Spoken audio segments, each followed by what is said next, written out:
Okay, we're back.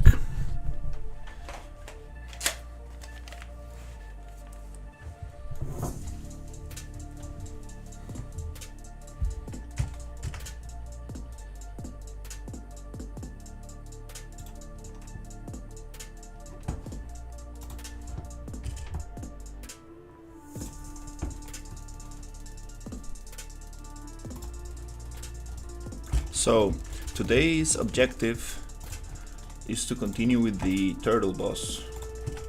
We are starting October. Let's see if we can push this a little bit more today.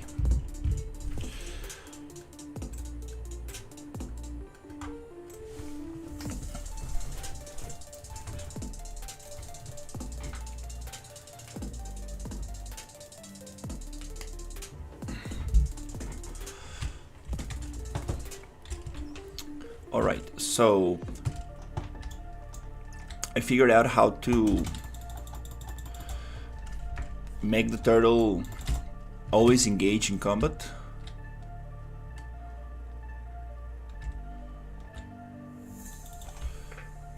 No matter how far I go.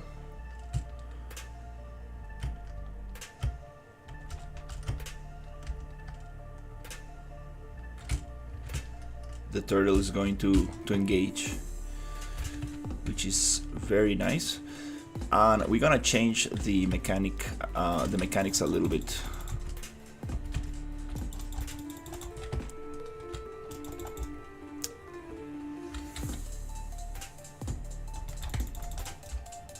So we're gonna do it the other way. We have two abilities for this turtle. We have the Ring of Fire and we have the Flamethrower. So the whole idea is to hide behind these cover boxes and get closer to it.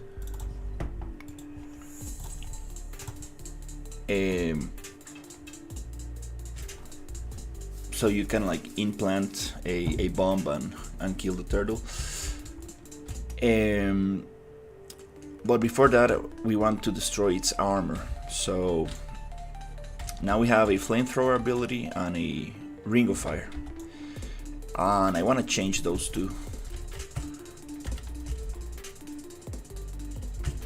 I want to change those abilities a little bit.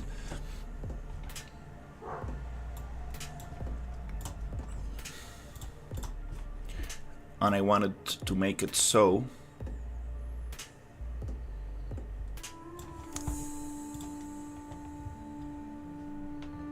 the Flamethrower is actually the one that is going to be the far range.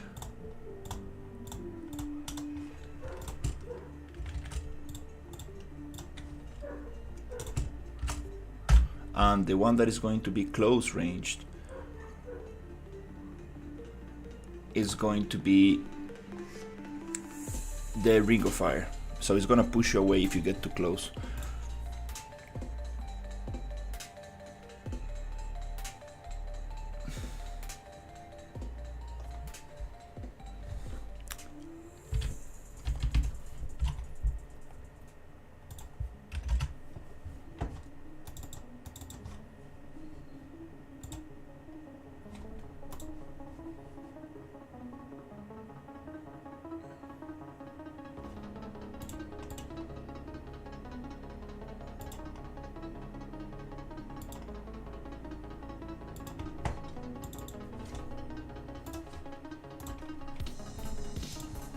The Flamethrower is what's going to heat up these oil tanks and explode them. So these oil tanks, I want them to have health, and you cannot hide behind them for too long.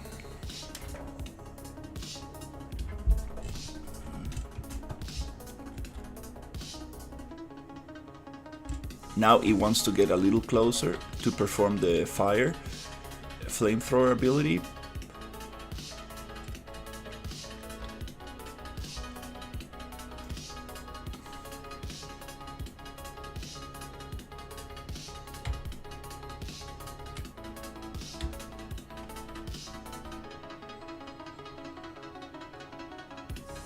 which it needs to have a different range.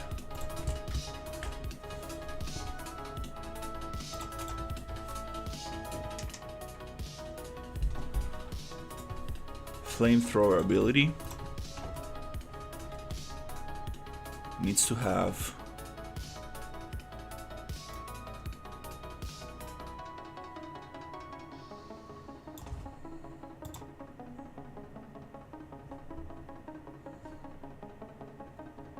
oh, this is the cooldown. I messed this up totally.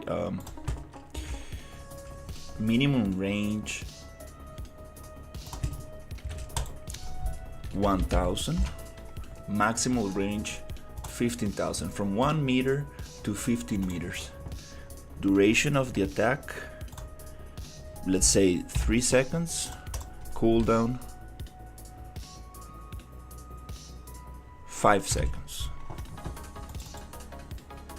Hey Sisa, I'm on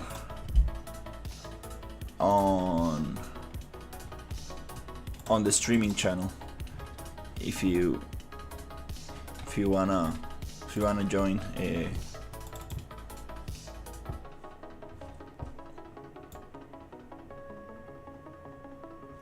so I'm gonna take your advice in consideration actually, and change a little bit the mechanics of the turtle, because I'm not really making a platformer game, and I think that it might be very annoying to just keep falling down the platform. So I don't wanna base the mechanics on that. Wanna base the mechanics on covering from this oil, using these oil tanks as cover. There you go. So now it's gonna shoot very, very far away, and the fire that the turtle is gonna shoot is going to overheat these tanks, and they're going to explode. But if you get close to it, you should be able to get pushed by the other attack, just as a pushback. And it's not gonna be a flame, it's gonna be like a shockwave, kind of like a roar. It's gonna like push you away.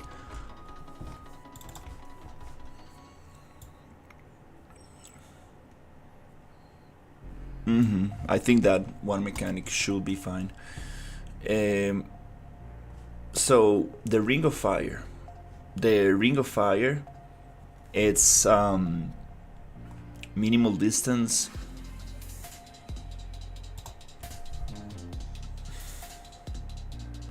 Zero. It's gonna trigger it if we are very close to it.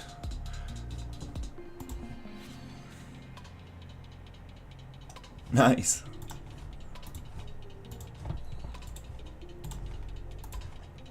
It might push you down, it might just knock you to the floor.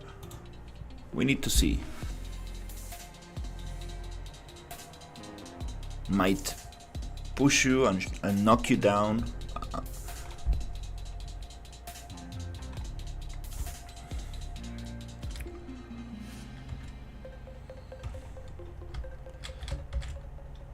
Okay, you're gonna get burned here by the fire. If I get too close to it, it should do the other one.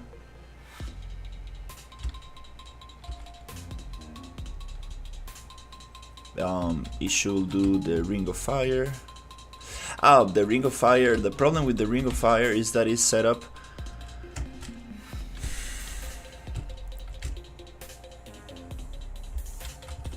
the problem with the Ring of Fire.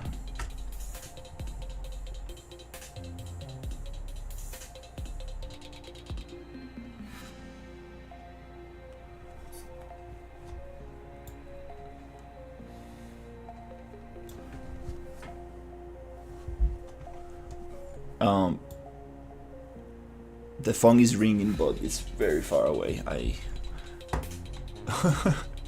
It's funny. People still use house phones nowadays. It's we only have one phone in the whole house, and it's super far away, and every time I keep running after the phone and I get to pick it up, it's like beep beep, and I'm like, oh my god. I never make it. Damage multiplier, duration, targeting 0.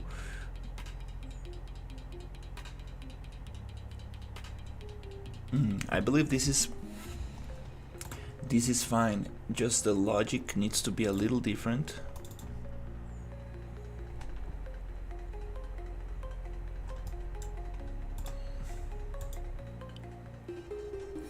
Yeah, nobody uses house phones anymore.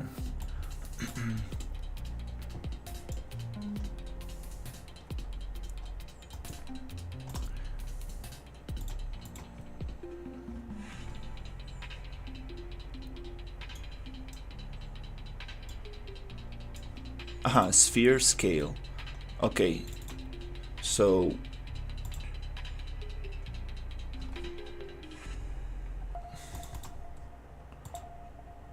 okay.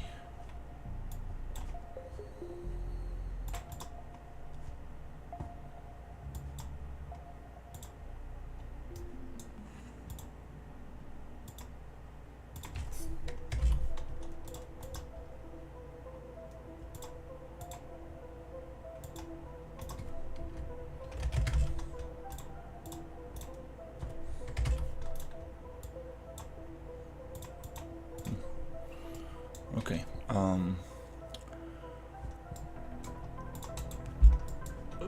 What we need here is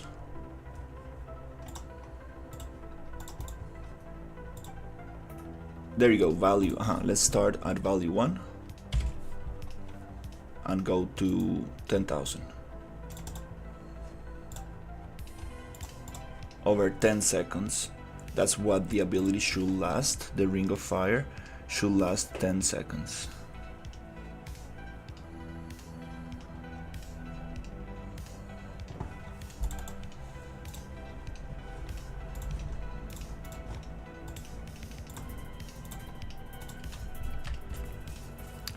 Yeah, so I was looking into state trees, and I looked like I spent like maybe an hour and a half, 2 hours looking into tutorials and stuff, and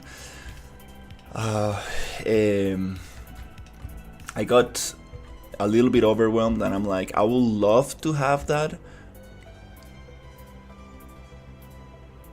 in the future, but I think for this I might just use the behavior tree I got. So it's pushing the fire ability, but again, it's not gonna push me because we need to change some stuff in the viewport. This Ring of Fire, it needs to be way smaller and start from the center, and these spheres,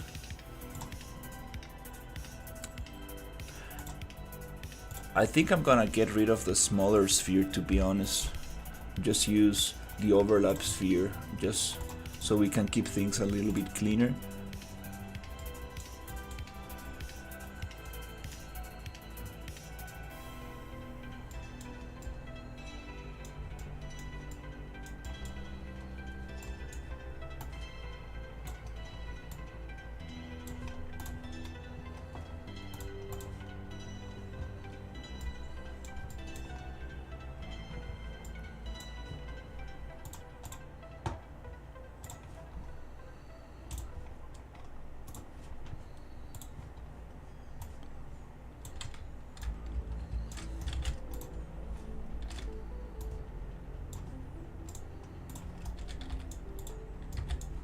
We're gonna paste it here.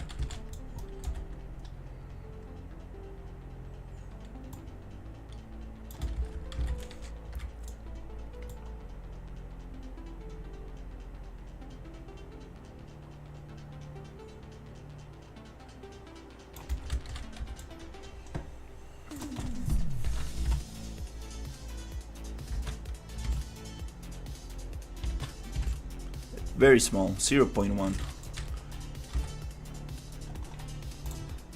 model, X form, bake transform, not rotation, just scale. Okay, delete that.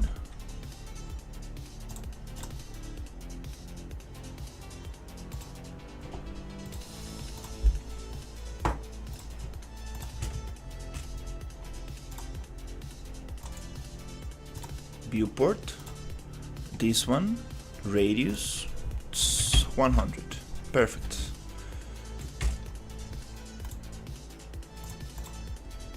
Okay, timeline. Now let's see if we can get pushed from being very close to the turtle.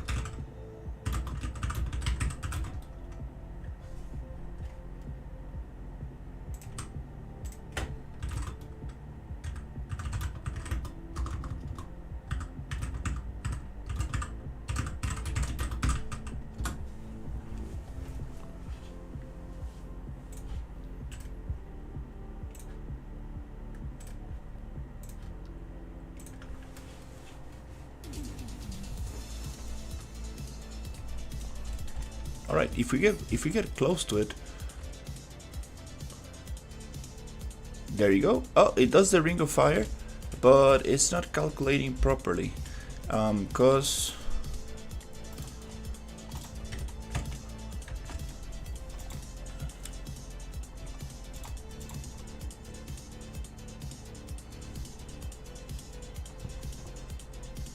cylinder scale.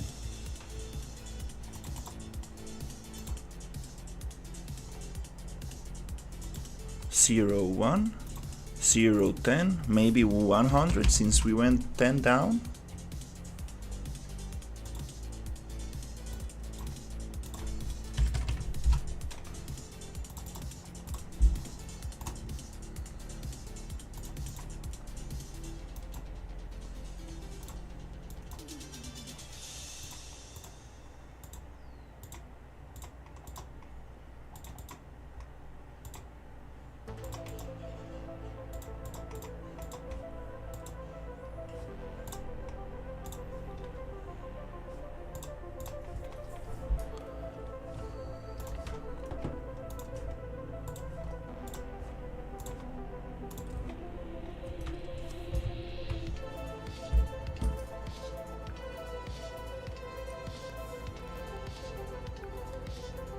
A su mamá que muchas gracias por todo el chineo de ayer, y así, lástima que más bien no me pude despedir adecuadamente de sus papás.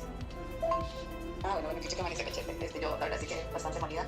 Ayer llegué, caí inmediatamente, y me acabo de despertar como hace poco, como a las 2:30, porque mamá me tocó la puerta. Ay, sí, yo te cuento de los Menéndez. Ahí no he visto la serie, pero sí, he visto de los manes. La verdad que también, bueno, después de todo lo que vimos ayer, la verdad que prometería ver eso también. Pero bueno, que dicha, sí, bueno, ahí sí me quedó cierto el sandwichito, le quedó el sandwichito, le quedó el tiquito y me quedó el rap. Bueno, y me alegra saber mucho que pues no hay síntomas de meningitis. Ay, no, pero estuvo súper Tony, de verdad me encantó. Ha venido, pues, estuvo súper lindo, súper rico todo. Muchas gracias. Hay que ver entonces cuál es la de la próxima. Buenísimo, no, y más bien gracias por ¿cómo se llama? Y pagarlo al restaurante. No me imaginé que fuera a salir tan alto, seguro por las bebidas de la piscina y así, pero por esos vasos de limón, digamos.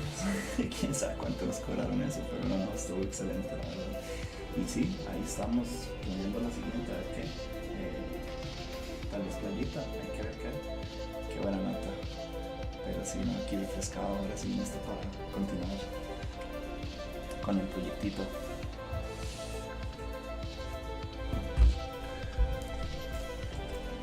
Alright, so let's see what happens. We get flamethrower, great. Awesome, I get close to it. It shoots the thing. I love how it's rotating now. Yes, it's working way better. during the flame throwing animation.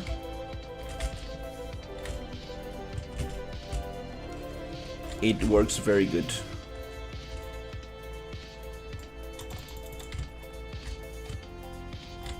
Just need to figure out a couple things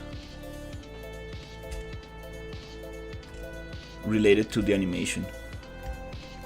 Now I want to test something. If I go very far away, like very far away,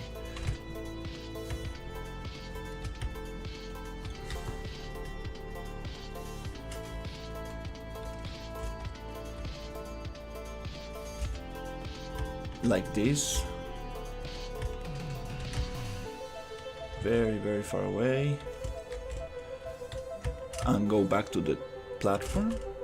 Does the turtle still wants to fight? Yes, it wants to fight. Perfect. The question is now, if I die, does the turtle wants to fight or does it reset? Let's test this out actually.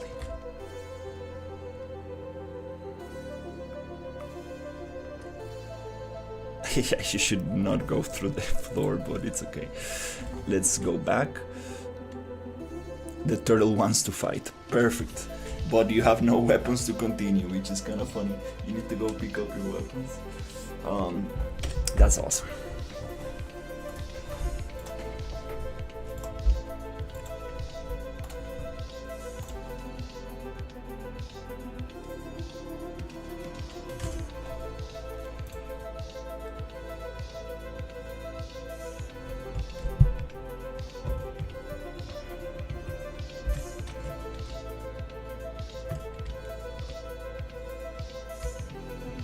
So let's make this flamethrower super awesome.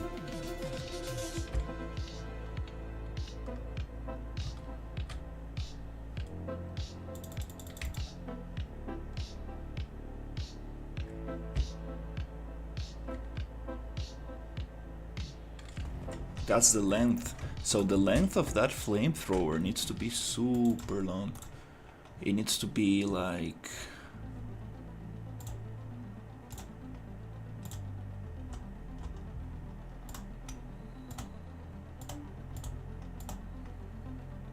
flamethrower modifier. Is this the size, scales different sizes, or counts relevant to the ability?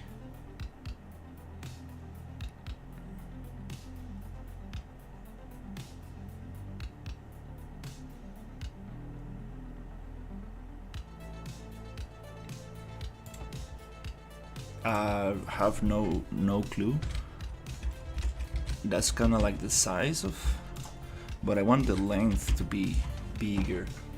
Okay, let me see if we can figure that out, because the flames, they need to reach the oil tanks to overheat them and blow them up.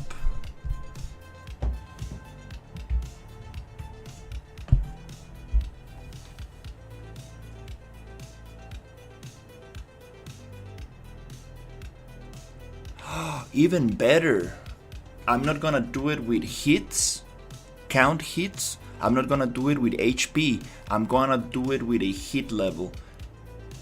If it gets too hot, it blows up, but it could also cool down and stay there. That makes a lot of sense.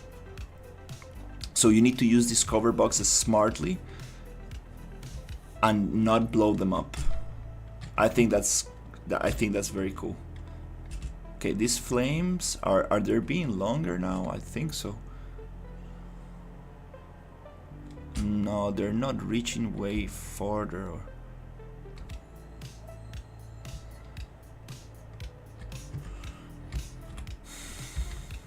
Get close to the ability. Poof. His ability is too long.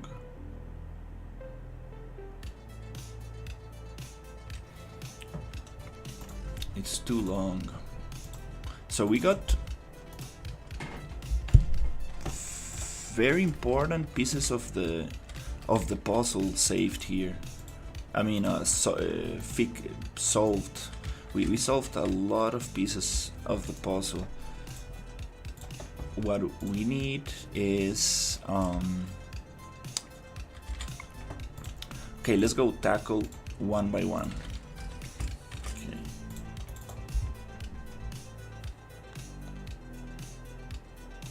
Awesome.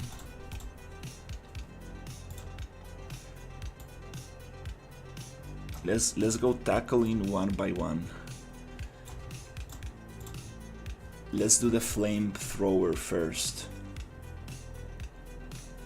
What is the thing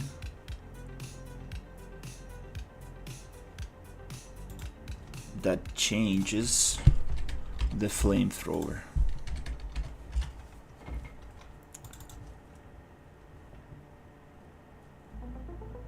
Oh, wait, be careful not to modify stuff in the wrong ability. Oops.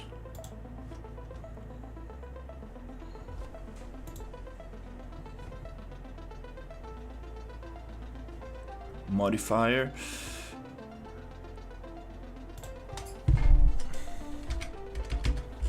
On the flamethrower.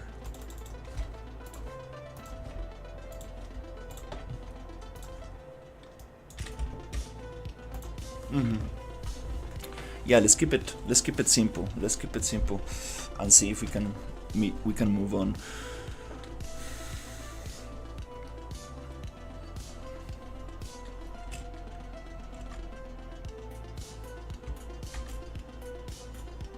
Oh. Please don't crash. Ouch. Please don't crash. Wow. Did I press escape? I think so. Yeah.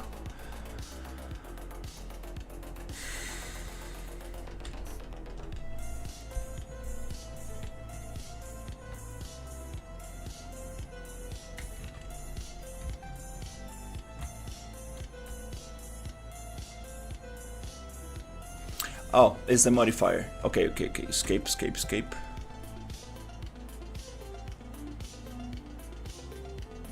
Don't crash. I made the fire too big. Nope.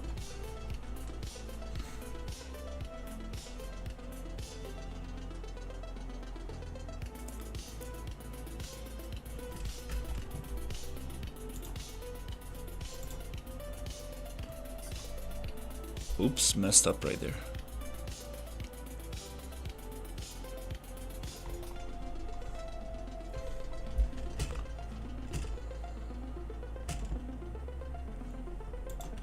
Oh crap.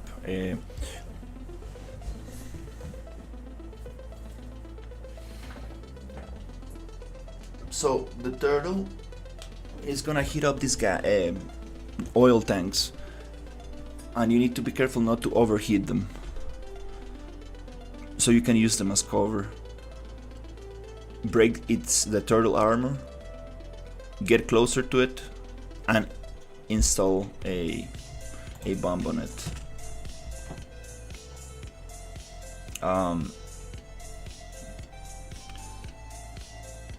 I messed up here with the size of that ability.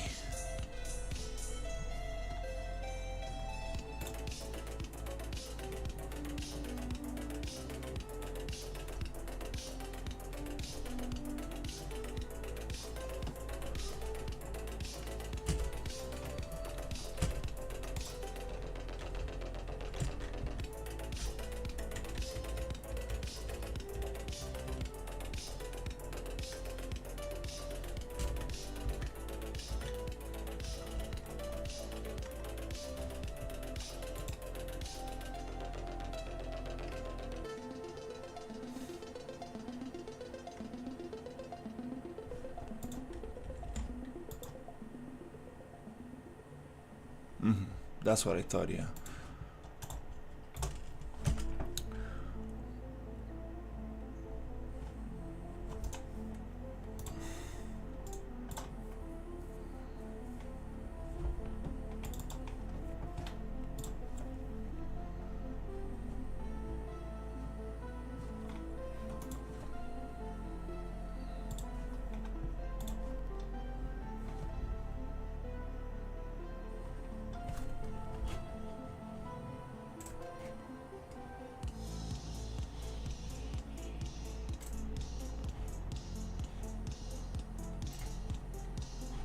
So what we're gonna do is this.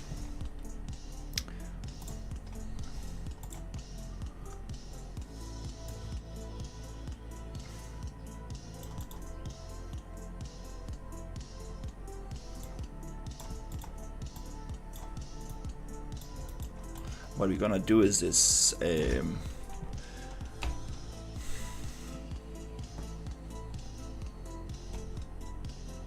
Where's the drawing thing?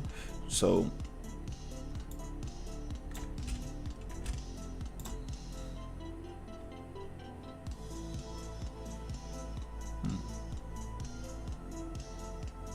I would like to have more colors for the turtle. So here we have the turtle.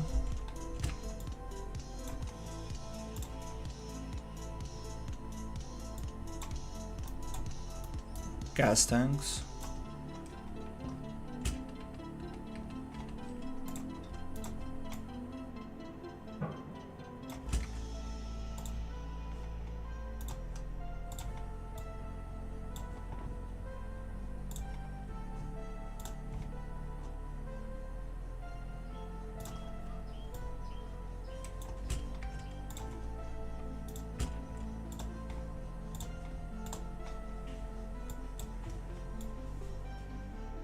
Smaller gas tanks.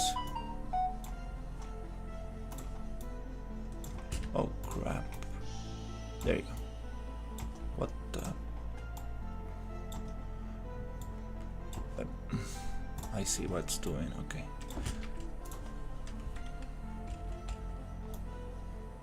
Bigger tanks on the edge.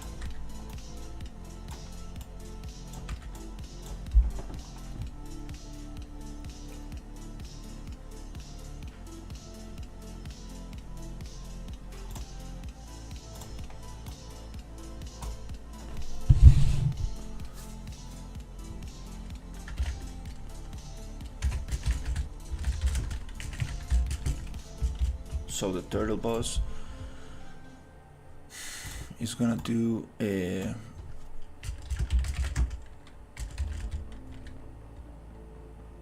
flamethrower.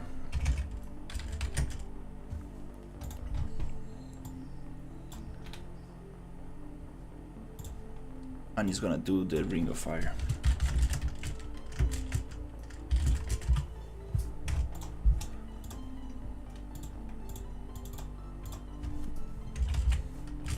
Flamethrower is going to overheat the oil tanks.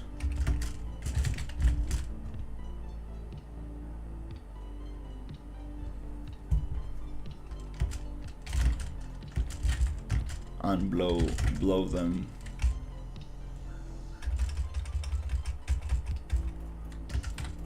and explode them when overheated. The ring of fire is going to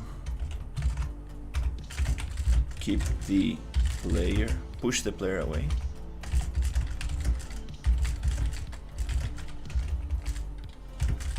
From the center, from the turtle.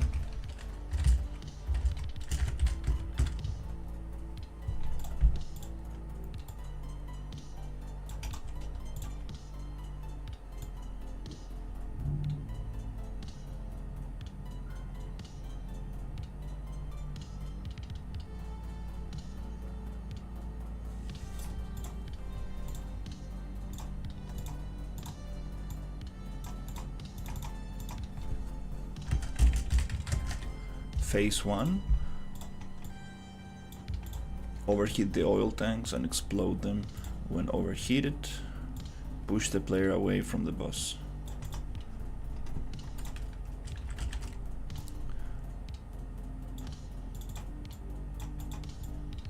On the phase 2,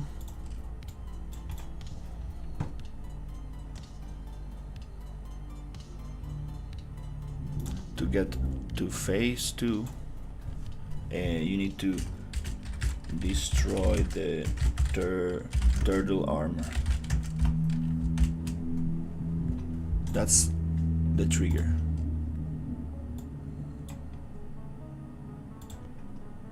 What the hell is this? Oh my god, oh crap.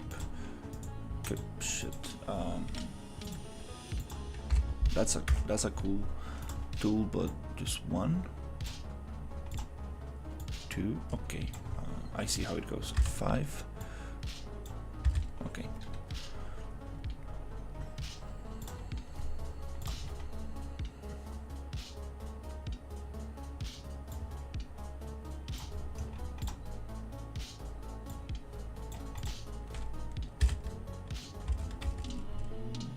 It goes into phase 2, okay. Phase 2 basically is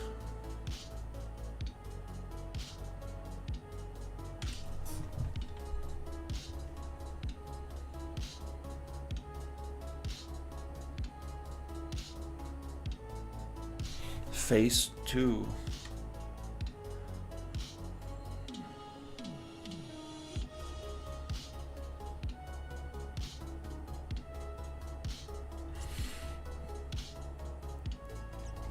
in the phase 2,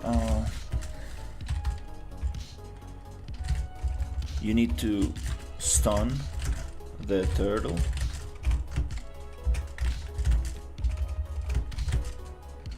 to be able to get close and implant the bomb on the turtle.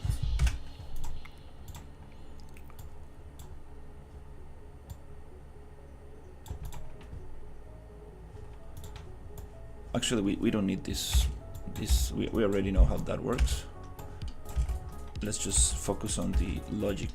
I mean, not the logic, the game design, I think it is. Just what's going to happen.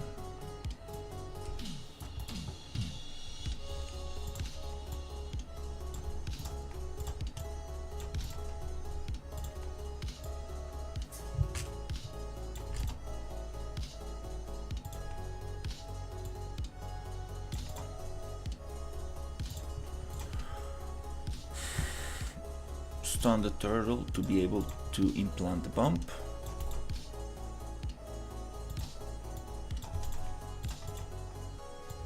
Okay. Sounds very straightforward. Okay, nice. The project loaded.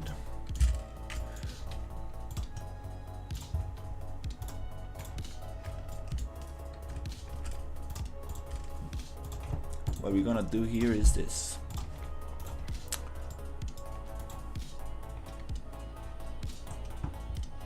Oh, it's so nice. I can move with this. This is such a nice tool to just brainstorm. What's the player reaction to this?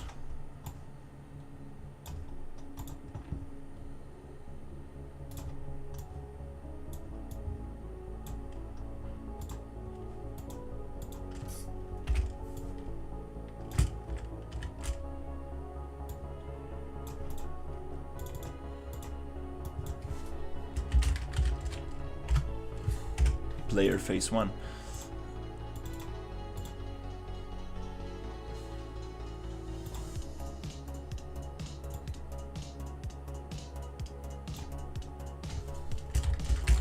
Use oil tanks as cover.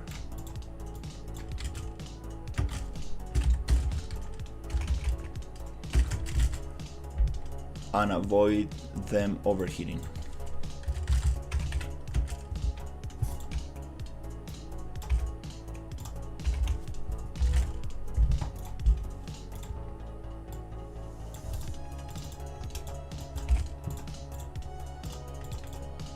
That's the player response to this attack.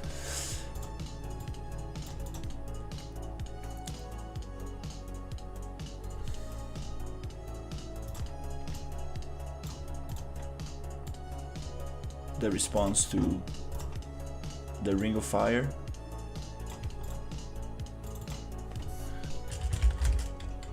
Don't get close to the turtle.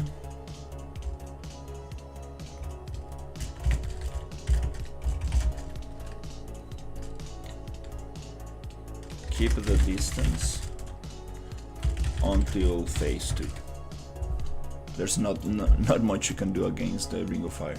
Just keep your distance until phase 2.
Okay, on player phase 2, yeah.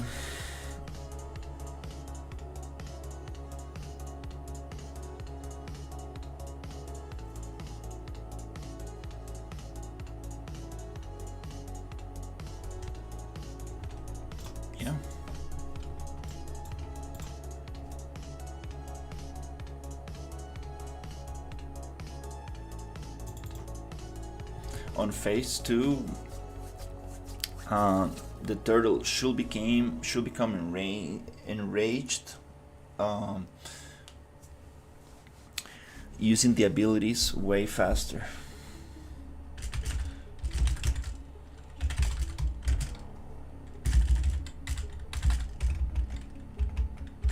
Cooldown reduction.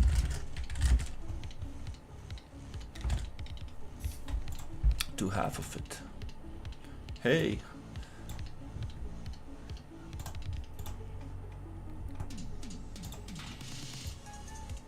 Nice. For the fire,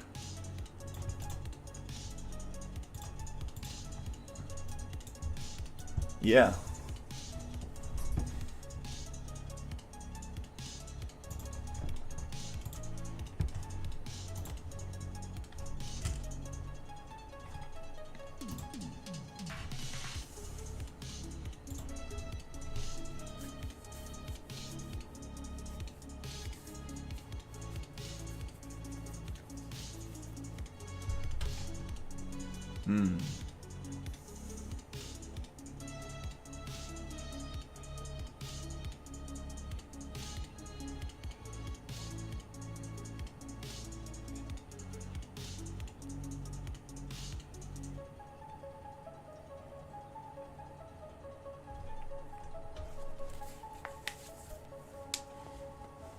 Oh, nice. Nice.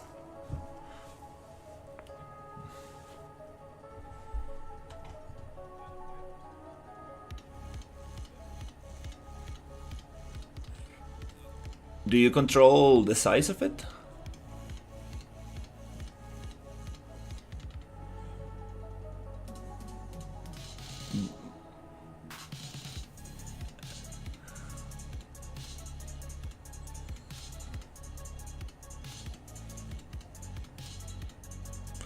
It depends on how long you hold the key.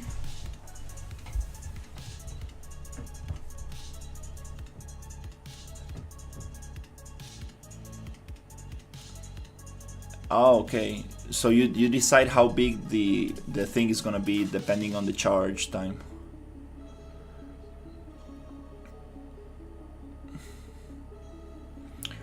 And the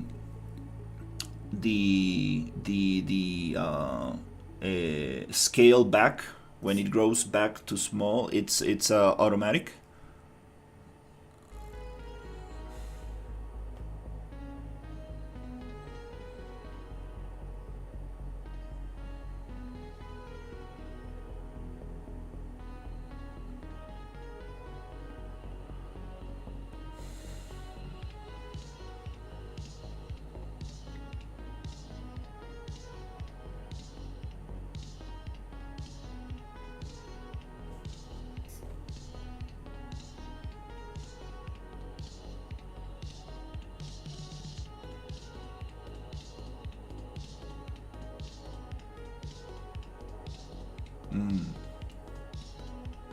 That's very nice.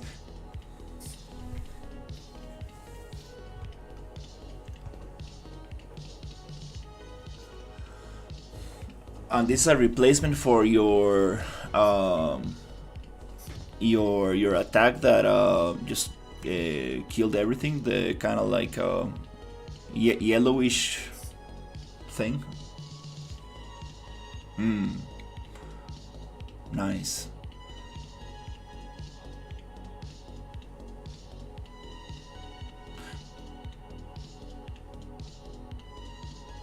Yeah.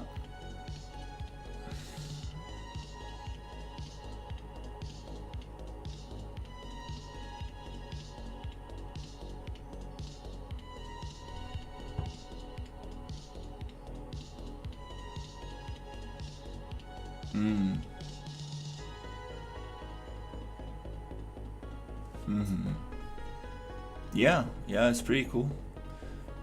I like the sphere that you can see how big it is. Not only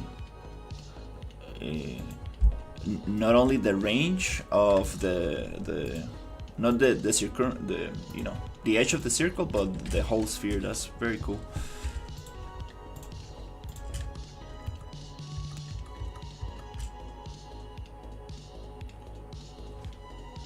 Yeah, I actually like that. The sphere. That's very nice. Let me see before I forget. I need to change a setting that crashed the project.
Inside the montage. Maybe if you open the montage, it shows you the name.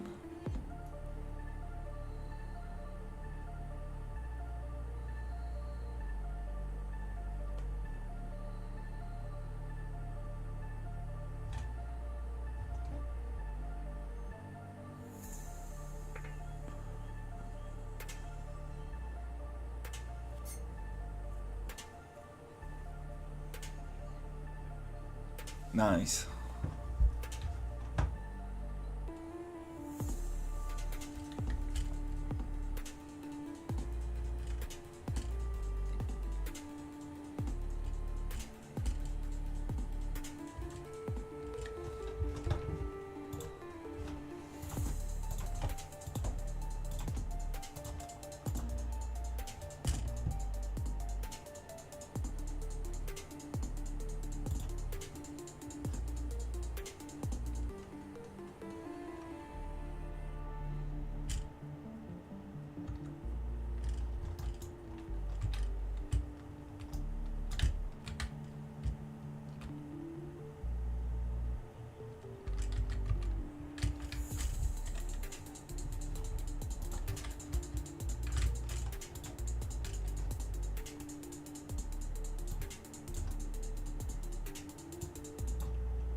That's very cool that you got that. I like it way better than the yeah, the other thing.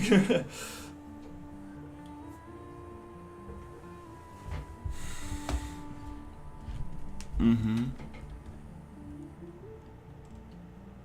I'm not sure about the thing coming back to its original size, but I think that if you're using that as a shield, makes a lot of sense. Mm-hmm.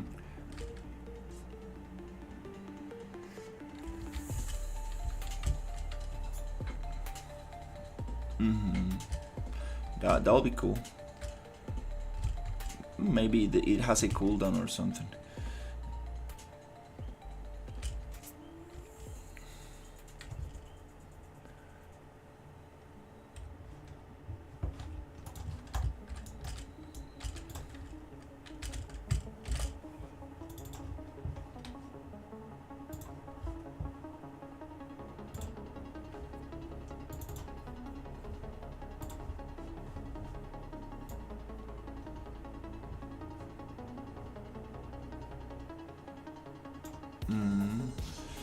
Yeah, projectile fire. Yeah, I'm trying to figure out how to make this fire actually touch the oil tanks.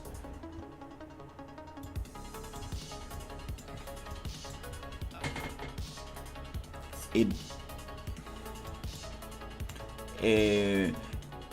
now the ability is too short, and I'm not able to trace it. I need to find where can I trace the flamethrower and make it long enough so it can touch the oil tank.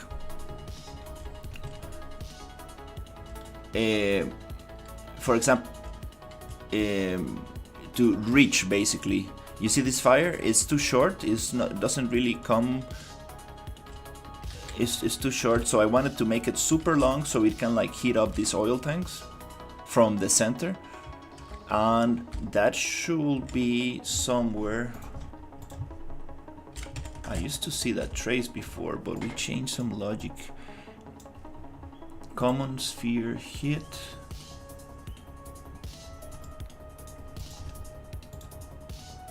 Yes, it is shooting at the player, but it is through a projectile, so it looks kind of strange when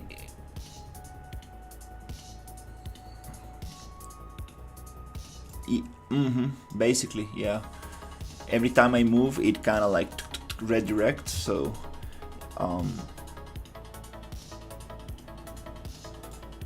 trying to find a trace for this, because before we used to be able to see it. We were able to see the trace, but now I don't see the trace anymore.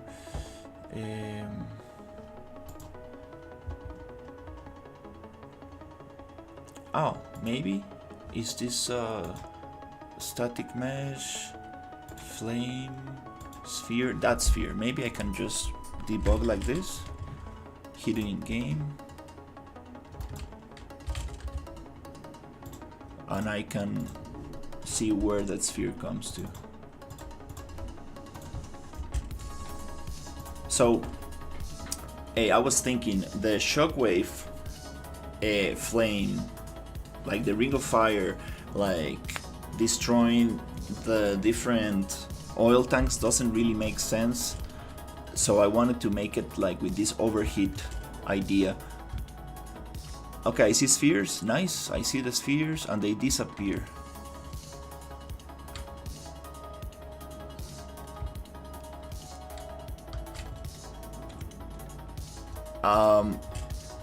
I want them to live for longer, and I believe it's just the ability duration. Maybe duration 3 seconds. There we go. Let's make it a little bit more. just to see if that sphere lives for longer. I want that sphere to travel until the edge of the map. That fire is going to overheat the oil tanks, and I want to make it not with health and not with heat counts. I want to make it with temperature, so if you overheat it for too long, it blows up. Let's see, does it? Oh, it keeps disappearing.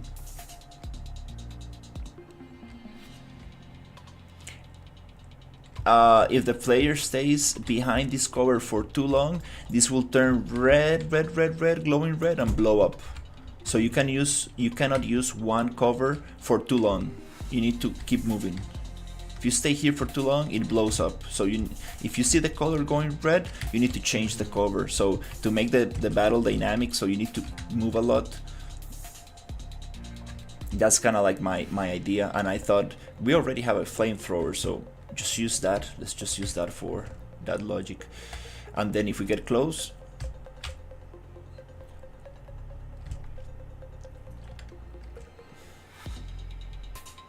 we will need to think about a better way to visualize that. And it should push me now.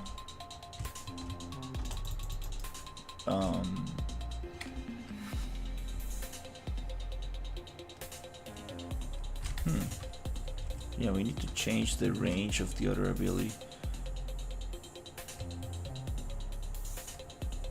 I think I messed up some settings for the other one.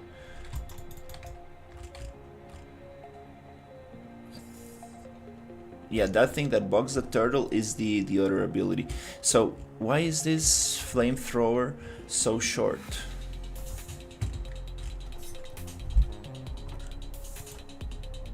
Minimal distance, max distance, any direction. We have this multiplier. Let's try to. I think that's just the size of the ability. The duration, or maybe in the projectile settings, we can make the projectile live longer so it can reach. But I figured out the thing that was the bugging the turtle out and pushing it out of combat. That was the biggest problem with this thing. Oh wow, that's cool, but I want that to be longer.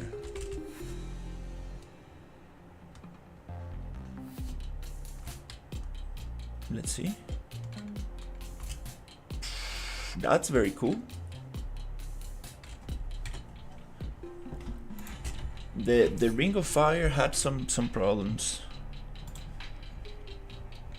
The Ring of Fire definitely had some issues with the targeting, scale, modifier. Oh, I believe I messed this one up. I think it was 1000. Kind of like the size of the ability.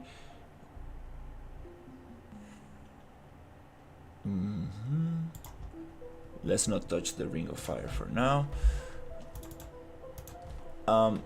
So it's living for 15 seconds. It's living long enough.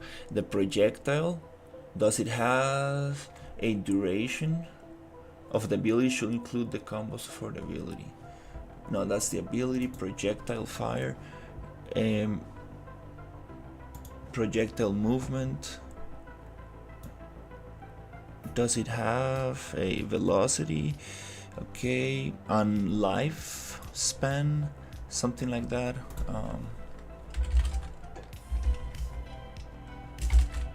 No, right? It should just stay there. I don't think we change that here. Destroy actor on hit. Destroy actor on hit.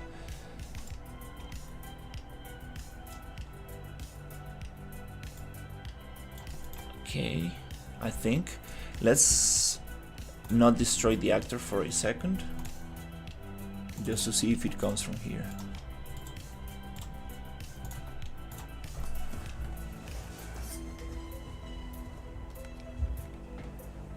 I appreciate it. Working on this turtle bus.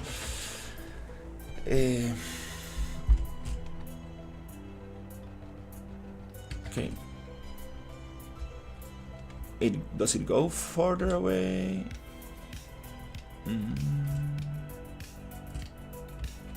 Let's see the other ability.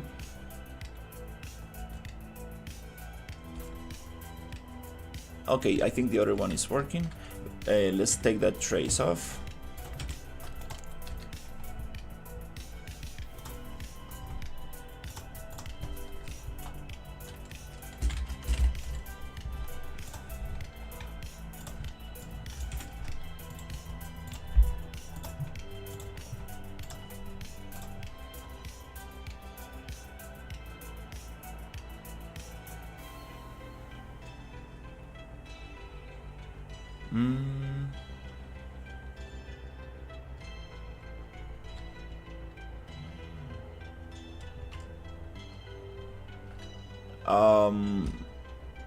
Do you mean not sure, like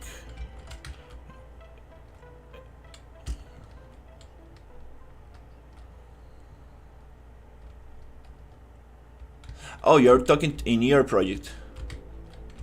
Ah, okay, I was like, what?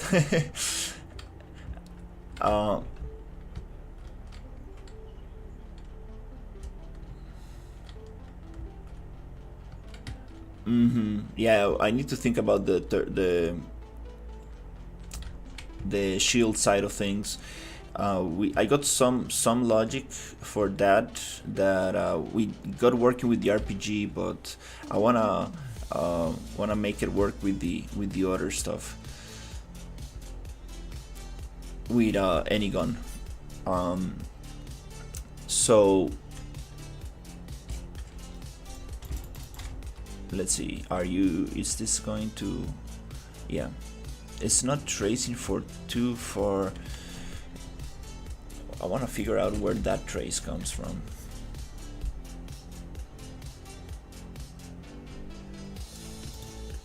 Okay, I don't think it's this.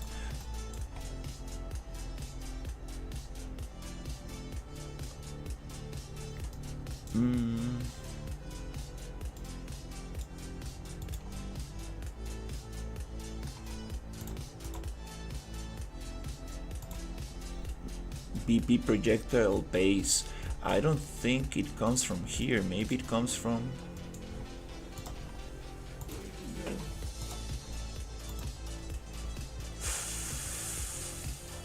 the BP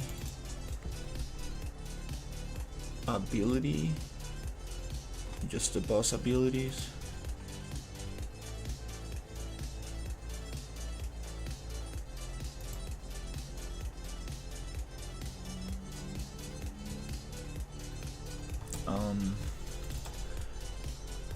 The base.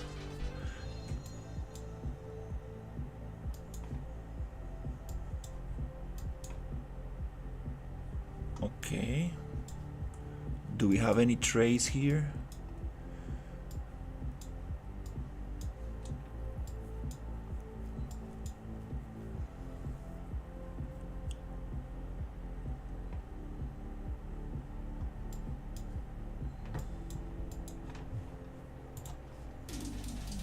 No, we don't have any trace.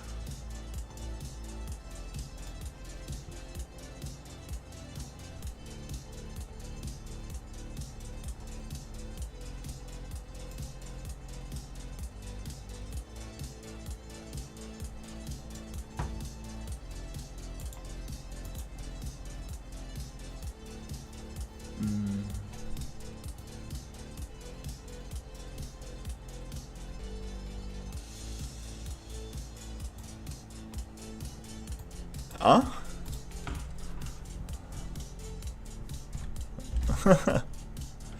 Let's change.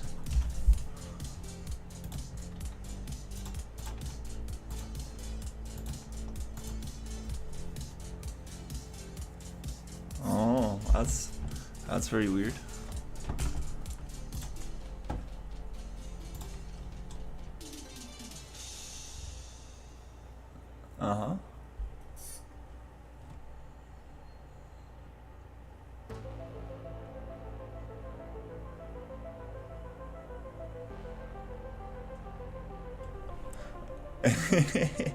Yeah. Timelines are so weird.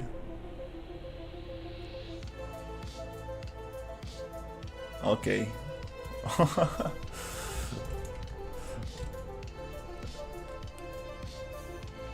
Oh, it was the speed. I think, yeah, it was just the speed of the projectile.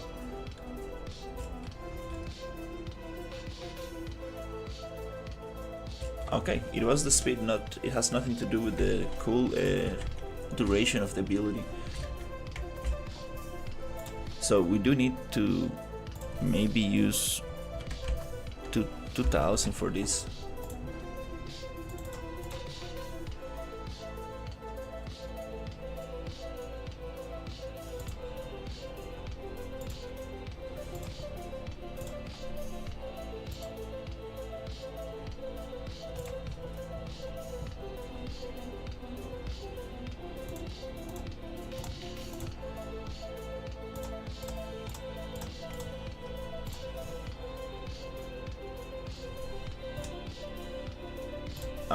Cooldown. Duration 5. Also, the duration for the ring of fire needs to be very small as well.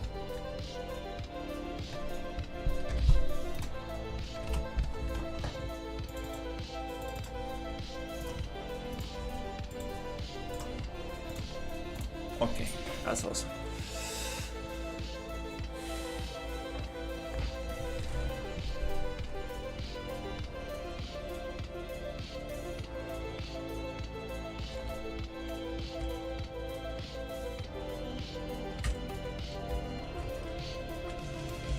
Alright, oof, yeah, the fire now, it's gonna reach everything. Poof. And we need that fire to point at the player head, not at the bottom. Or the chest, better. Okay, let's push that fire a little bit more. I think it needs to be a little bit more. Let's try 3000.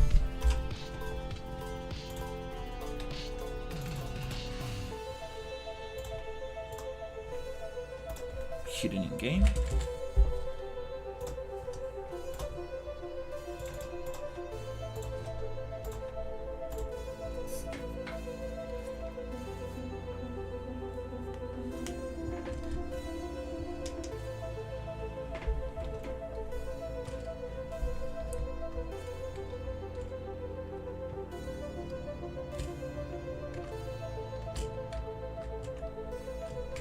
Oh wow. Oh yeah, that's a flamethrower. Poof. Alright, I think now it reaches the player, no problem. Oof.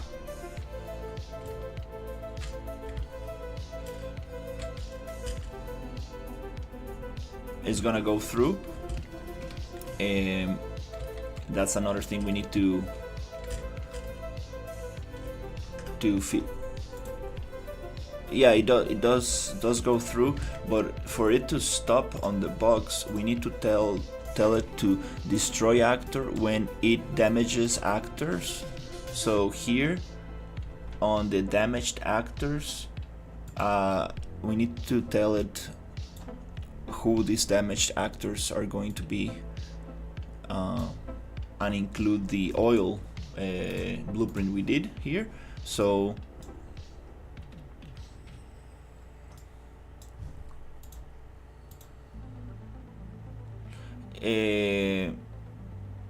I mean, as long as it destroyed the sphere, it will look nice. It's not going to go through the oil tank.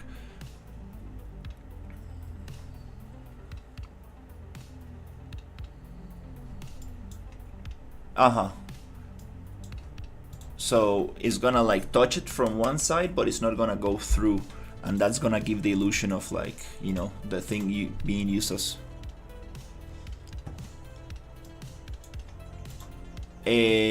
Yes, but I want to destroy the fire projectile. I'm going to. I'm gonna make it even bigger.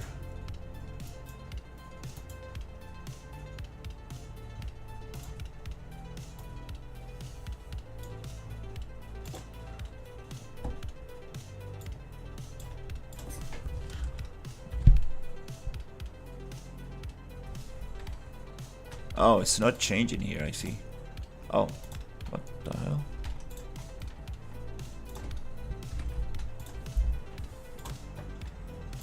It was.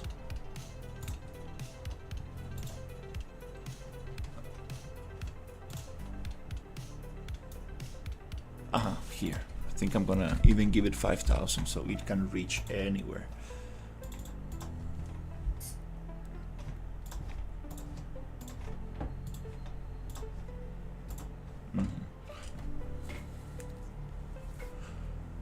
Next step is just overheating these things and blowing them up.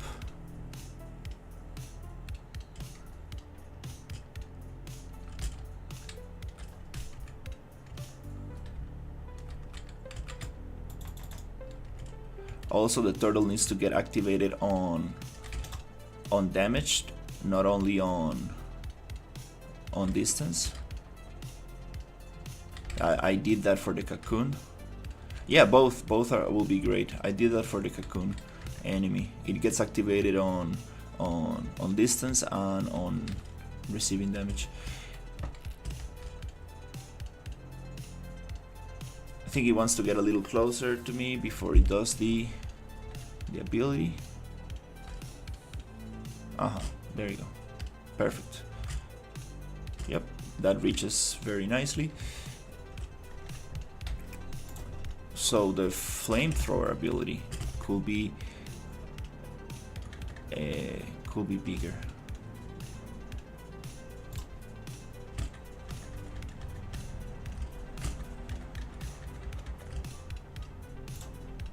The flamethrower ability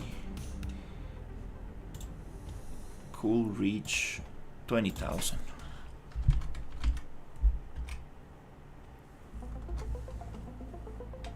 Oh, yeah. 20,000. 20,000.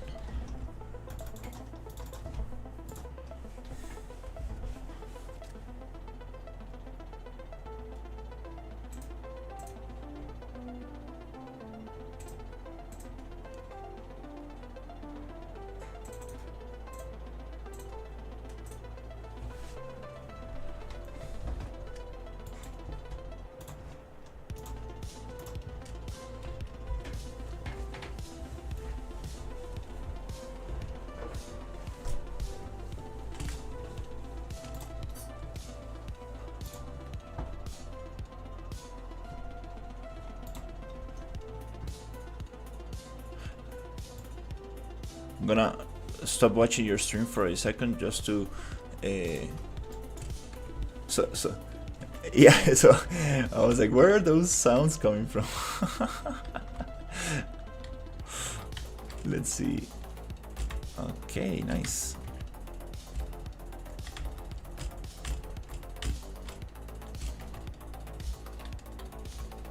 I think there's no escape now.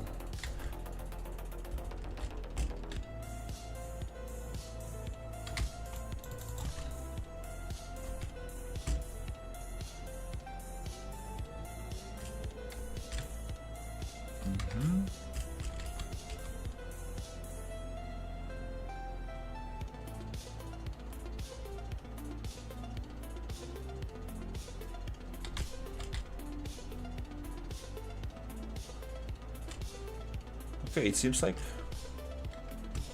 that's not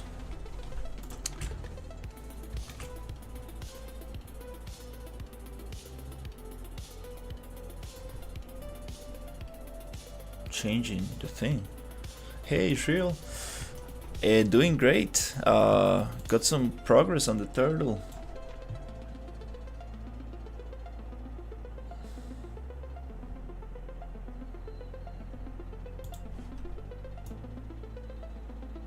That's awesome.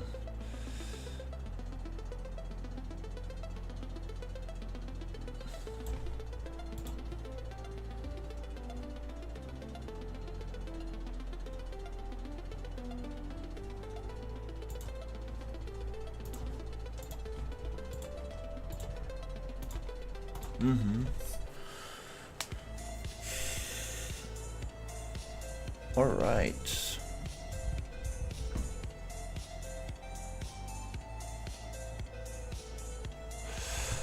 Let's see what we got.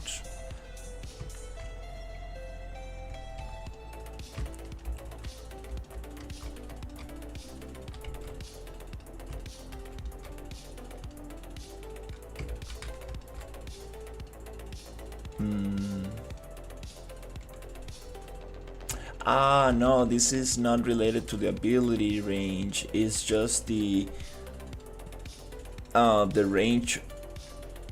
This distance. The turtle. There's a distance that we couldn't find the distance on the attack distance of the turtle. We couldn't figure out where that comes from. It's around 8,000, 8 meters kind of thing. So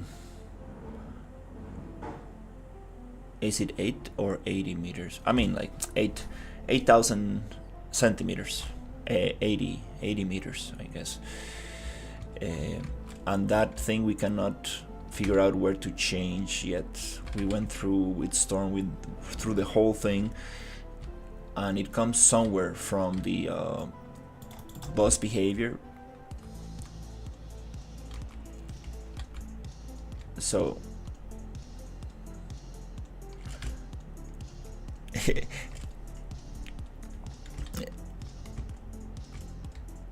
on the second phase, no, the second phase will be interesting, but no swords for the turtle.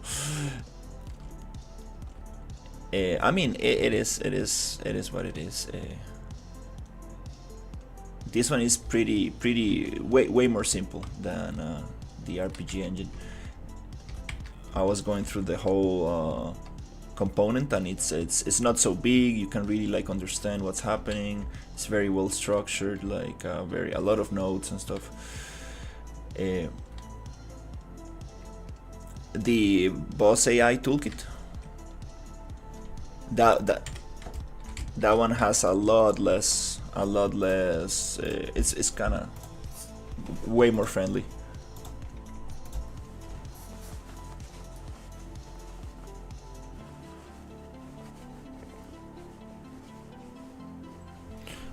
I mean, yeah, I understand. Like, you could probably build this yourself, but for me, it's way more difficult.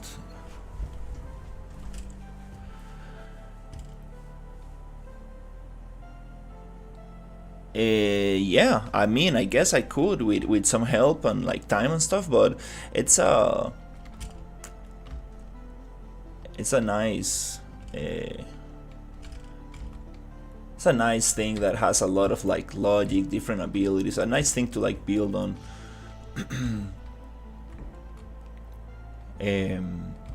All right, so that's very cool. I like that. The flamethrower, it's working nicely. Then if we get close to it, it should shoot the ring.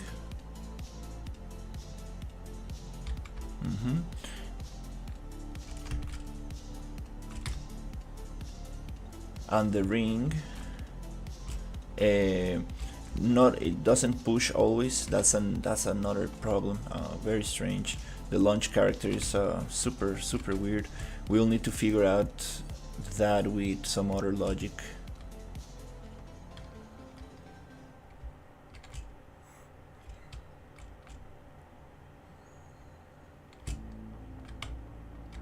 I do want to push the character away from the turtle.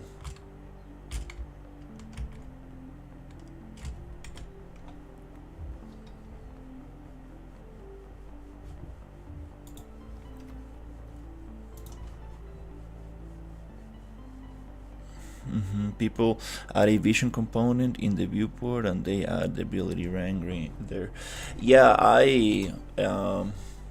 there are multiple ways to do it with pawn sensing and a lot of stuff. It's just trying to figure out the template where that comes from.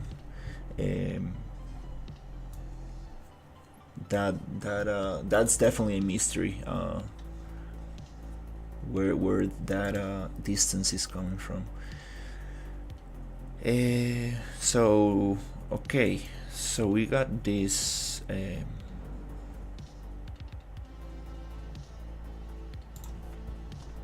For the ring ability.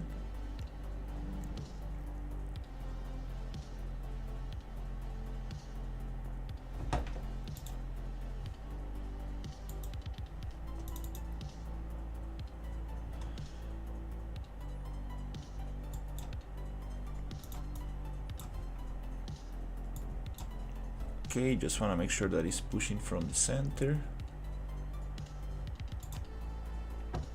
Sphere scale, cylinder scale. I think we are not using the other one anymore. Oh, cylinder location.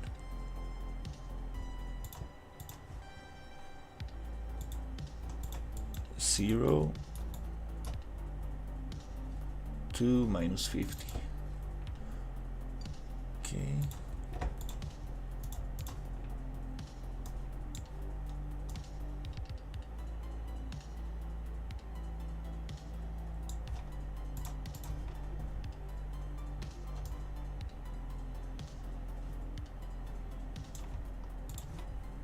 All right, I want to see if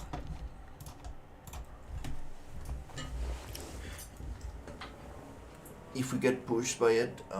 Again, not a big deal. There's a couple solutions for that. Okay,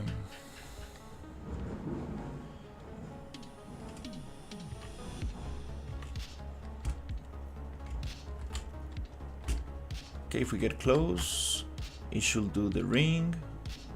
It pushes me sometimes. That's okay. So okay, that's good. Let's move forward. Now the heating logic. So it's time for blueprint communication again. This is it. Like I mean, if I get to understand this thing, I will be able to do very cool things, but it's gonna take me some practice for sure. So let's go BP destructible. Okay.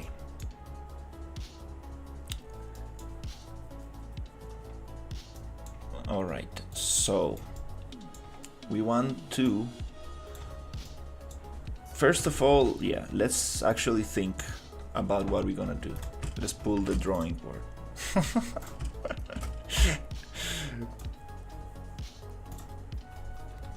Oh, it has the same thing. Can I just do a new board without losing the one I had? Maybe I can just take a screenshot of the old one.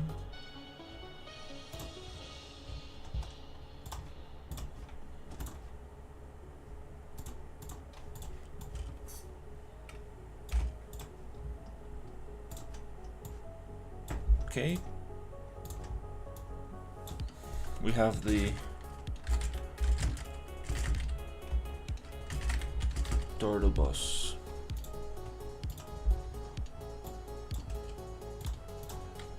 Inside the turtle boss, there is the flamethrower ability, and we want to communicate that ability with the oil tank actor.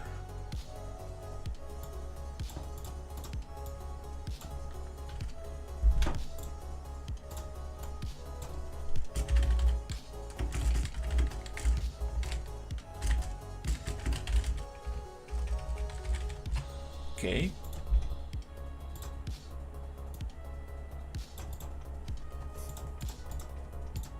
We already have an interface. and that interface we're gonna use to communicate between these things.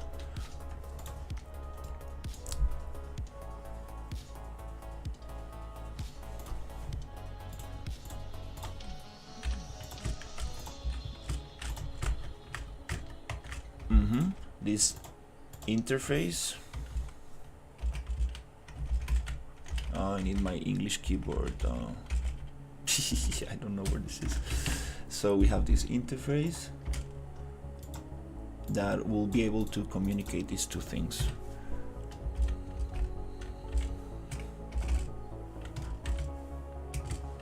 Nice.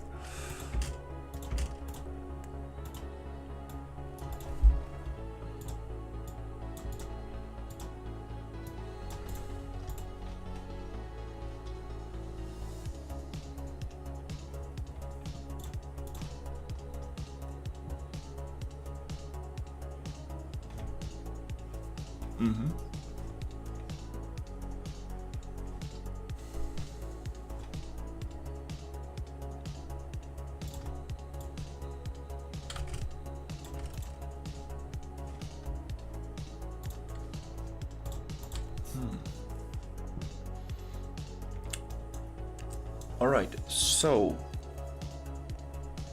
let me remember a little bit. Did we implement this interface in the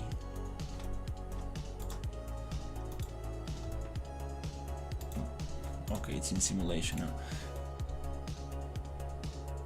In the ability itself? No, it's not on the ability itself. It's on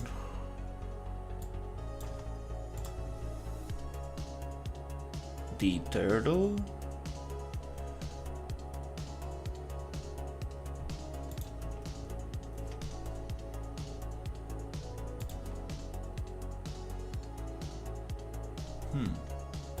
No, it's not on the turtle. We implemented the AI destructible on the blueprint.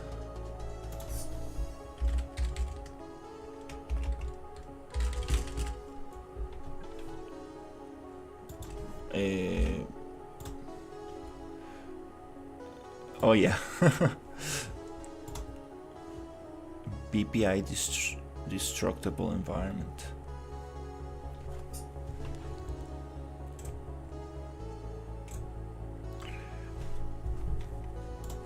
We implemented that on the blueprint.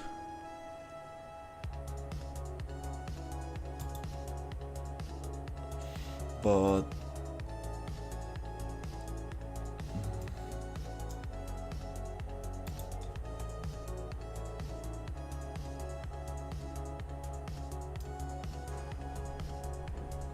I should have kept those notes.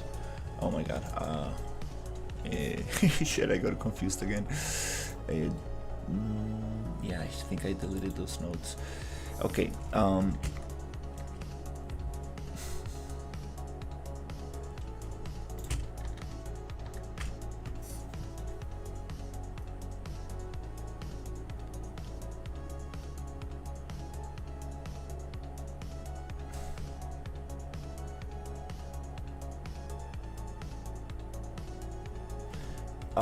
I forgot how we did this. So the oil tanks, the BP destructible environment, these oil tanks have the interface, and that interface, because they have a contract with another blueprint, which I cannot remember. I think it was the character.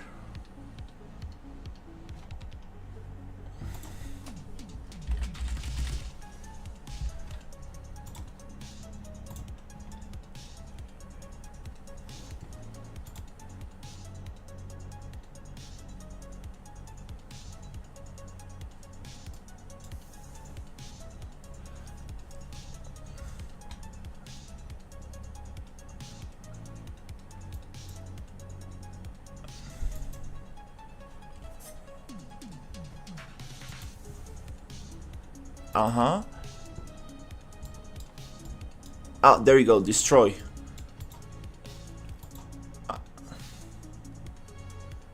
And this can be called from...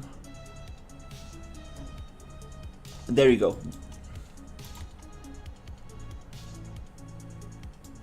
On something. Uh-huh. Does...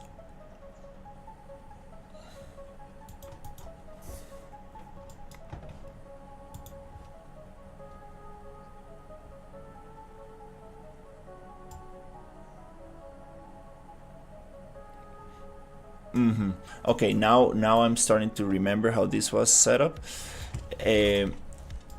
So on the flamethrower is gonna be exactly the same thing.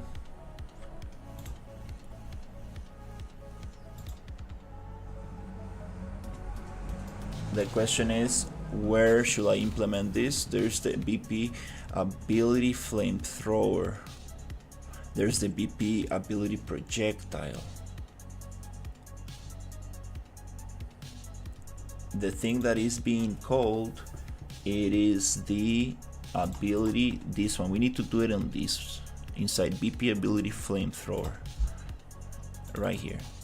And here we need a reference to BP, the projectile itself. Oh, it's a little different here.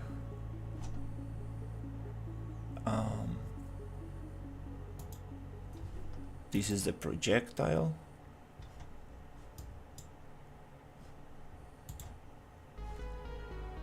Base. This is the BP ability projectile, then the parent is the base. And where's the projectile coming from? BP fire.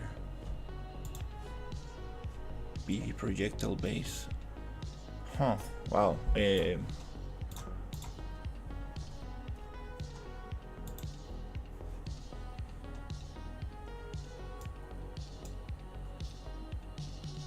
BP projectile base.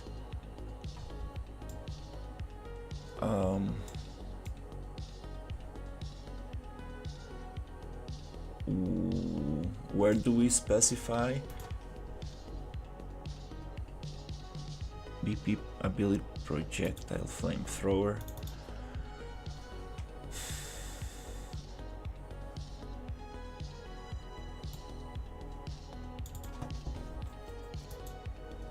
Wow, so many parents, it's so confusing.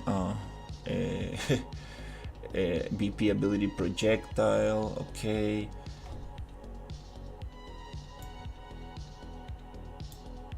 Then we go to base. Okay, but where's the fire? Where's this BP projectile fire coming from? Huh.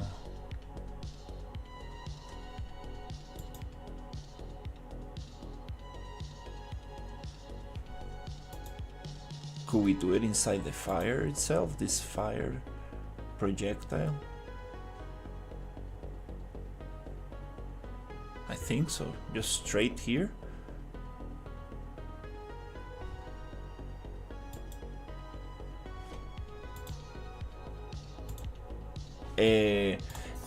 I think that I'm thinking where to implement the interface logic. And I believe it's inside the fire projectile itself. Here I want to tell it that if it touches the interface BP destructible, it's gonna overheat the tanks.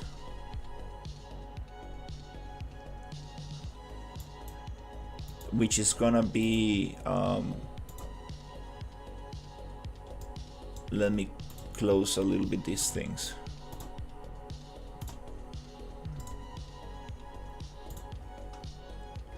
This logic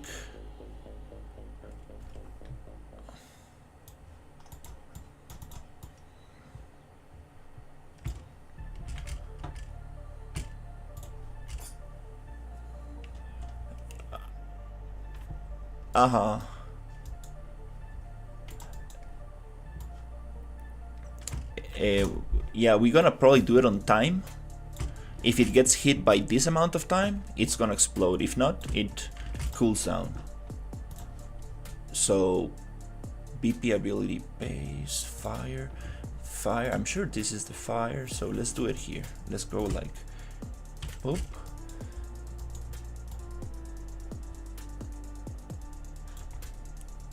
And it's not this sphere, but this one.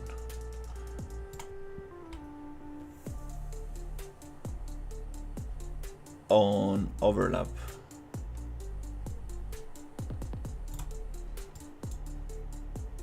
Mm-hmm.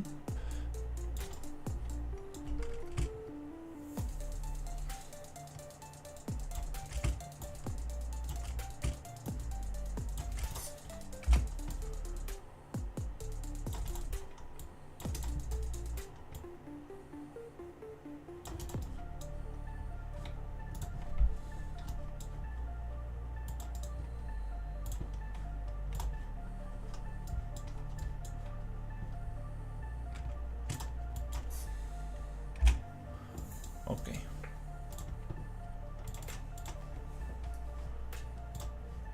And does object implement interface? Yes, it has it. True destroy. Okay.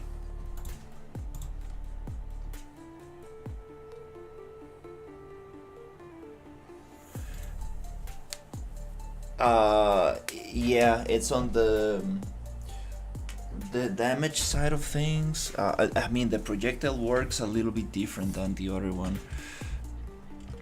Let me see where that happens.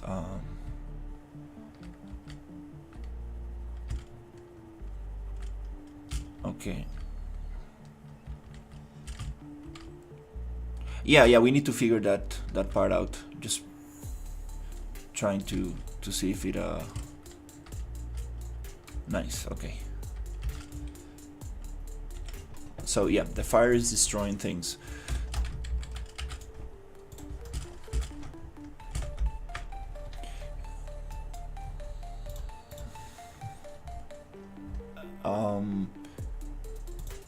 The fire side of things happens here. Flamethrower.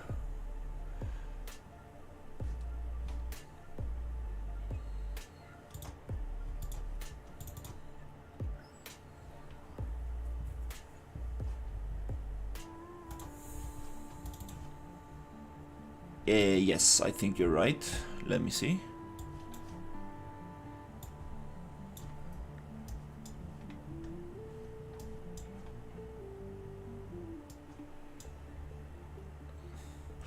Projectile movement component. I think here's where the projectile gets spawned. Where is the damage?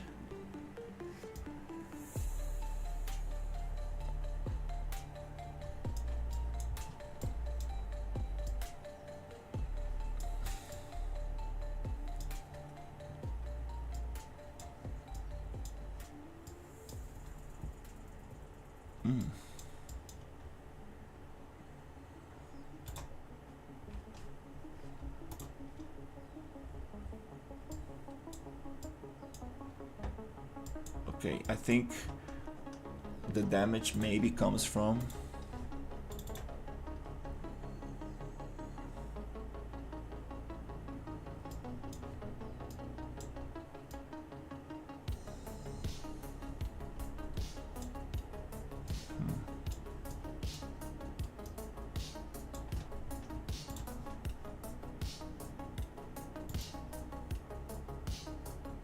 oh crap. Okay, damage comes from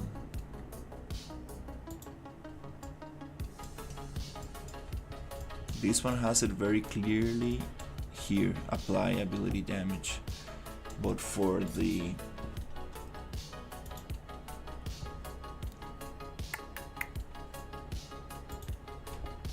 apply projectile base, there you go, apply damage, found it.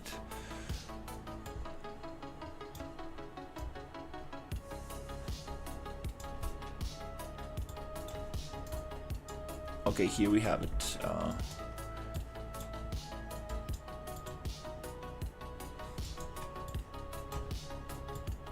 I believe that we might be able to get working here actually, instead of in the fire projectile.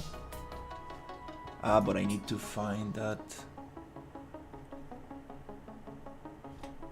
BP projectile fire.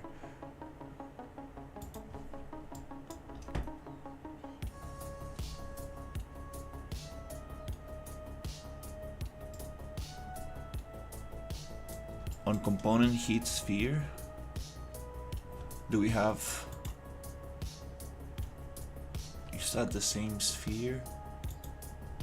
A projectile base. Oh yeah, this is a child of the parent, so we can work on this parent, and this sphere should be the same. Yeah, I think it's good.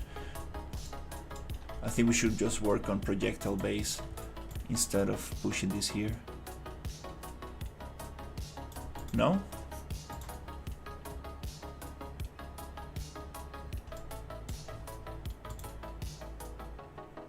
I'm not really using this for any.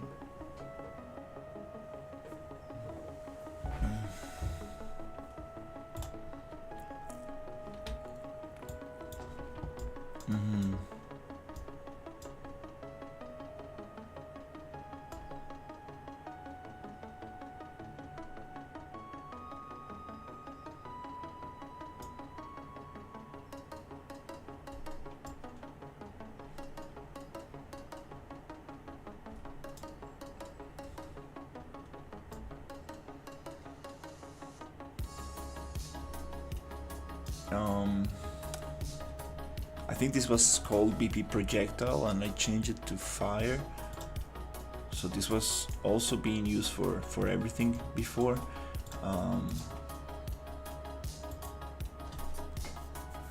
It's okay. It's okay.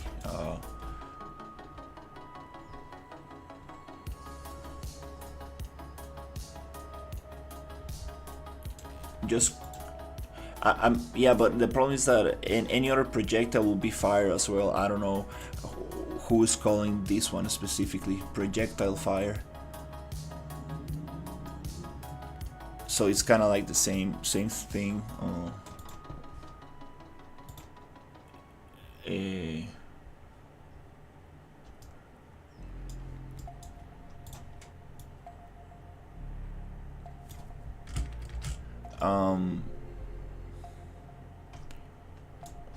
Yeah, I think it's fine. We should probably just work here, and then I'll ask Storm. He has this template. He knows where that is coming from. For now, I don't think anybody else is using projectiles if using this thing. So on component begin overlap. Yeah, let's drop this logic.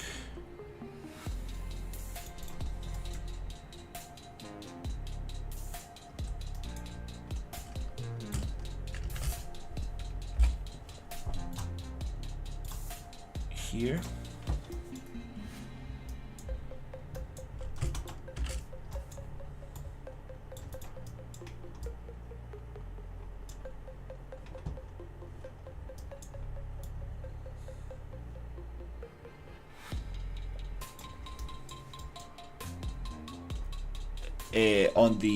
On here.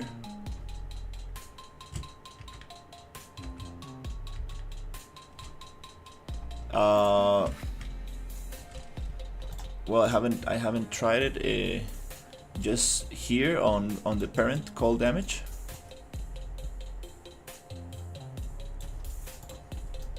I apply point damage.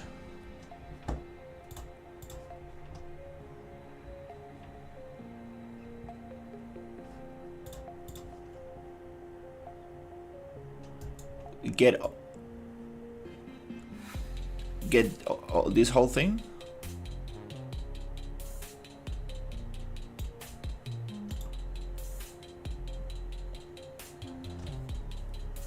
This whole thing into a function.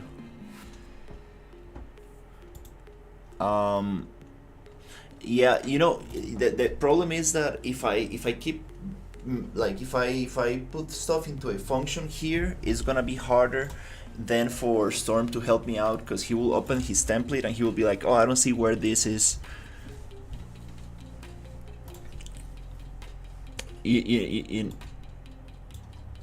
Yeah, I know, but like I kind of want to keep it like visually equal, so it's easier to find things when comparing to like a clean template. I do get it. Like having things in functions separated is way cleaner.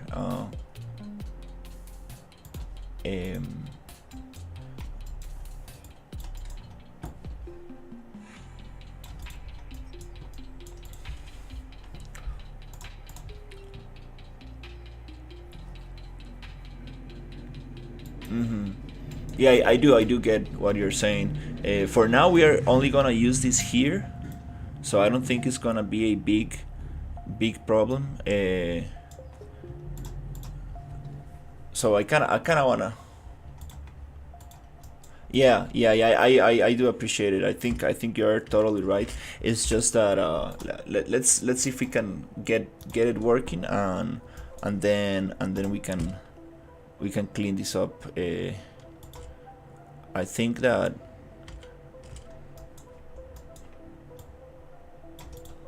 I wanna see if I can push this.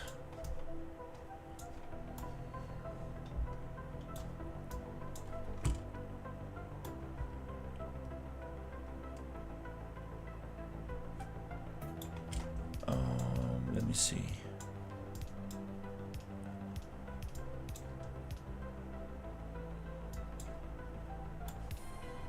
Okay, this one, it used to come from the false node.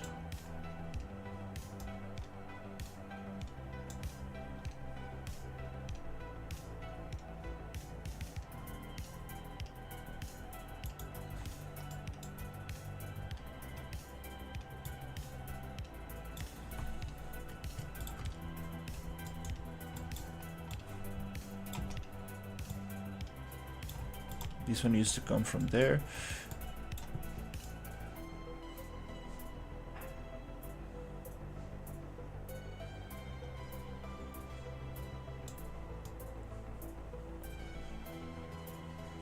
This other actor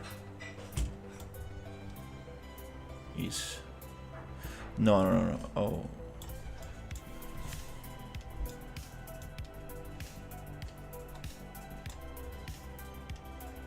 I need to use this one.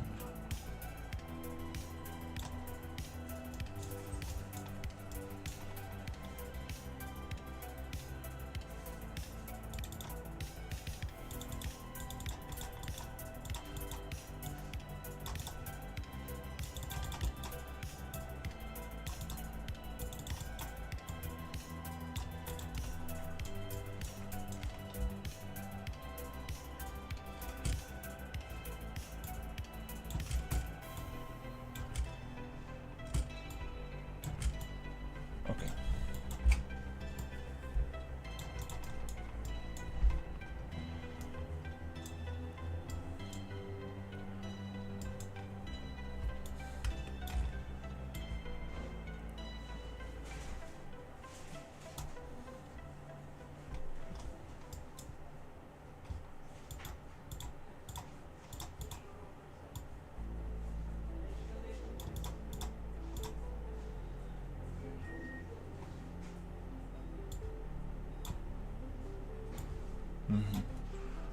Okay.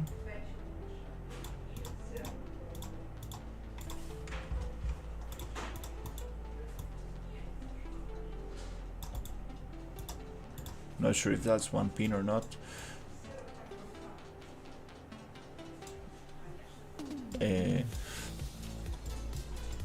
I put a couple of pins together, so it's like now I cannot separate them.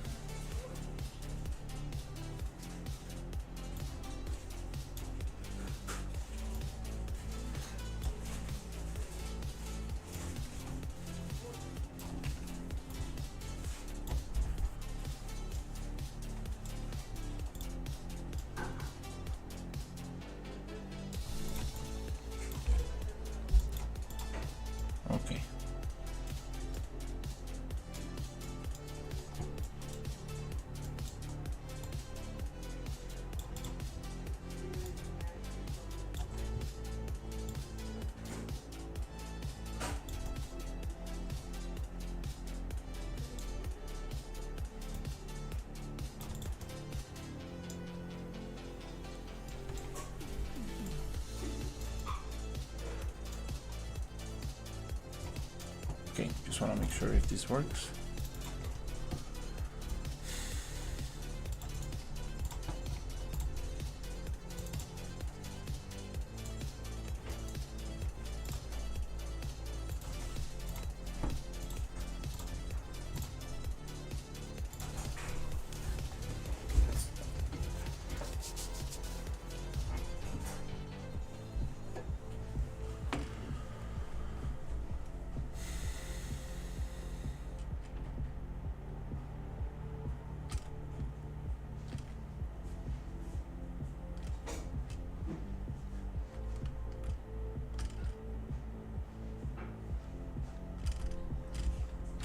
Okay, I think that's good.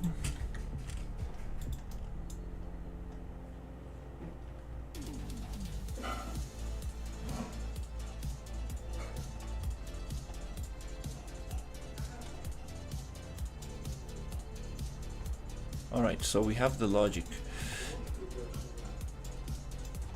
Now I want to get a timer instead of this.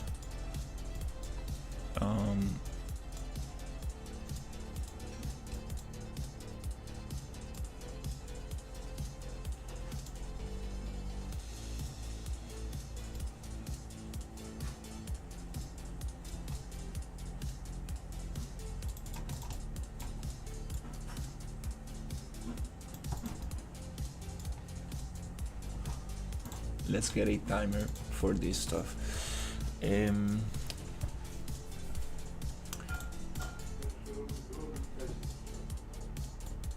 So how will you go about this?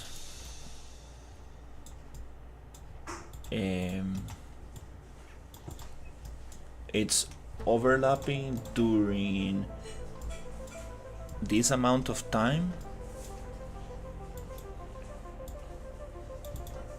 Is it like with a deal?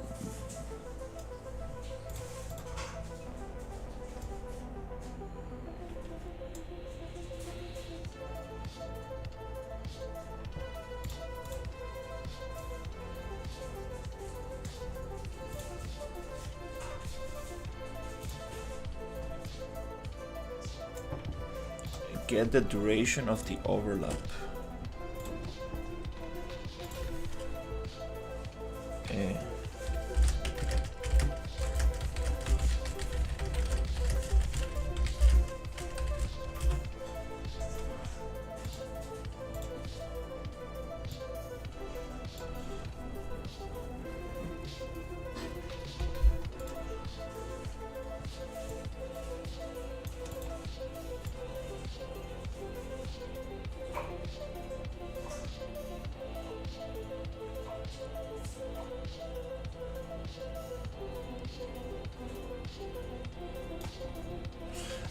Okay, so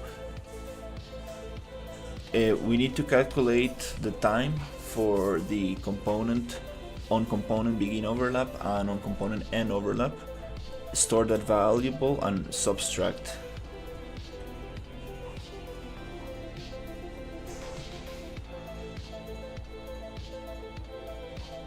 Get real-time seconds node for this purpose.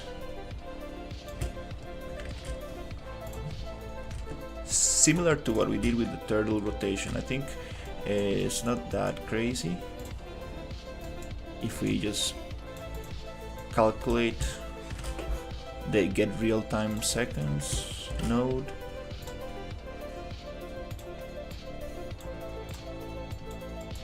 Get real-time seconds node. So we need a variable named overlap start time, something like that. It's gonna be float, and we're gonna set it.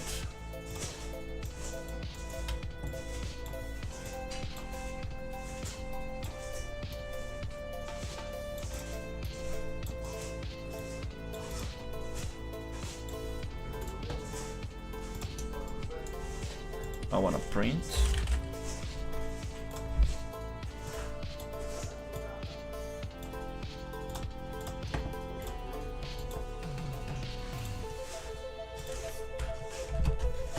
And see if we get the time of the overlap.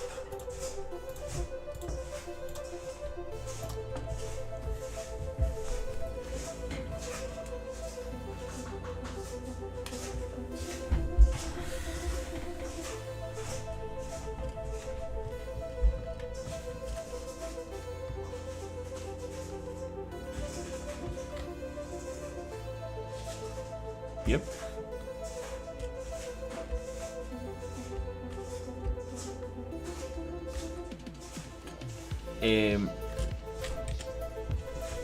We're getting something, but not yet. It is taking the overlap sphere.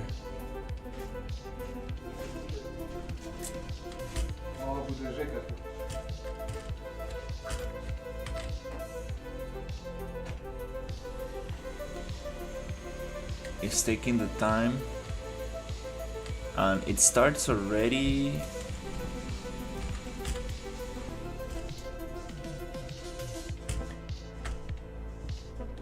Starts already at 20.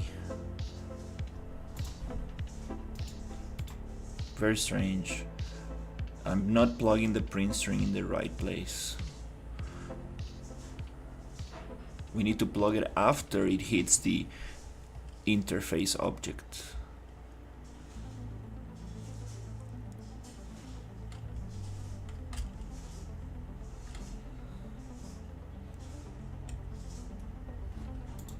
We need to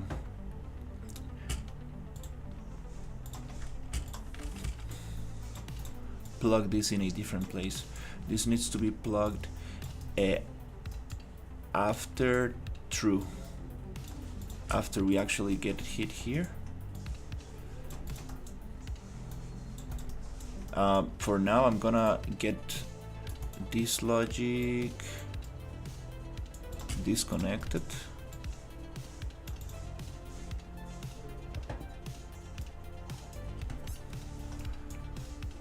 Yeah, I think it's pretty cool stuff that we could probably use for something else.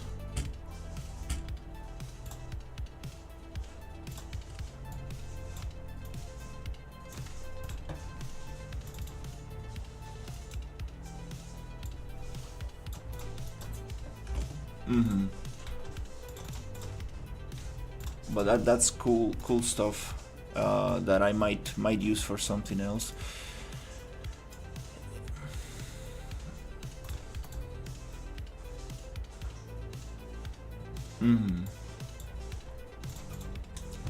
So here,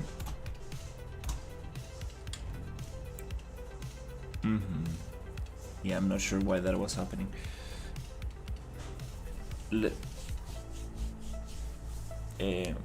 Yeah, too much stuff together. That's the thing. So yeah, it's gonna be 0. But if we go here,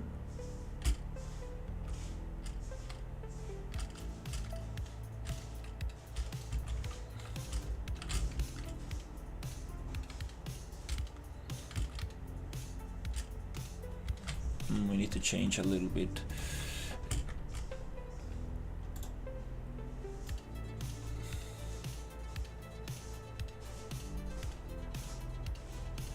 Oh, it's not even plugged in. Okay. Oops. So let me bring a sweater.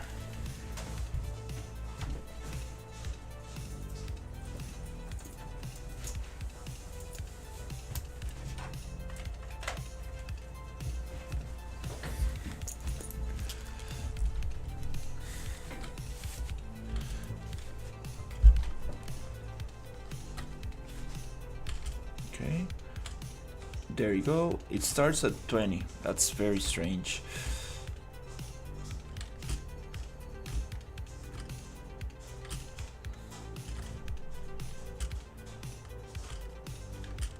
It's recording the numbers. It starts at a number. Very strange. It doesn't start at 0. On component begin overlap. The projectile base. Only after it's true it should start printing. Get real time seconds. Return time in seconds since world has brought up for play. So we need to do another subtraction, which is the real time second. No, that's not the node we need. No, come on Google, get real time seconds. That's not. We need another node, which is get real time, get accurate real time since application was started.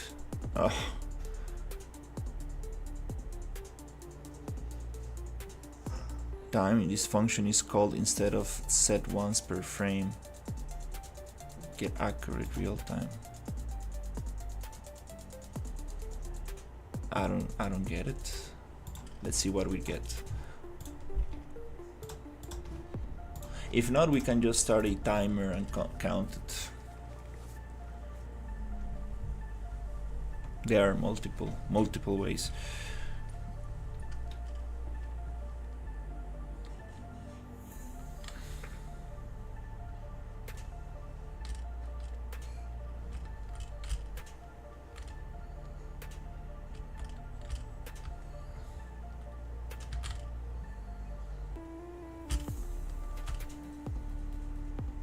Oh, I think this one is counting.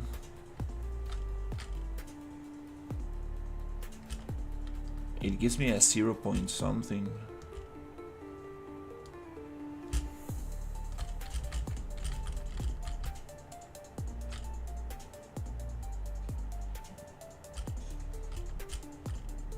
Let's get the fire again. It goes from 0 to 9. 0.9. That one is working better, but can we do it in seconds, not partial?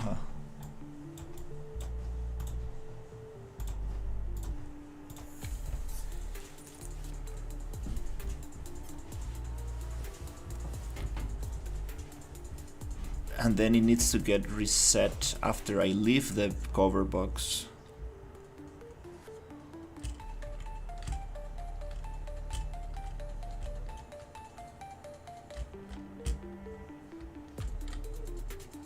Oh, what the fuck?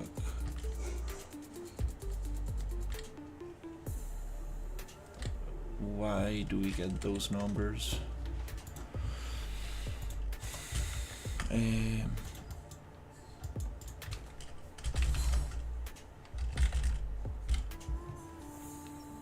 Start tick timer.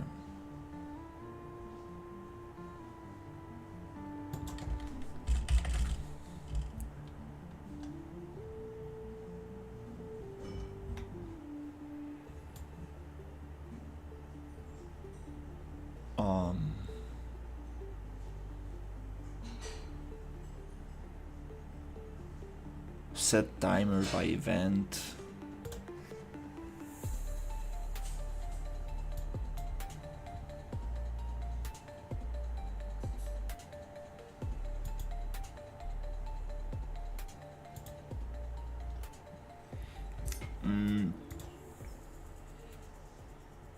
Yeah.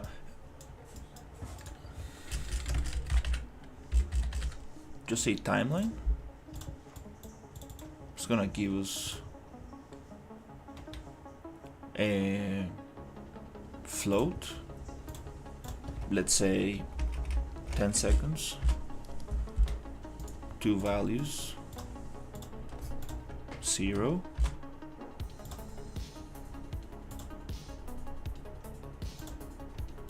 Time 10. Value 1.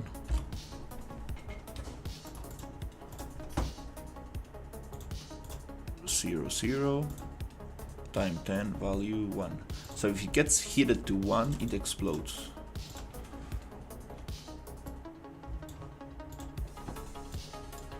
Let's see if this makes any sense. Play from start. finished or update and give me that.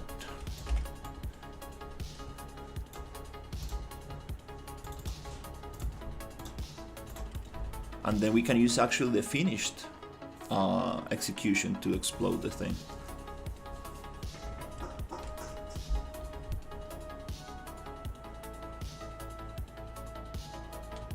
From the timeline, there's a finished execution pin. So let's see if it actually counts.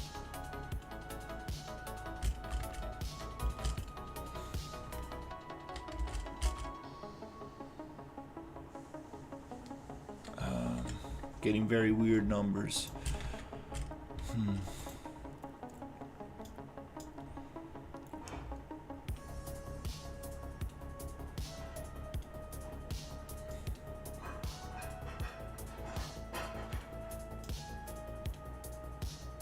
When this is true, it starts.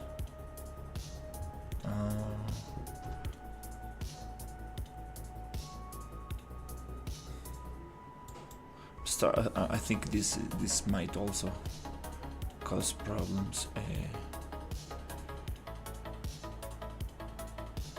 And it's returning a value.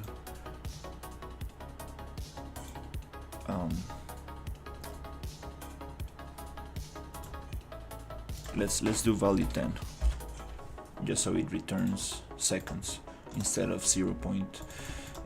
Like a bunch of decimals. Let's see. Something's telling me that this is gonna run all the way through, even if I'm not triggering.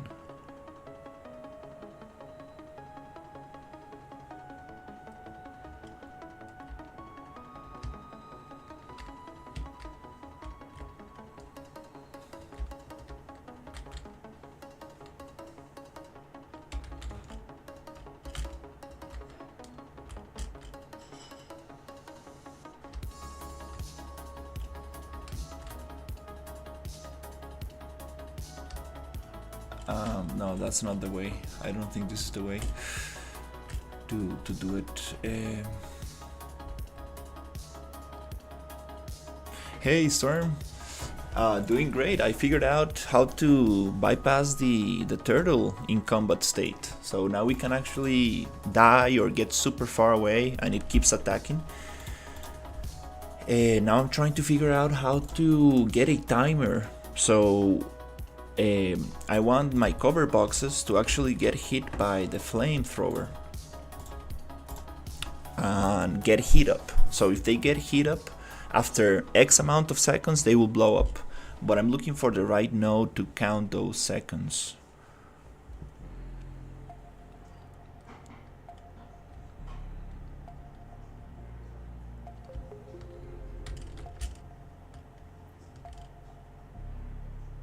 Yeah, I don't think a timeline here is gonna do it. So we need to count how many seconds is this getting overlapped by.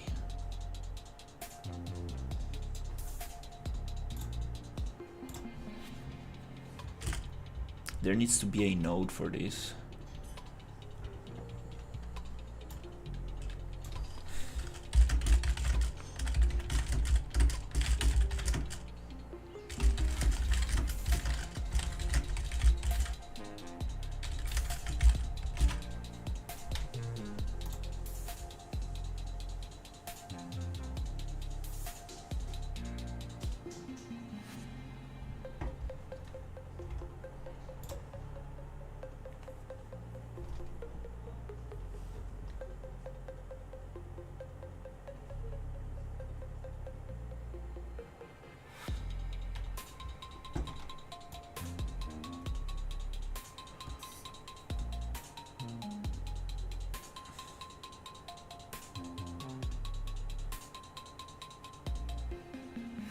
Time of impact along trace direction.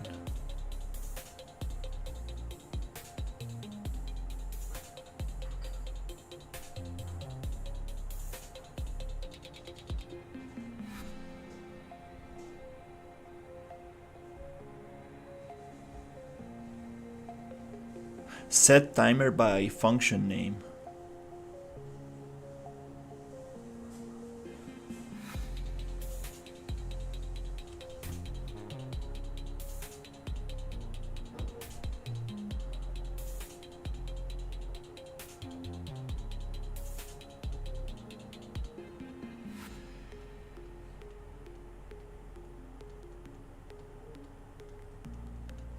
Set timer by function name.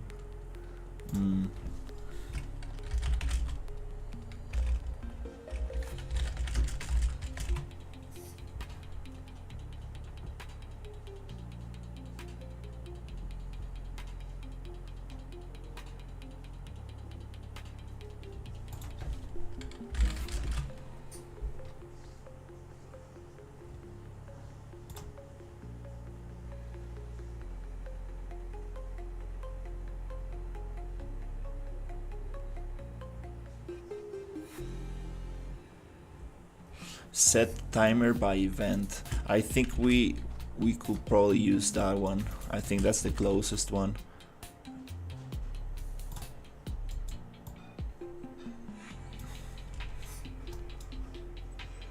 But again, it's asking for time.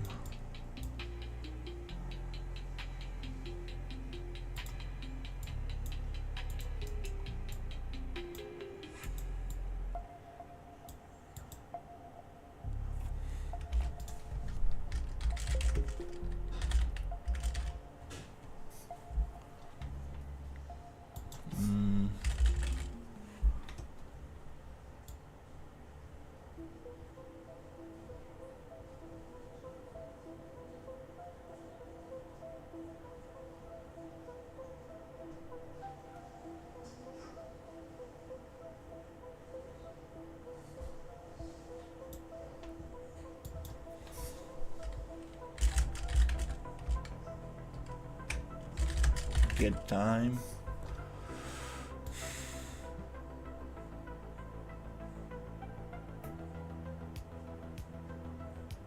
Get timer elapsed time by function name.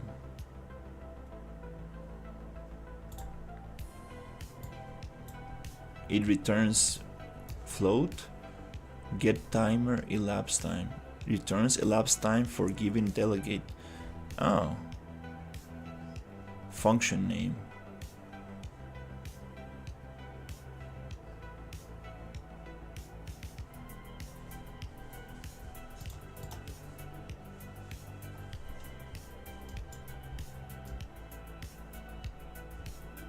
Can we use this function name?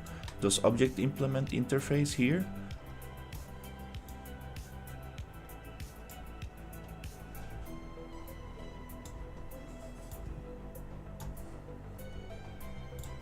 There is this node called get timer elapsed by function name. It returns a float.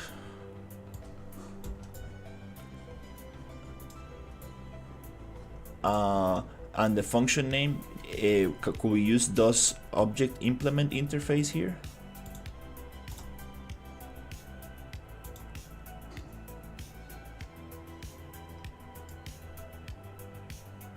So we need to create a function to try this.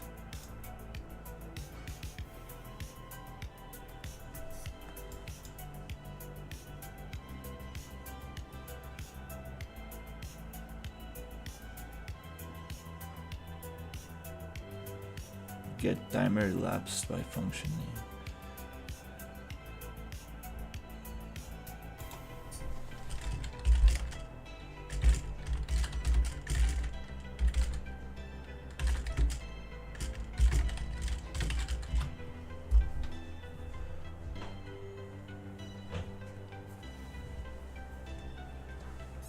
Does object implement interface? Yeah, pretty sure it doesn't work like that. It asks for a name, but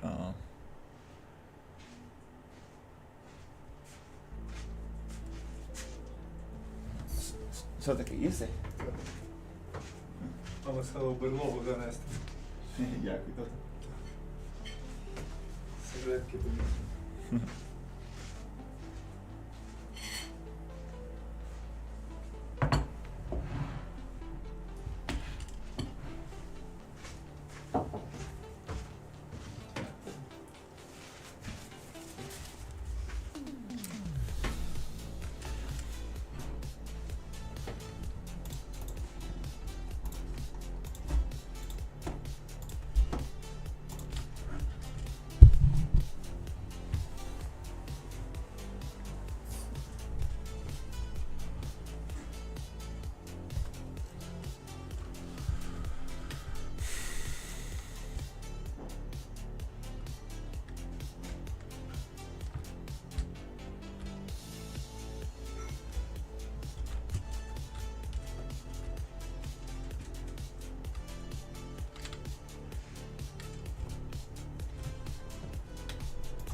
Okay, it's returning 0.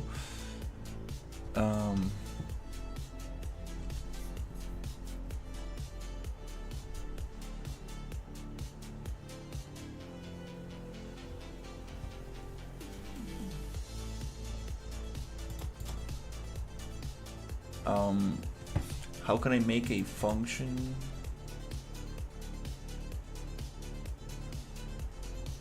to just test this out?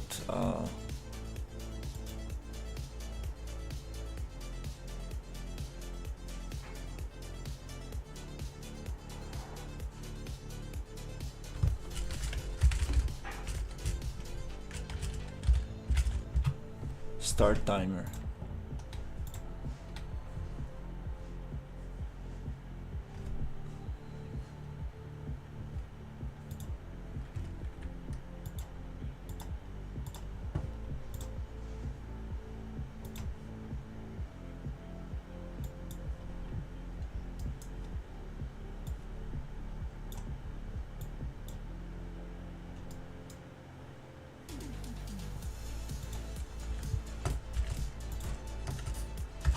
This function can be empty, right? We just need to activate it.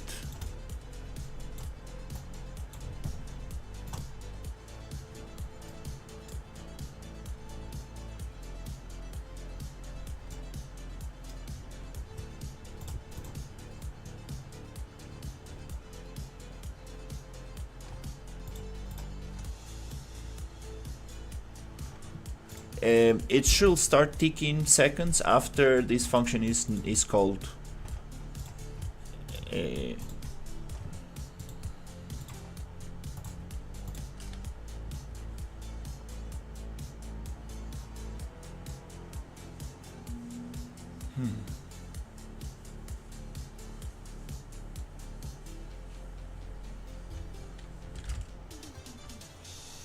let's see.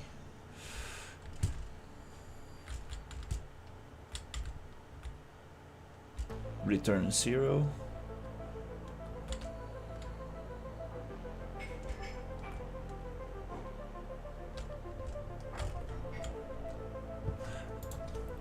We can do it differently. We can do it differently. We can start timer, and inside the timer, get time.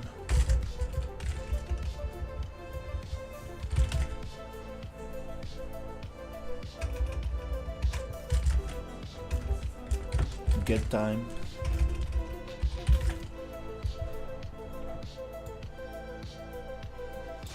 Get time seconds. Oh, get time in seconds. There's something new I found from this execution. Oh, there should be already something built for this. Absolutely, needs to be.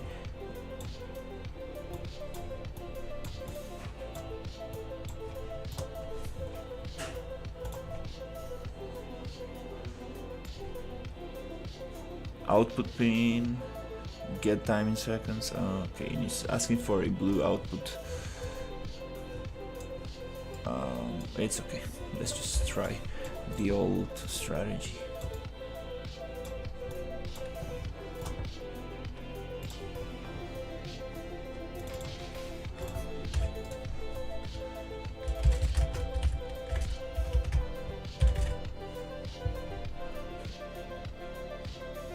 Get overlap start time.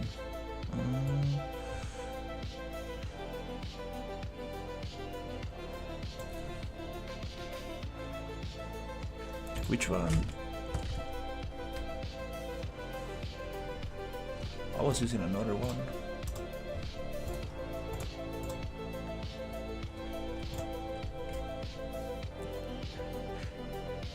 Get real time seconds.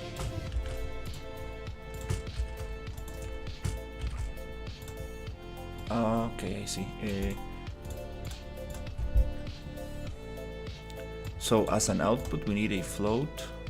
Oh, I see. Okay, float, which is gonna be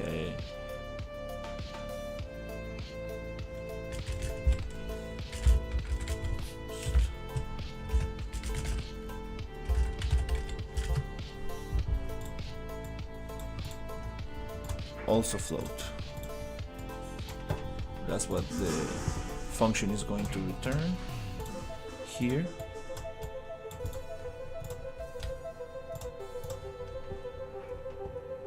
That's a little better. That should not start counting until we do touch the thing.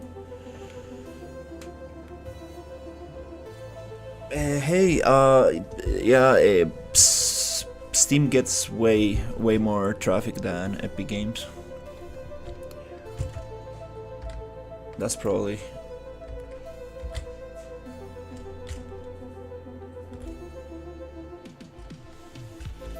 It starts counting from. That node starts counting from the begin play. It's doing exactly the same. Does not get cold. Doesn't get cold here. Okay.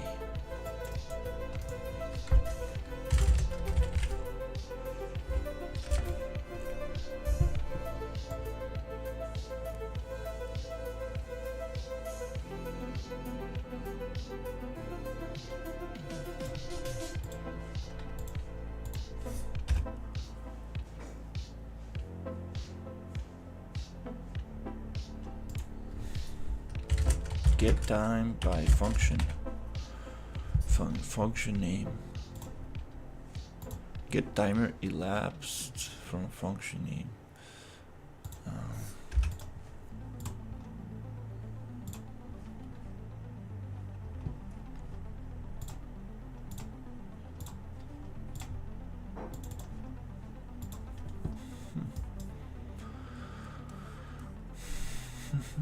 Let's see what that is.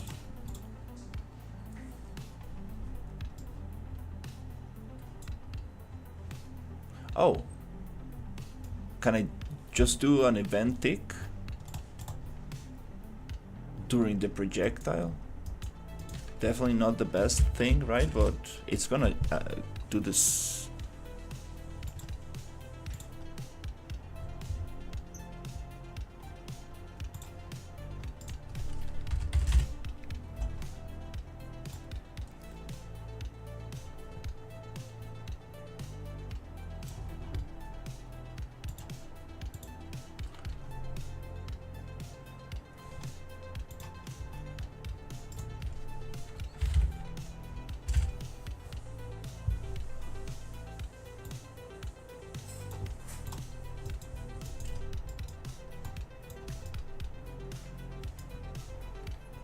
Maybe if I do a branch.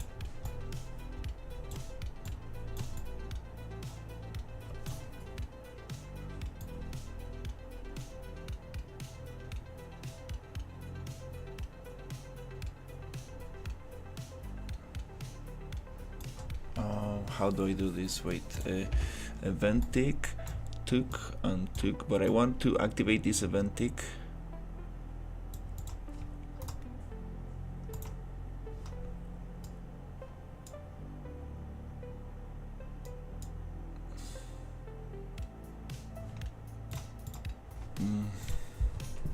I think I had something like this before.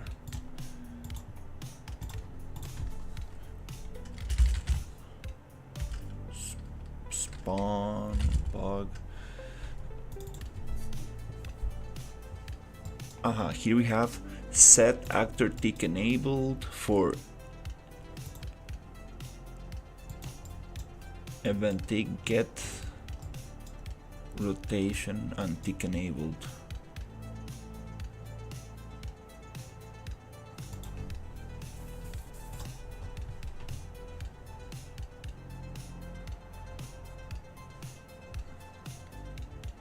Set actor tick enabled.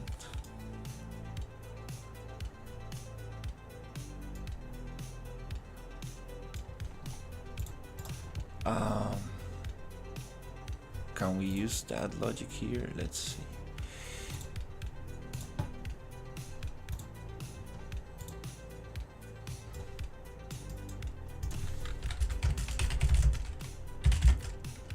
Set actor tick enabled.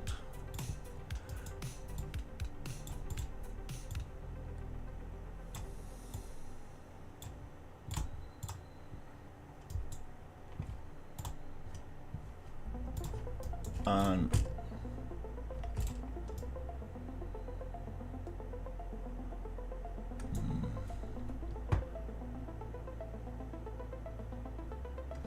this is not going to reset the timer.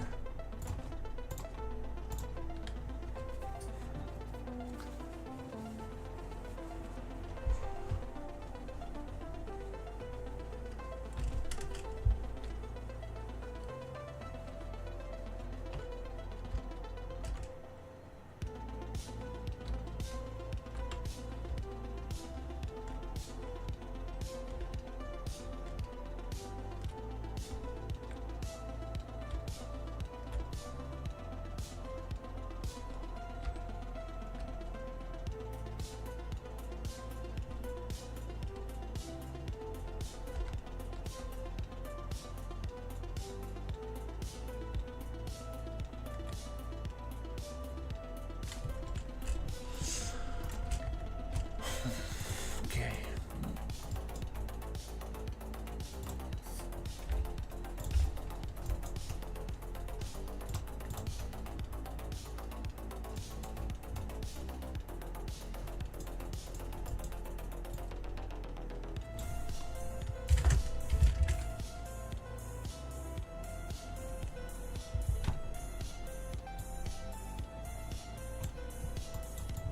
We need a timer from here.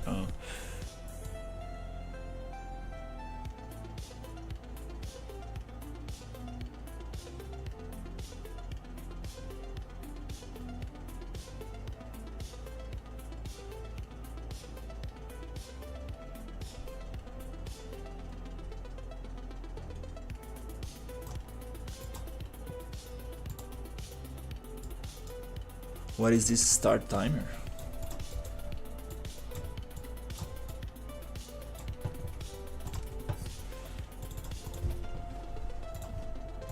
Maybe that one?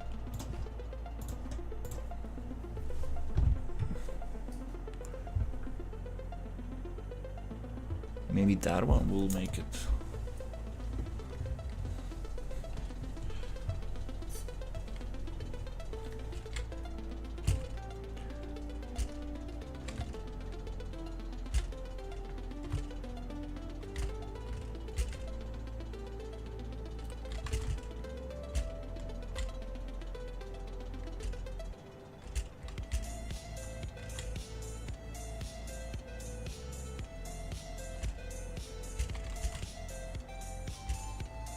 That one is working, but again it starts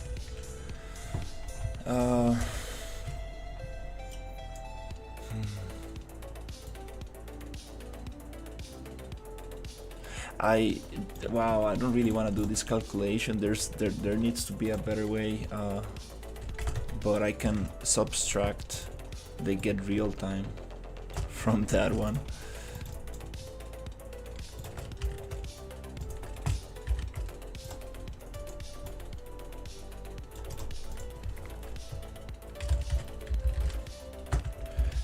Yeah, there needs to be one node. I mean, the function one sounds pretty good.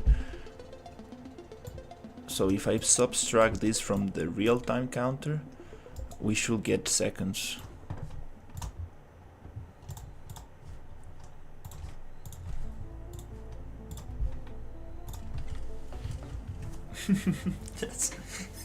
that's a little bit too much, but we are running 2 timers. I believe that the gameplay timer is always running.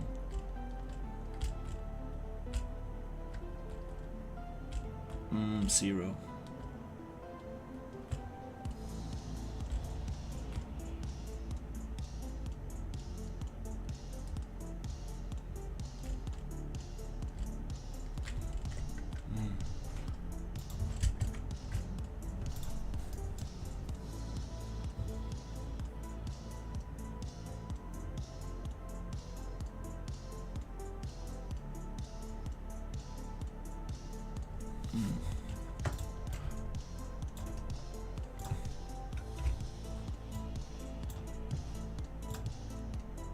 Is there a node that that calculates the difference between two values and gives me an output.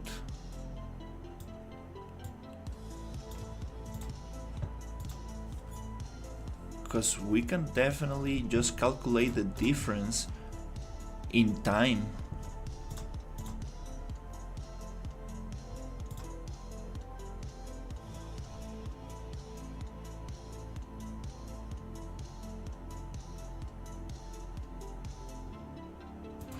Yeah, the problem is that I cannot calculate the time during the overlap. I can only get the real time from play start.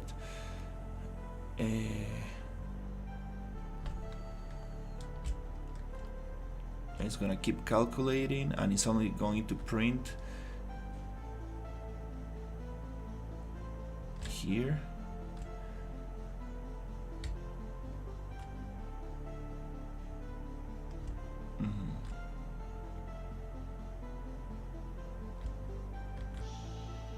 No, this is not what we need. Start timer.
Record start time. Get real time in seconds. Get real time in seconds.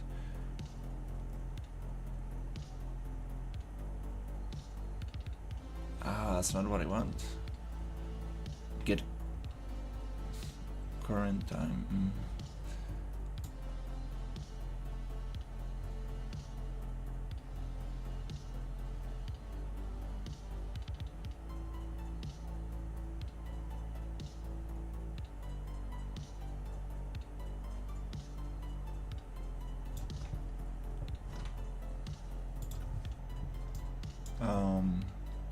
Oh crap! Wow, was not expecting this to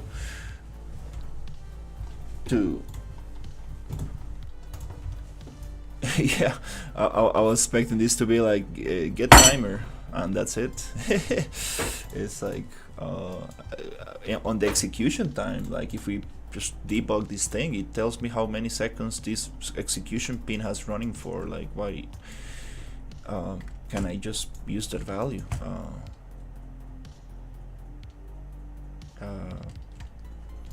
Yeah.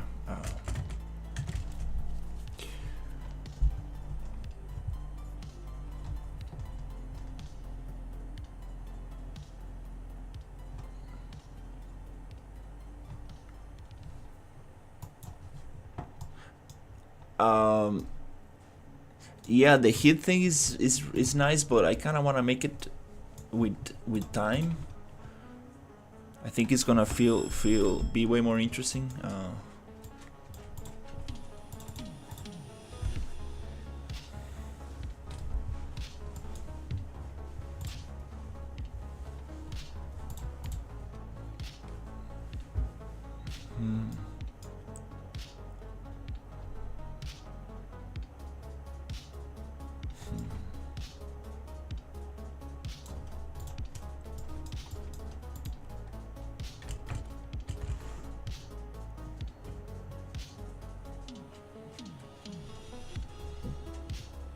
Nice.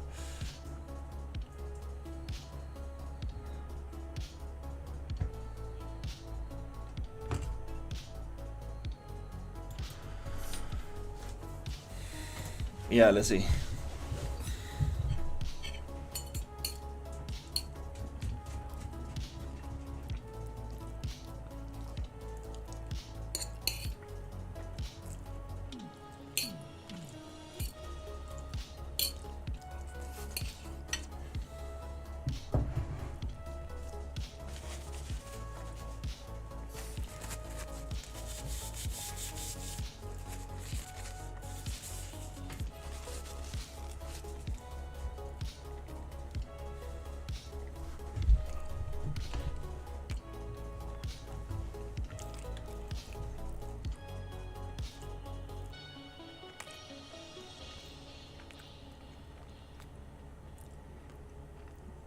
Mm-hmm.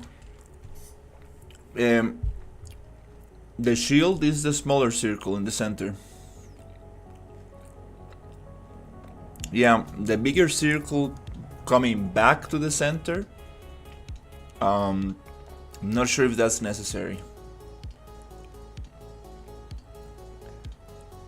I thought the shield was the bigger circle.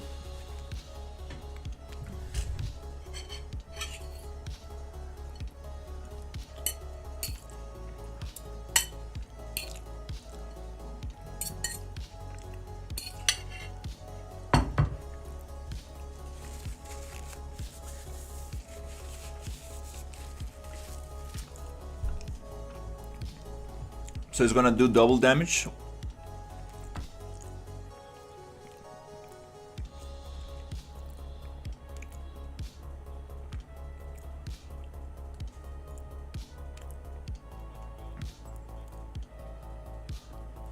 Because it could do double damage when it goes out, and then when it comes back, it can damage again.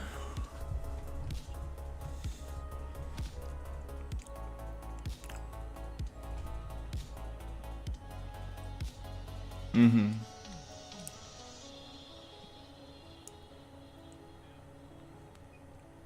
Mm-hmm.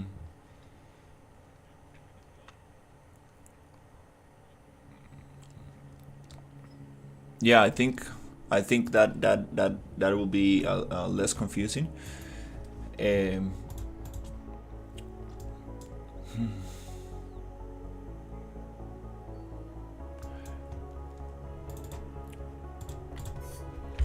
no timelines inside functions, right? Oh, can we do it? No, we cannot do it. Wow.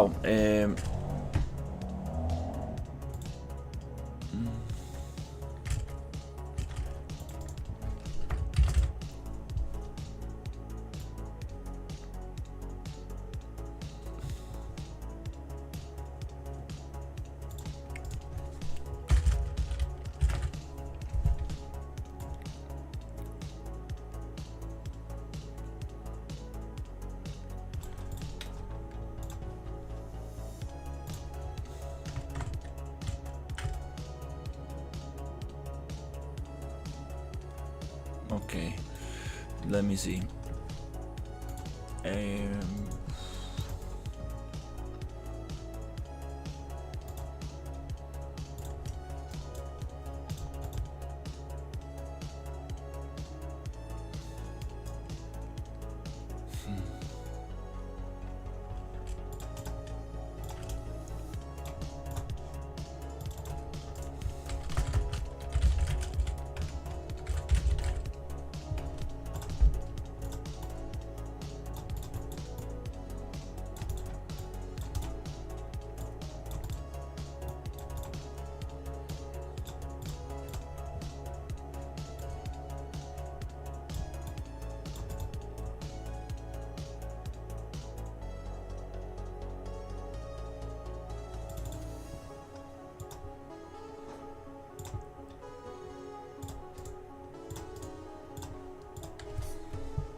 I don't get why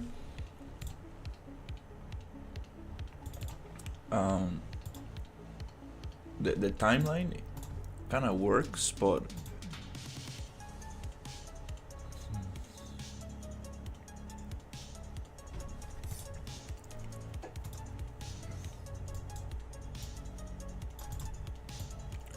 just want to activate it when it's true and give me the amount of time I spent on the fire.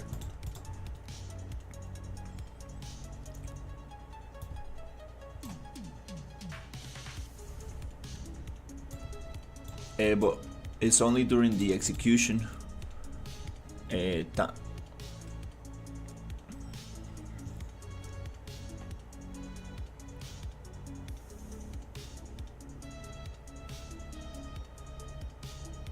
But it's on the fire overlapping.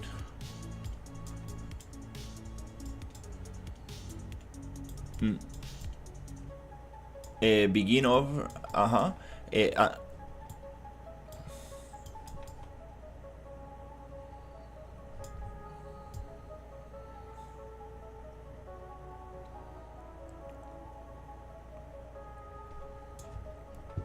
So we need on overlapping.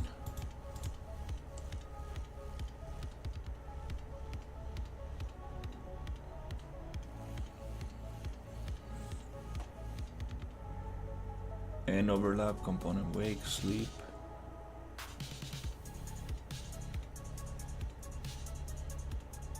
On component begin overlap.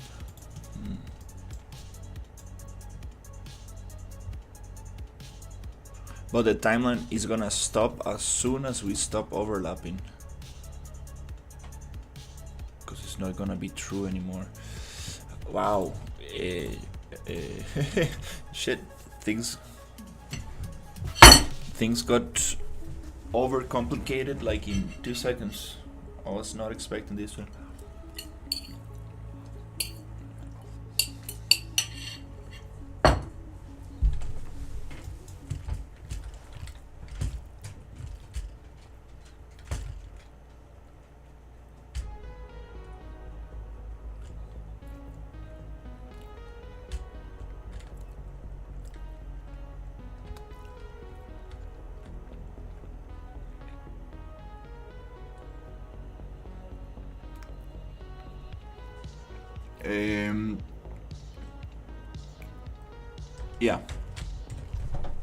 Yeah, I'm gonna take your advice.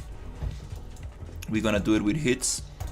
The hits will get reset after some time, just to make it seem like the temperature went down. So let's do it with hits. Let's get back the hit logic.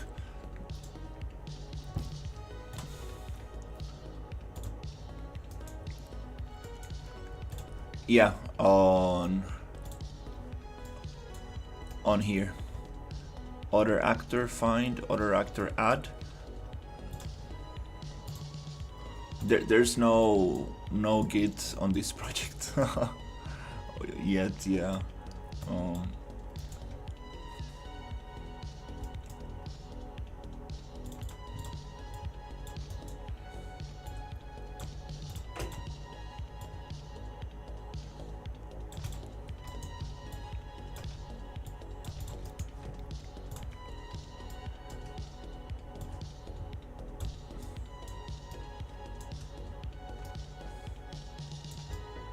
So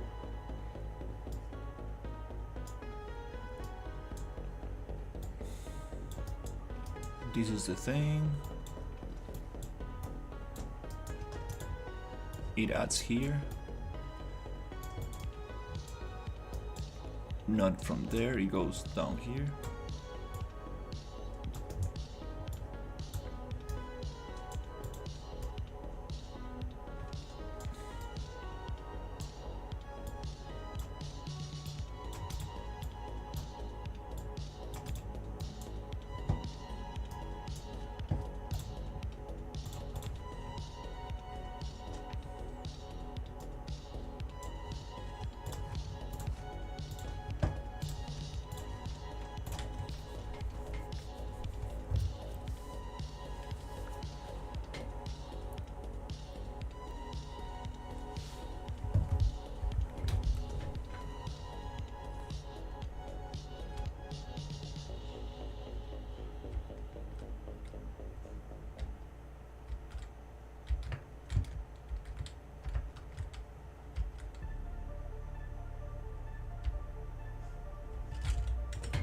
Mhm.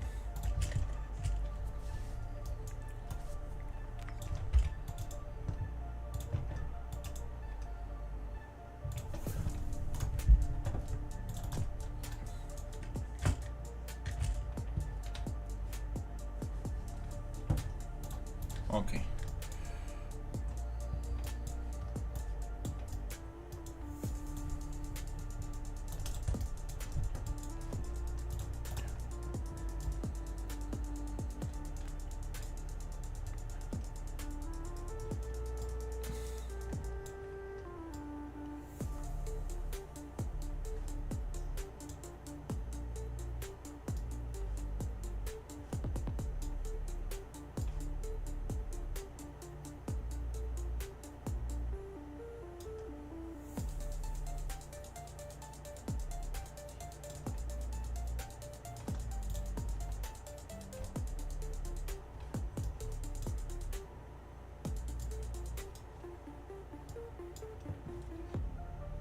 Okay, I need to add the other logic for the character.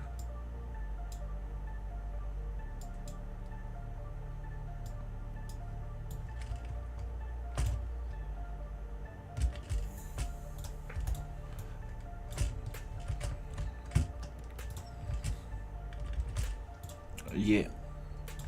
Yeah, I think I might do the transfer soon.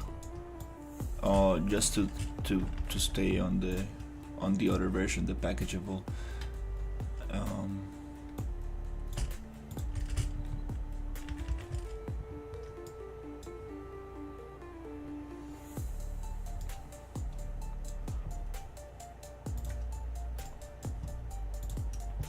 okay, let's see if I can.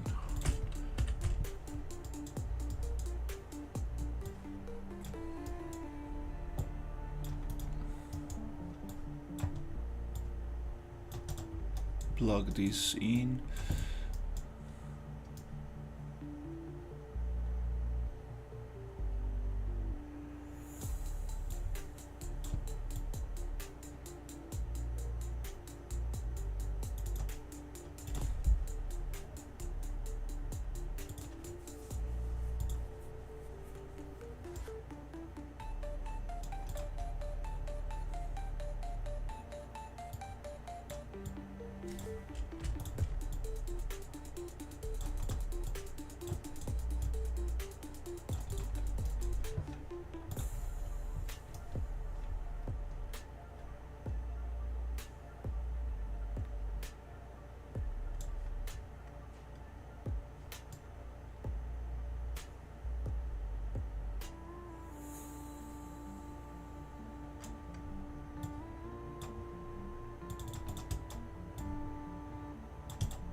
Okay.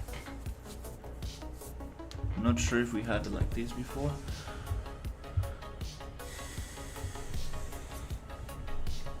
I'm not sure if I had it like this, but I think I got all the pieces.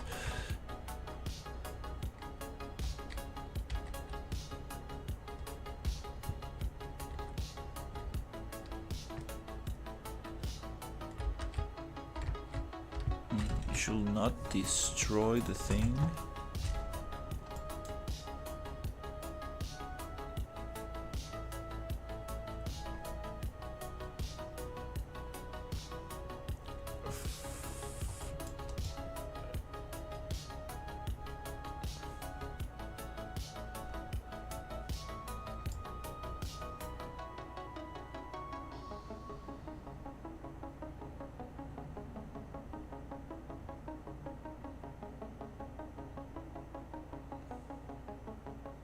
Oh, I think this logic, no. I think we don't need this.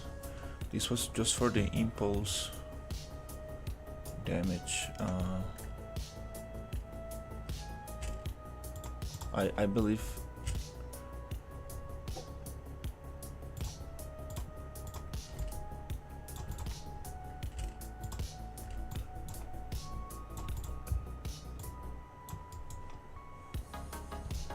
Apply damage from falls. It's gonna keep going on falls.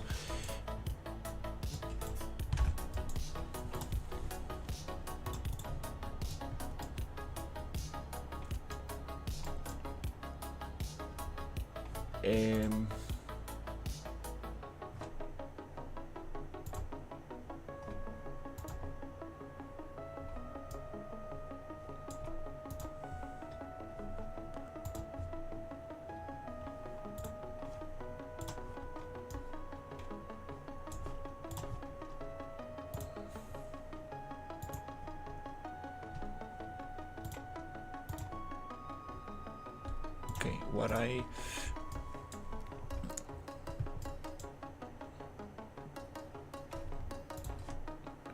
don't remember, it's this one. This is required hits 1, 2.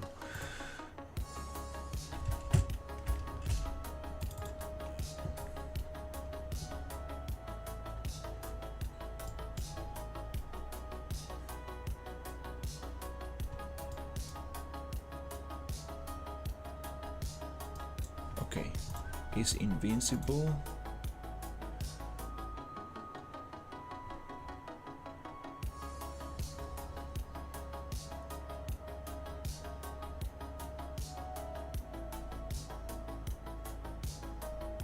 It goes from false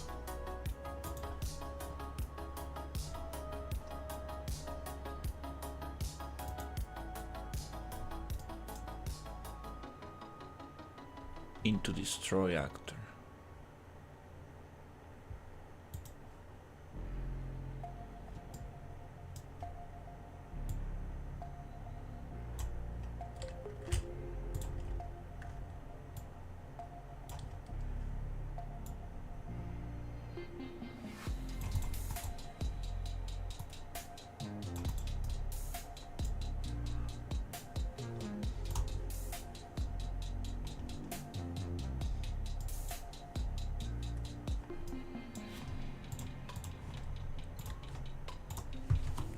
Needs to count a couple of times.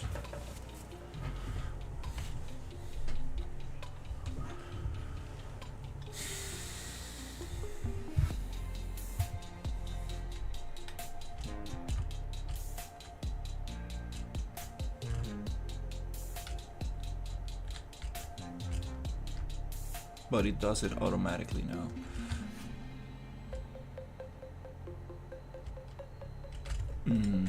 I don't remember what I changed.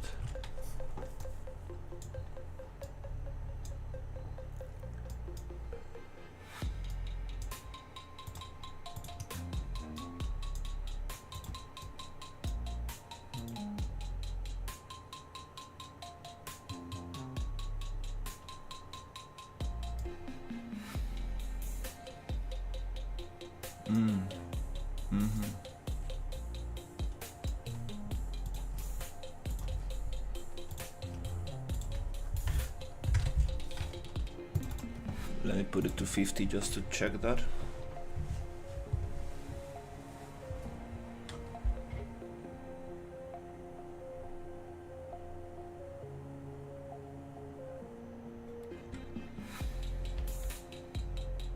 What I also remember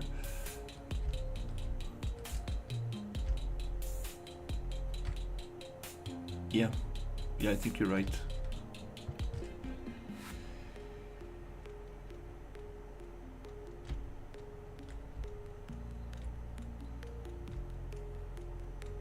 This one is gonna go at the beginning.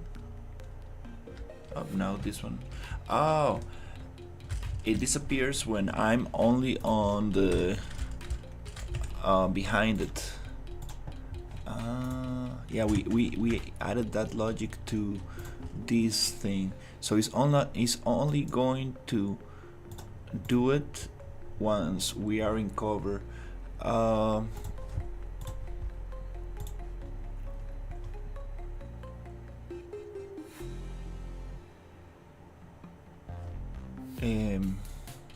Let me change that variable name to is in cover or in cover.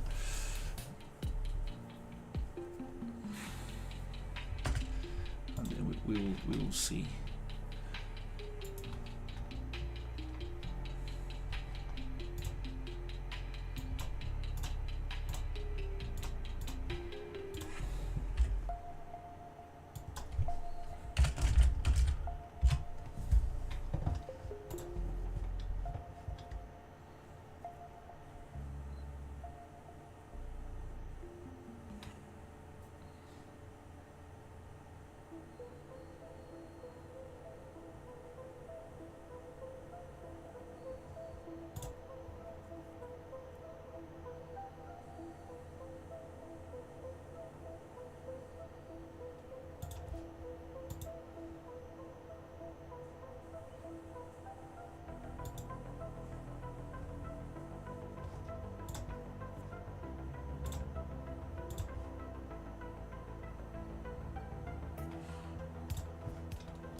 To be super honest, this condition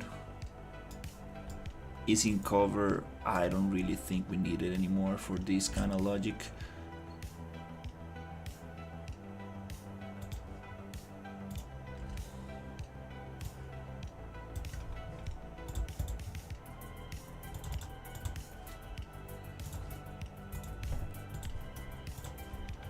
Yeah, it's cause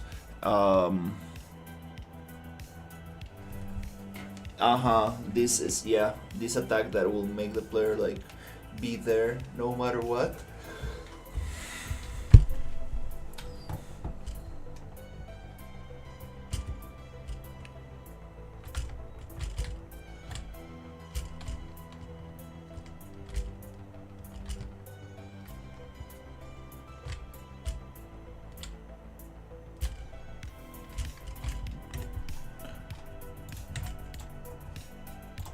Just gonna double check the logic.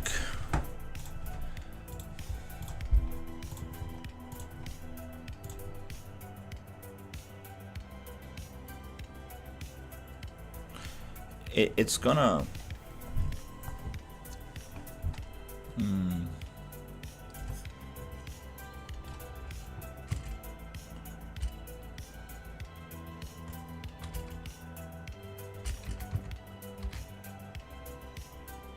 okay, does not do the damage until it hits the number. Okay, that's working. Okay.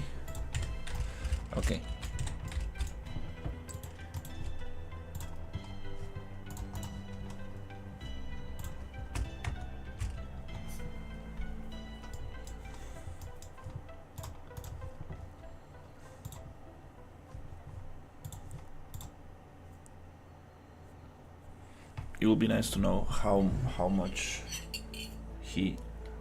spheres he gets per shot.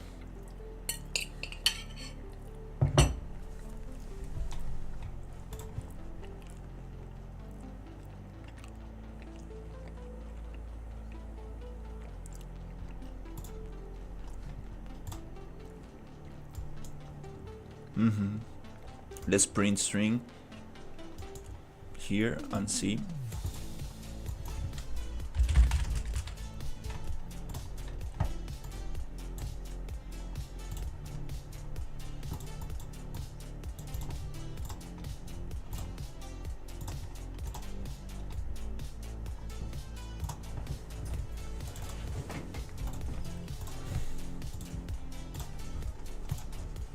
we get any different number.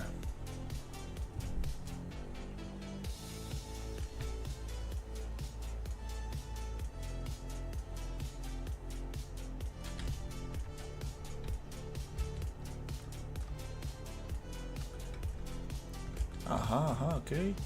Oh, nice. It's a good number. Yeah, we can play with this.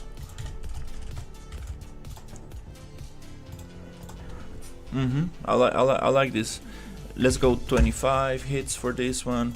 Let's go maybe 100 hits for this one. And now I want to.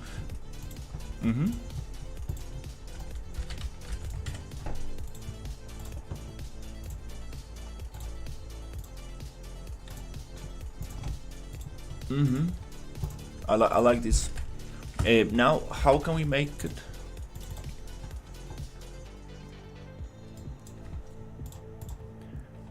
If you wanna do it with 2 attacks.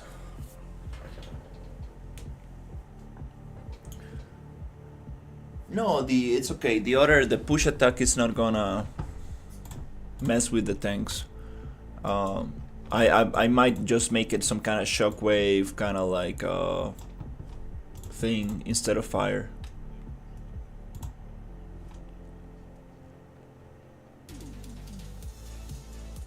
Yeah. I think the push won't mess them up. Just the fire. Okay, this is nice. The other thing I want to do is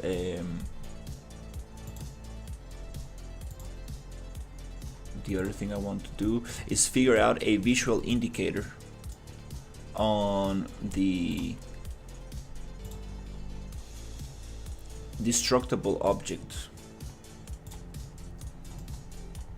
with an emissive material. And then we need to reset that count.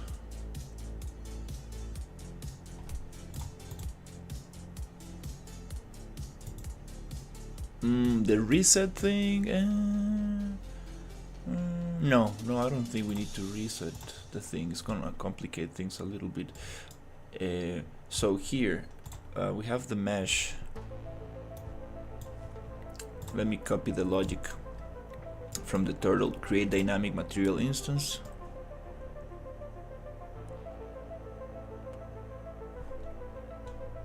Create material instance. Set scalar parameter.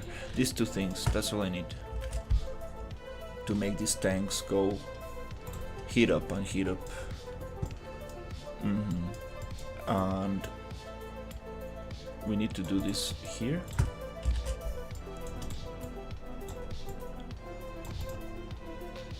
It's gonna come here. Poop, poop, poop. Okay. Tank is gonna be mesh. Target is gonna be mesh. And then we just need to get the right material name. So I'm gonna find a cool rust material.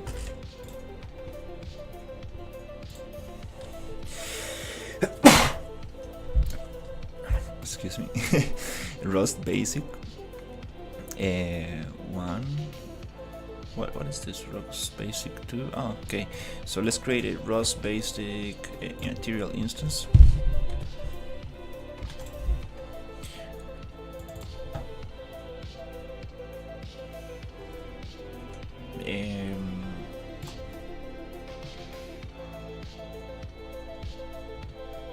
We need to add a emissive to this. I see where it comes from.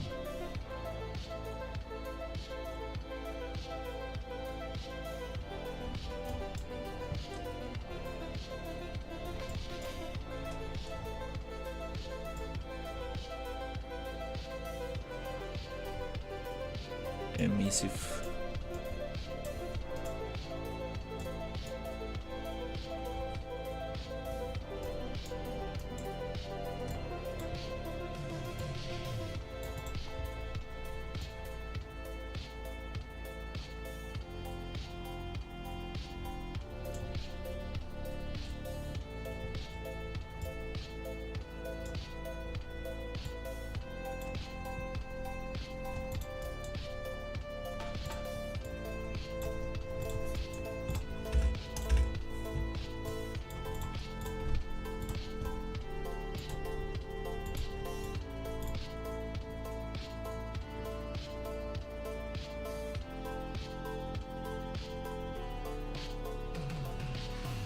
super orange.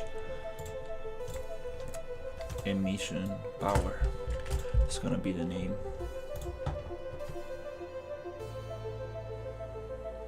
Of the thing.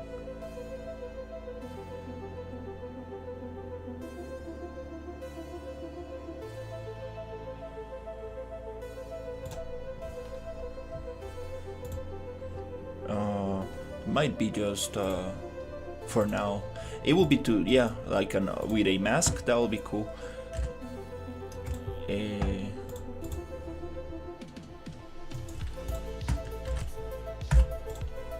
And the value is gonna get plugged from here, current hit. Not sure how that's going to translate into emission power. And the source material needs to be this one.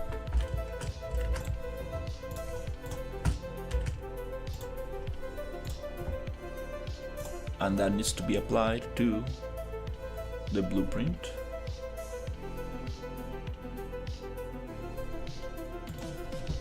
Mesh has no material. It's gonna be applied to the things we call. No problem.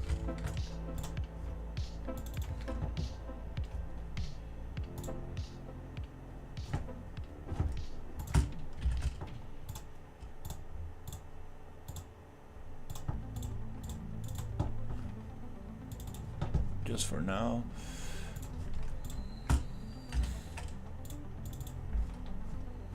Not that one, but this one. Oh my god. So many materials, material slots.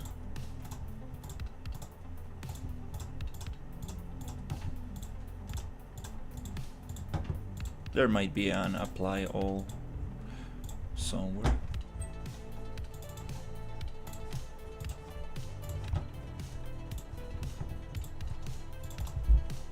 Yeah, for now it's okay. Let's just test the emissive.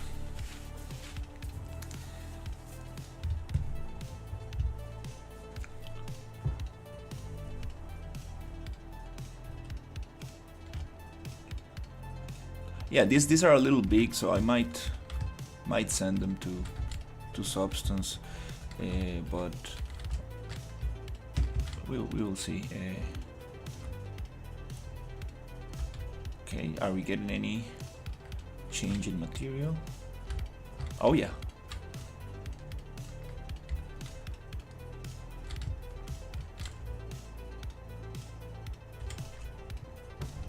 That's also true.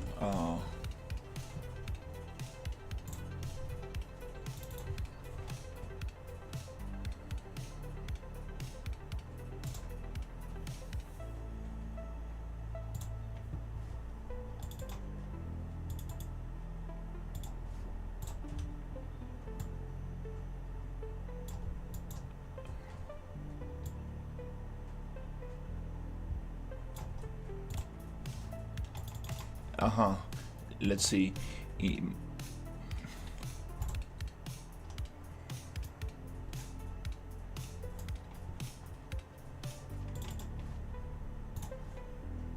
Oh, it's only gonna do it on the one that actually gets hit.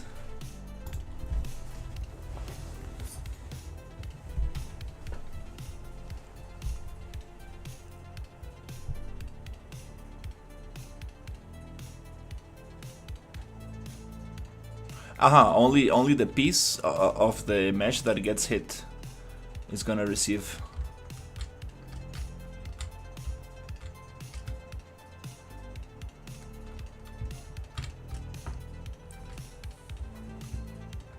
It's only the first. I see what you're saying.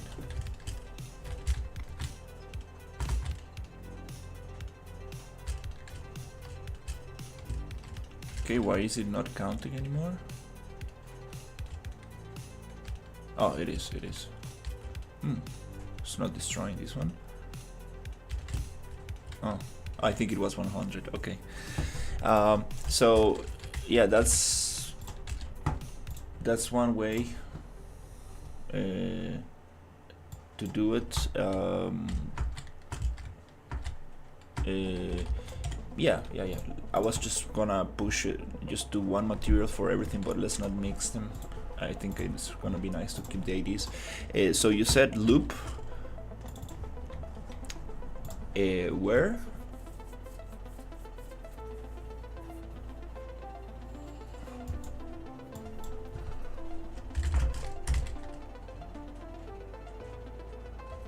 Get materials array into like this. Oh yeah. I forgot arrays work like that.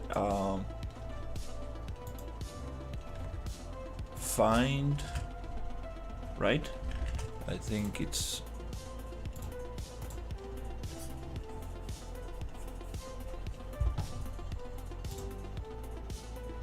also no, it's not find or add, it's loop.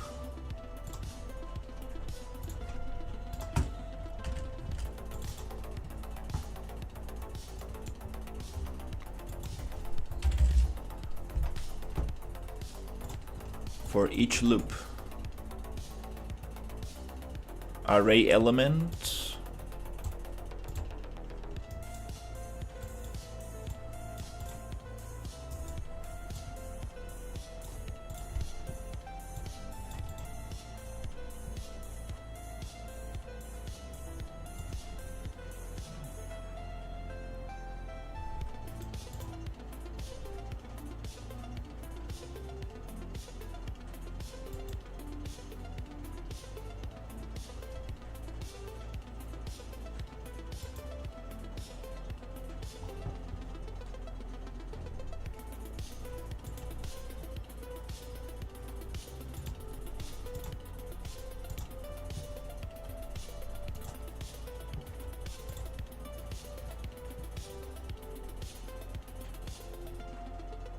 oh, you don't get dynamic, you just set material.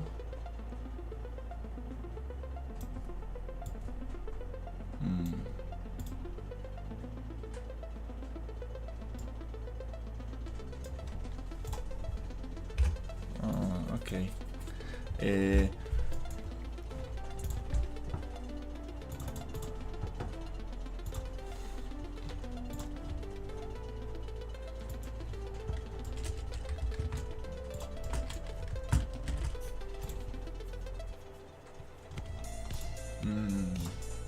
I think that with the emissive we can pull it down, because that's why I'm doing dynamic. This node create the dynamic material instance, so we can probably push the emission down, the emissive down. I'm just gonna test very quickly, edit materials, and let's trash all of them. Let's add new one.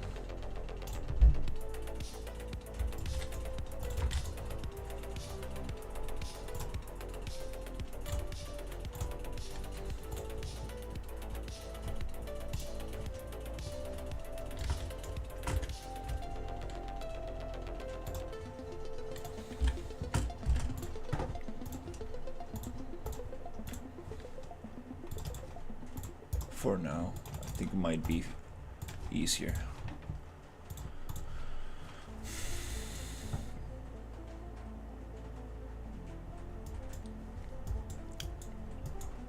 It needs to have some kind of delay.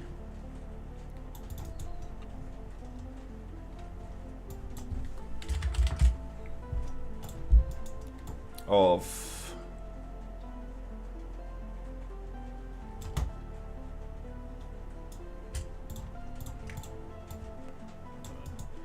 after it doesn't get hit on a couple of seconds.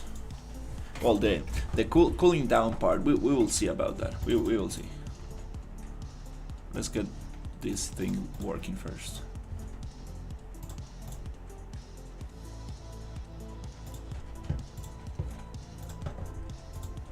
We can also just make it so it gets hot, stays hot until it blows up.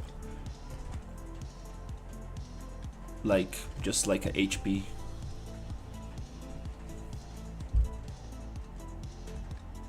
Might be better.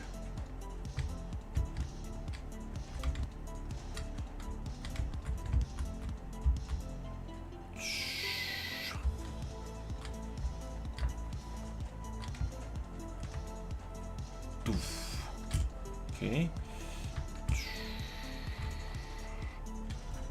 Okay, so the values go to 100. Can we divide this thing so it doesn't apply the emissive so hard? The divide by what could be a good number? 1 to 100. We need to check the material and see how this looks like, because just 10, it's very strong. We probably don't need more than 10. So let me see, 5, 10. Yeah, 10 is good enough.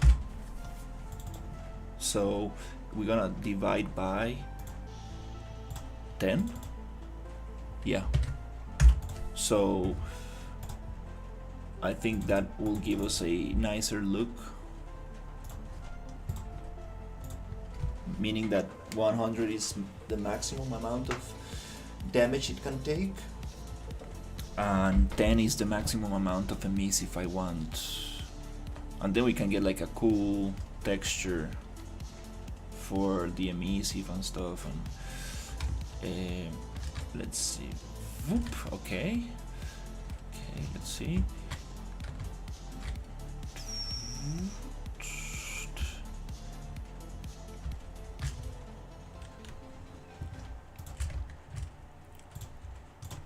Yeah.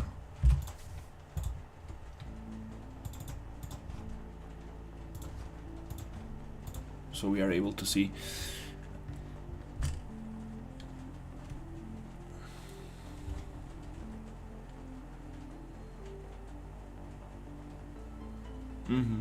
Then we can add smoke and fire depending on the damage, so you can tell like, oh okay, this is going to blow up, I need to get away from here. Oof, you can kind of tell.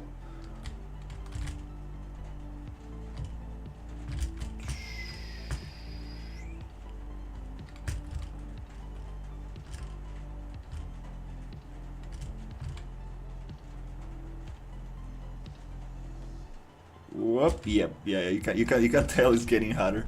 That's nice. I think 6 p.m. was a good. Yeah, I like it for the boss fight. I think this might.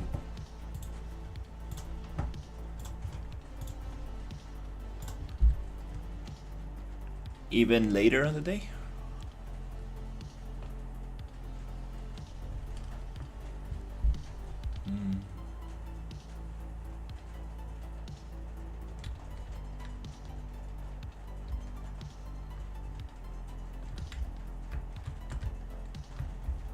Maybe it was a little more, yeah.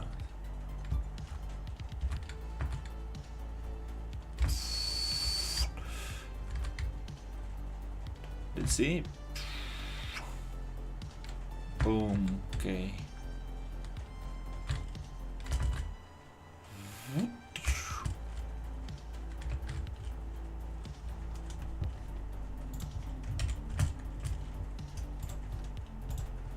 Okay, this is kind of cool.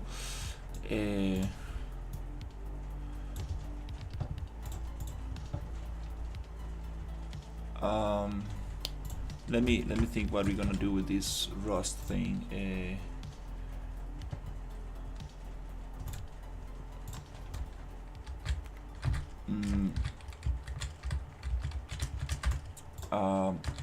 Just gonna.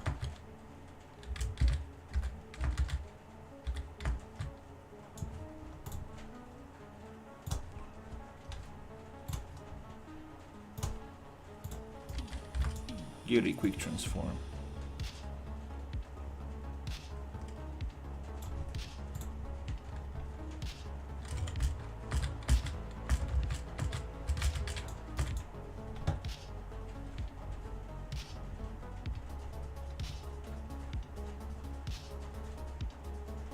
Yeah, quick transform.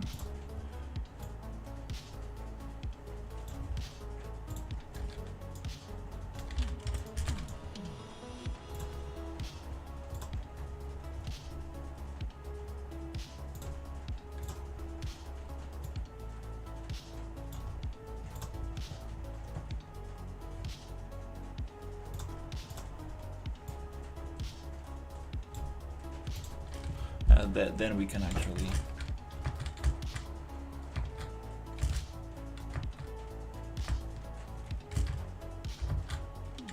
get this textured.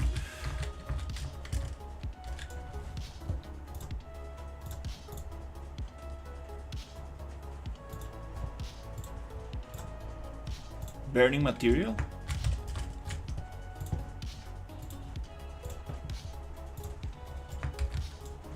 Yeah, on the glowing I want something like I'll probably have these textures. We need a mask texture. I'm pretty sure I have some cool stuff in here.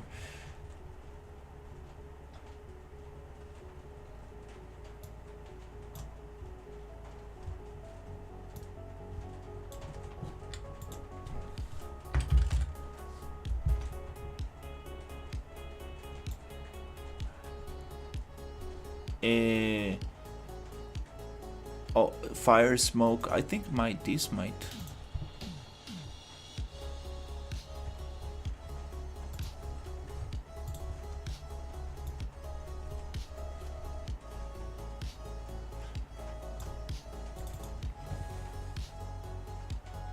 Yeah, I think I'm not gonna spend too much time on the looks of it. I want to get it working, and then I can really sit down and go to substance, retexture it, and get some cool stuff going. Yeah,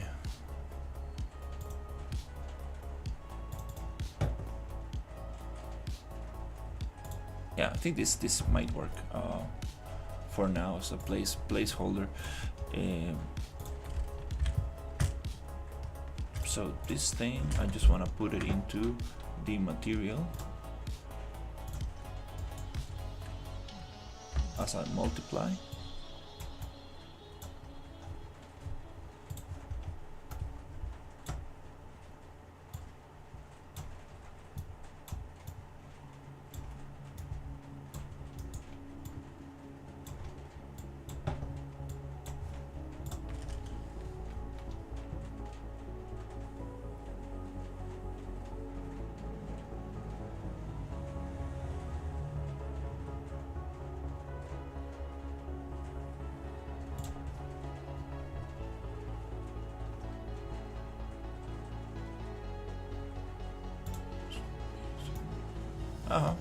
There you go.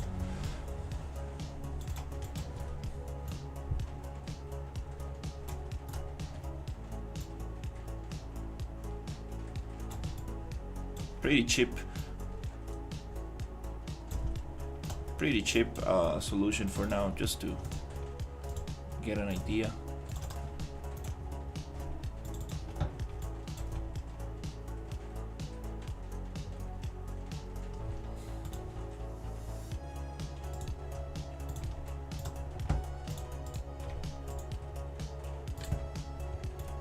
Let's make that the default color.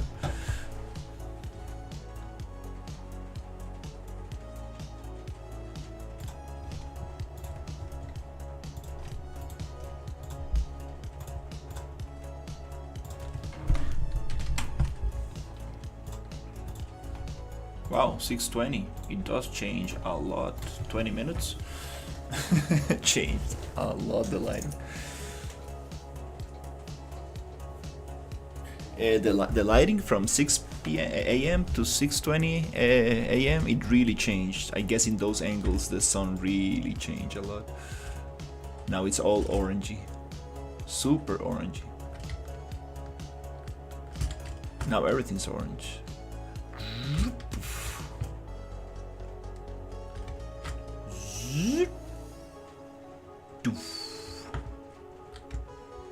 That's nice. A little bit more, yeah, yeah, you can really tell more.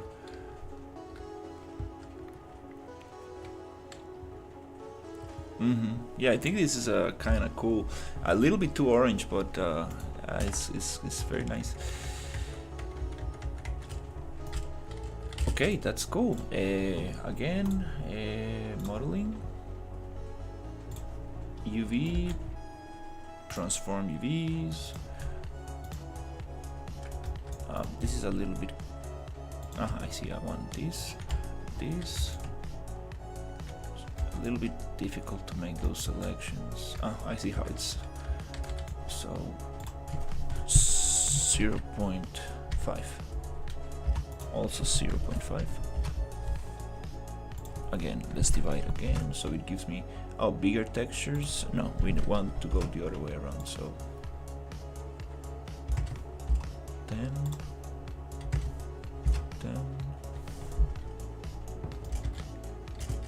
Oh, okay.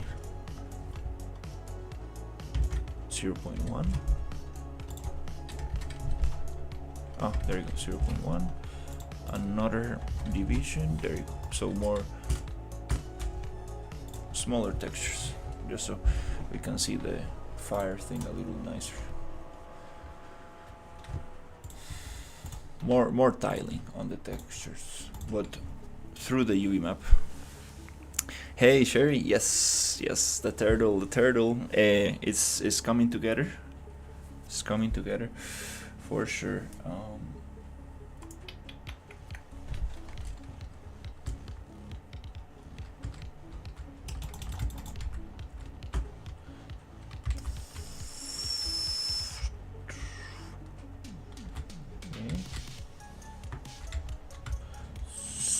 Boom. Okay.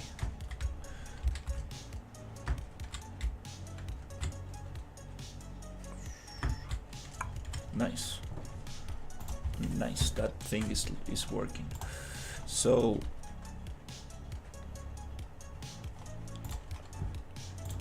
do we really need this thing? The cover box? I don't think we need it anymore. I'm just gonna leave it there. Did you get the free sound pack? No, which sound pack?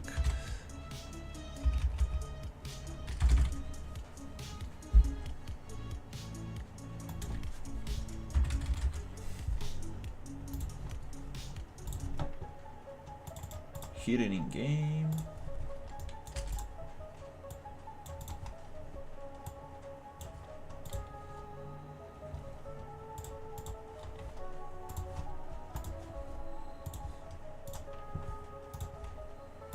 Awesome.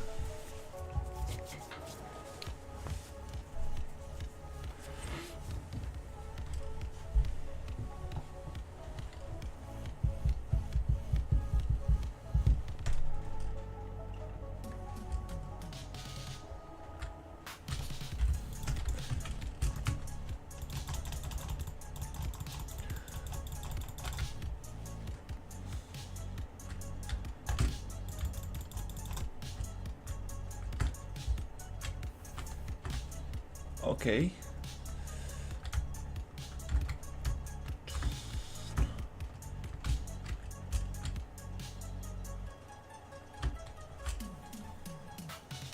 Oof. Okay, that thing is working very nicely. Again, if we go very far away from the turtle,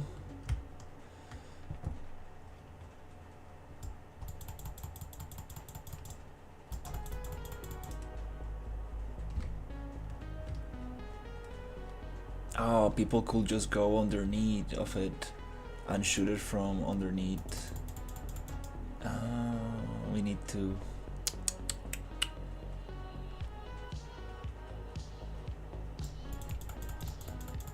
That's another thing, yeah. Yeah, the jetpack is probably not gonna be so.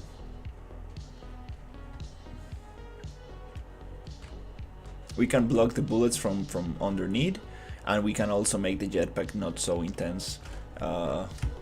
so it doesn't take. But now the turtle, doesn't matter where you go, is gonna get you. It's not gonna reset. Yeah, just block it from underneath. That would be perfect. Nice. This is cool.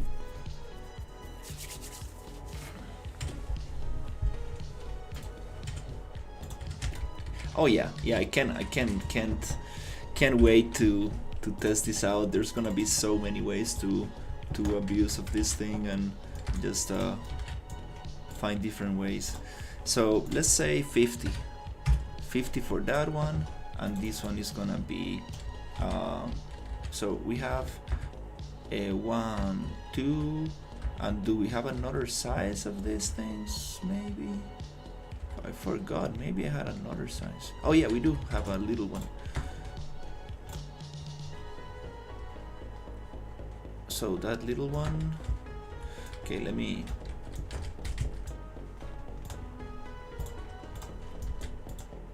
Go back to ground, lock.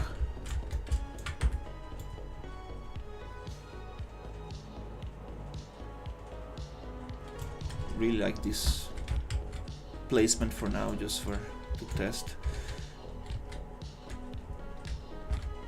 Making sure that we don't have any other one there. Super awesome. Okay,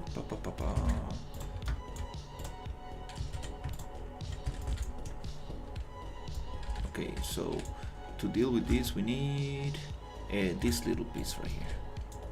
So group unlock. I'm gonna make a copy of that one.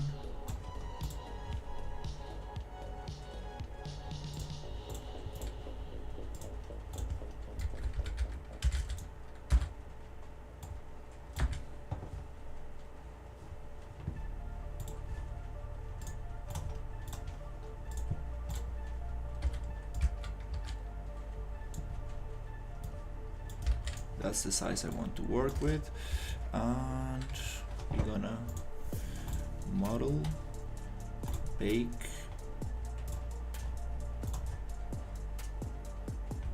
transform,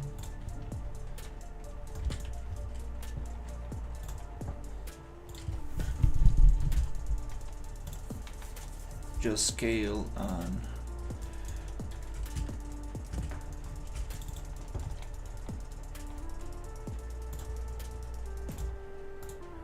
we're gonna do the same thing. Edit.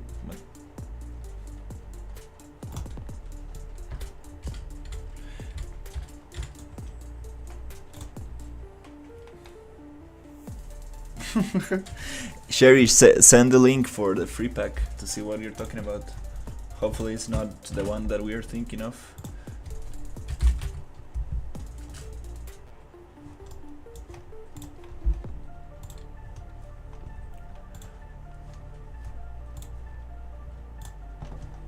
Again, somebody in the kitchen recording sounds.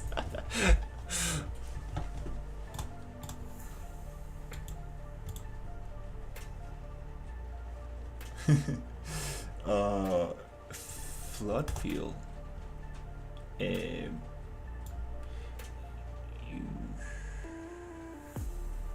I want to select all, assign material. Yes.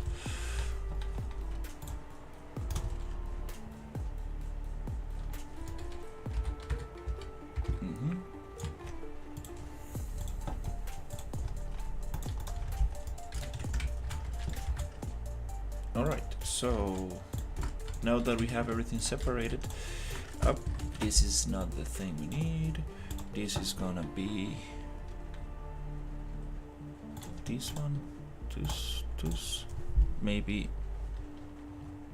30, 50, 100. Hey Cherry, how's it going?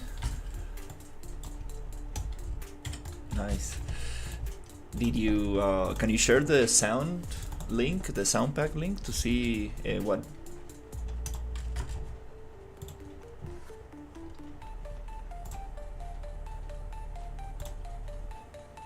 Oh, sorry. I totally forgot to check that one out.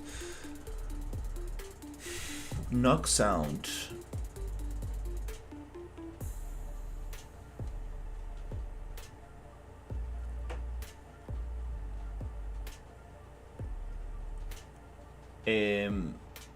These are like surfaces like dirty ground, grass, gravel, leaves, metal, mud, rock, sand, snow, snow hard. Oh, vehicle, nature, voices, electromagnetic, Iceland. Whoa, that's a lot of stuff. Is it too big in size?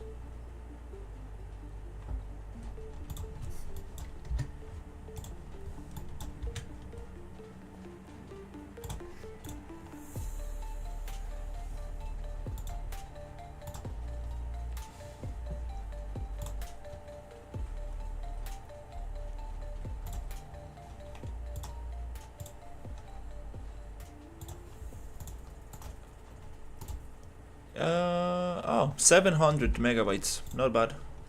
Definitely appreciate it. Gonna check it out. Might have some cool stuff in there for. I read some electromagnetic stuff. Electromagnetic.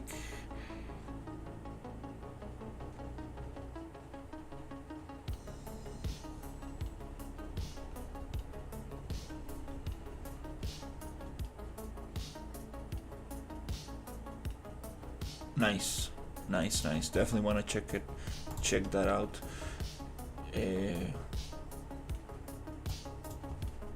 That's very cool. Now I want to replace all of them with this replace actor with.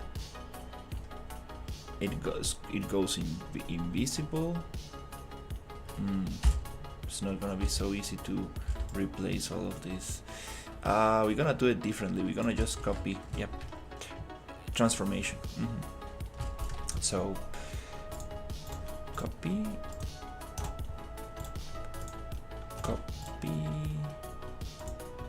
paste.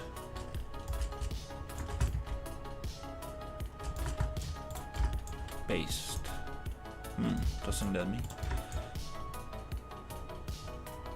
Maybe just location.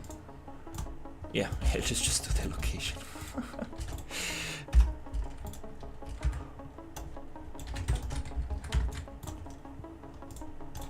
Okay, so now we got the fire.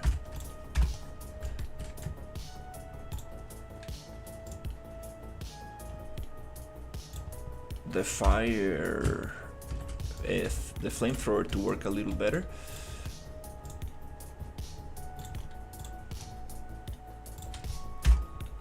No, dude, no more. No, dude, no more.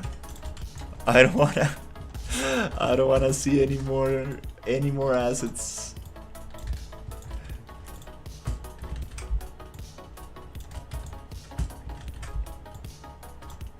I actually opened up the elite soldiers, and at first I didn't like them that much, but then I saw how they were made, and they are basically a modular, and they're using very few pieces, and I was like, oh wow, that's actually very nice. And then I retextured one of them very quickly in Substance, and I was like, this actually is not bad at all. So no, the default doesn't really work for me because it's too clean. It's too clean. I need them to look dirty and dusty and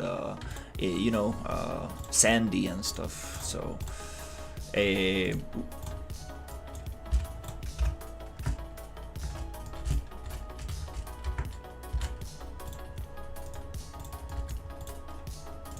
oh, maybe if I put them in somewhere in where they are like super high end, something like that makes sense.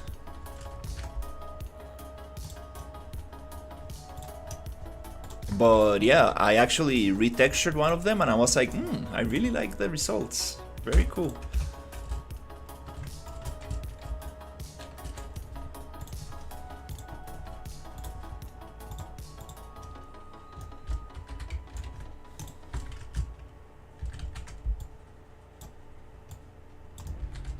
Oh, really?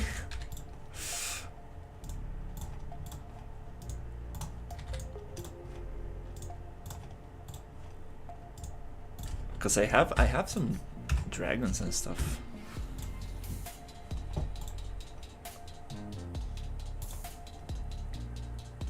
Oh wow, okay.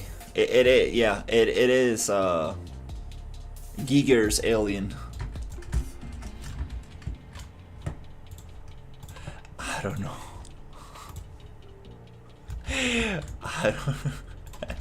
I don't know what happened to that thing. But no, that the alien design, that's absolutely not.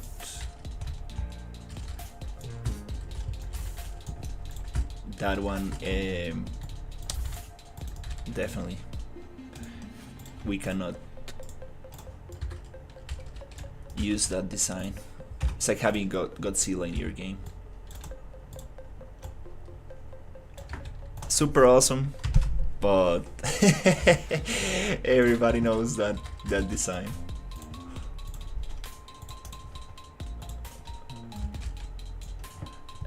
The alien from Giger, that alien, like long head, like I think it's very recognizable.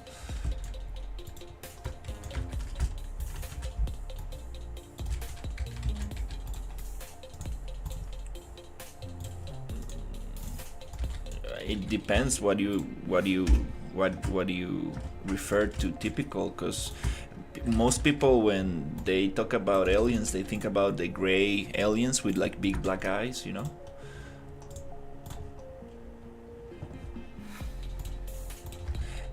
Yeah, but it's a very recognizable design, right? You don't really want that in your game.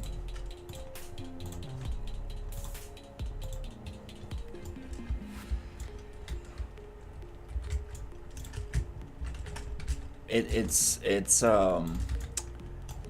don't feel that it's a good idea.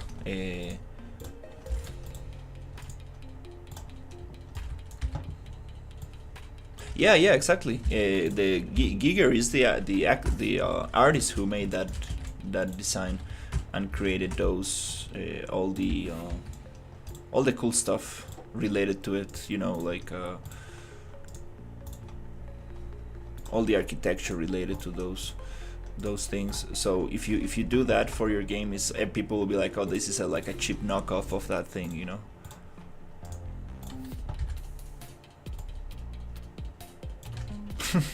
Jesus, dude, just stop sending acids, Jesus.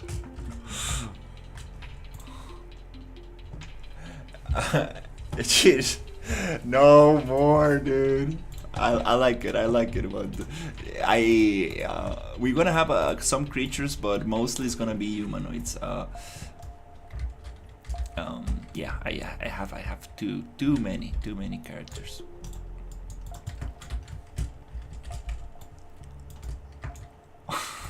Jeez. I understand.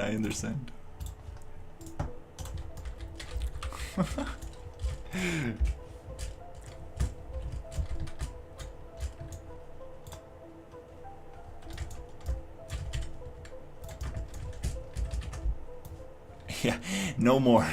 No more until I have every single one of them implemented.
Mm-hmm. That's how it goes.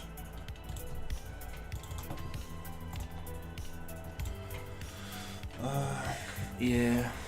Steam also had a bunch of big issues.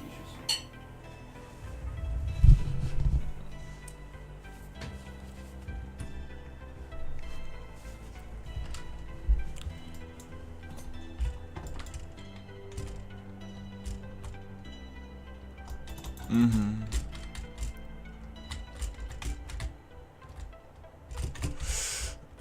Oh crap, okay, now that we are testing, shit, we do need a cooldown. We do need a cooldown logic, because this turtle is burning everything on its way. We need... No, we need a cooldown. We need a cooldown logic.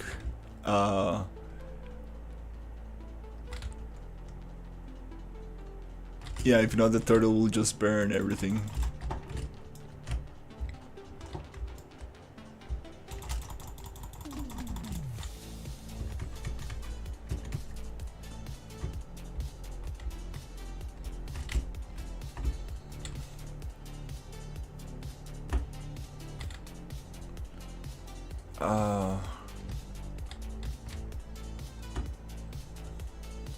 That's another good question. That's another thing.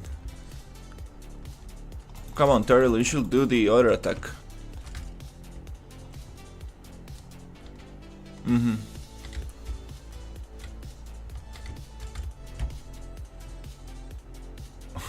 Yeah. It is it is a co-op game, but there's friendly fire.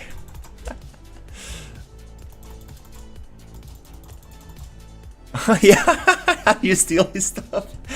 Yeah, I don't know how that's gonna work, but definitely you need to play with people you trust.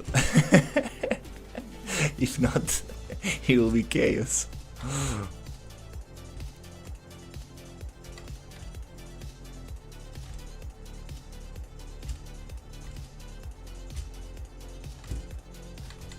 Mm-hmm.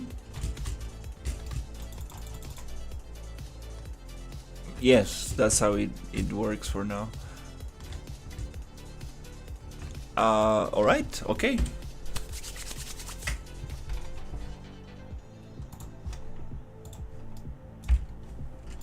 That's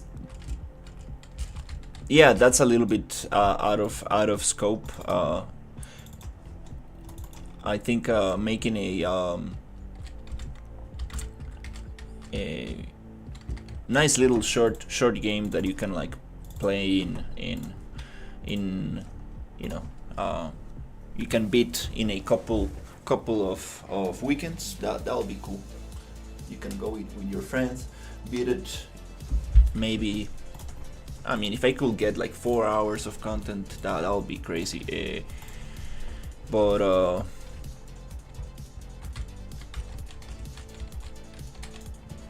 let's see how it goes. So yeah, we need a cooldown logic for sure. This is gonna be very intense. How can we do a cooldown logic? So here it's the current hit count that explodes the thing.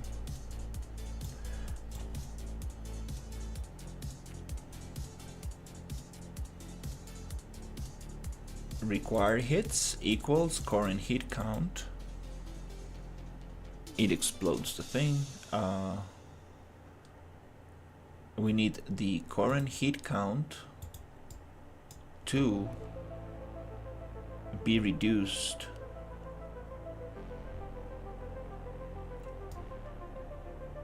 every couple seconds.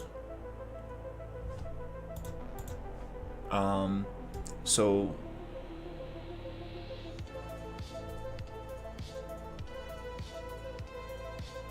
we could probably set it here.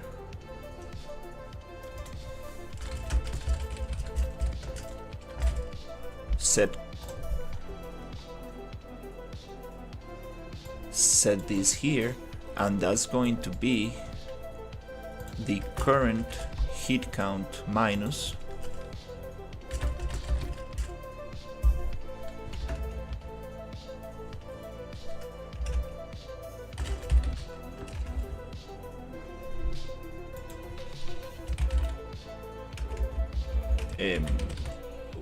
to cool it off.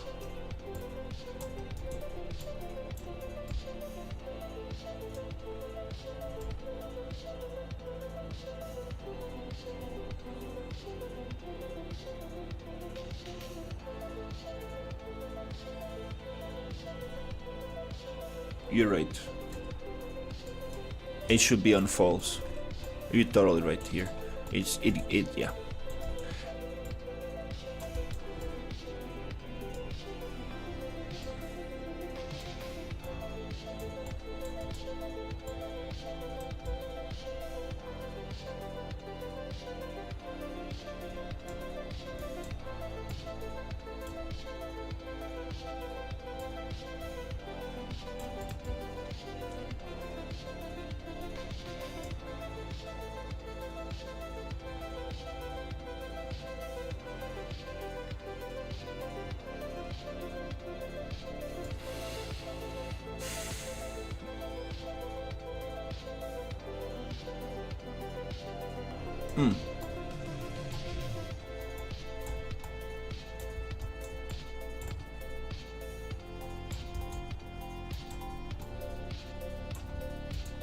Let's just burn the computer.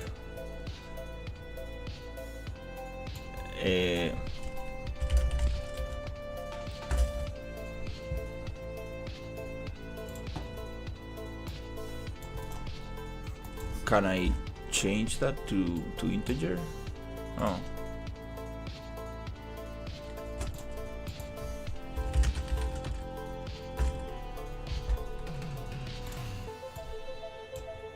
So every second it goes down?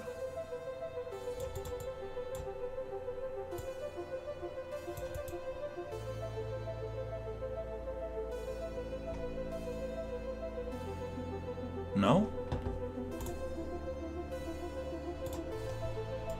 That's oh, okay, let's see.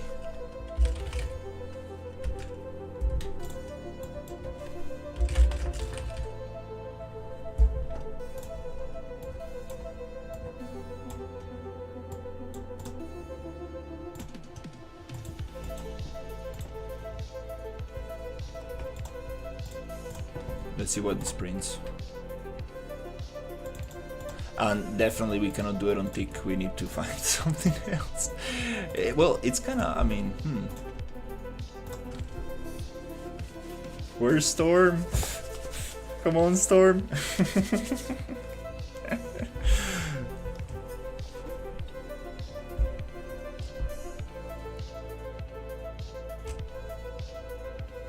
Okay. Let's try that.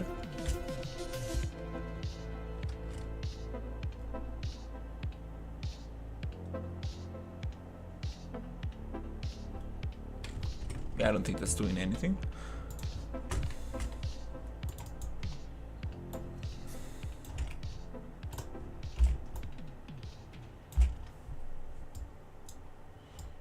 Oh, yes.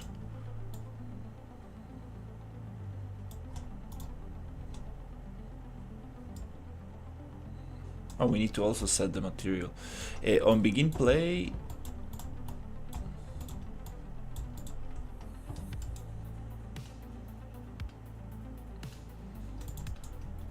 a timer.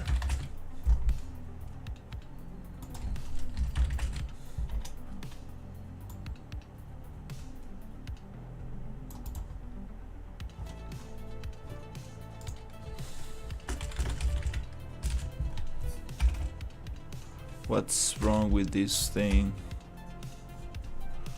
Timeline?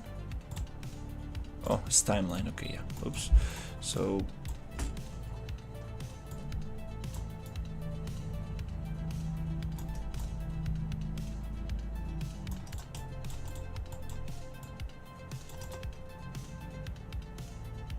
just say timer? Dude, I don't know how to call a timer.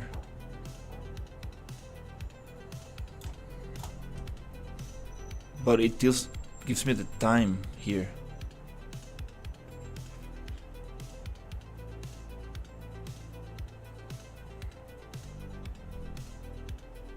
But is it gonna like return a value?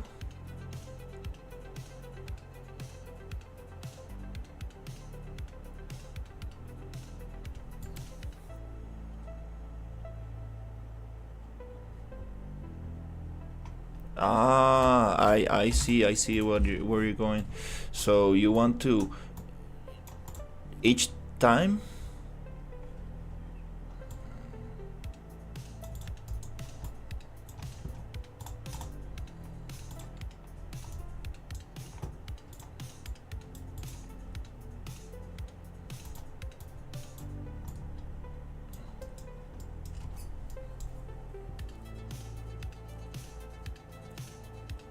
we need to set an event.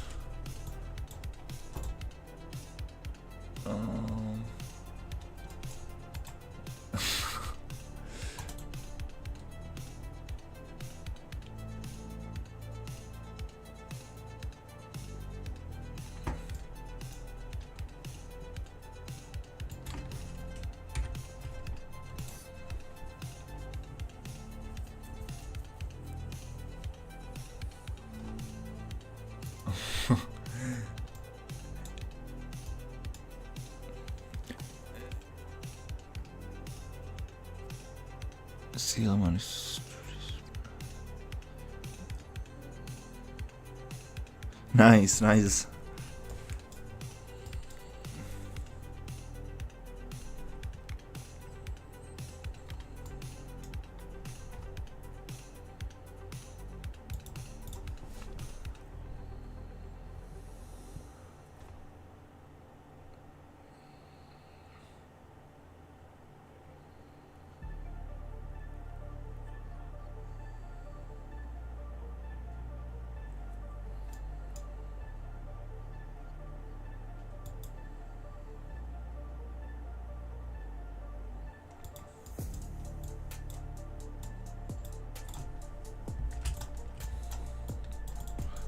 Mm-hmm. We need to set a we need to set an event, right? We cannot just use this one.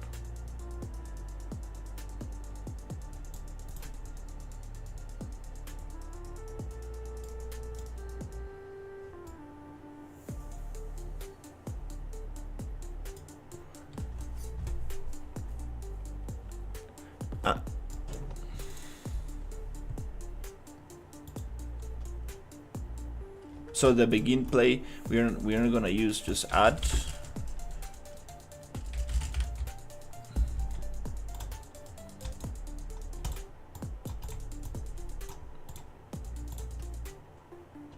And the custom event,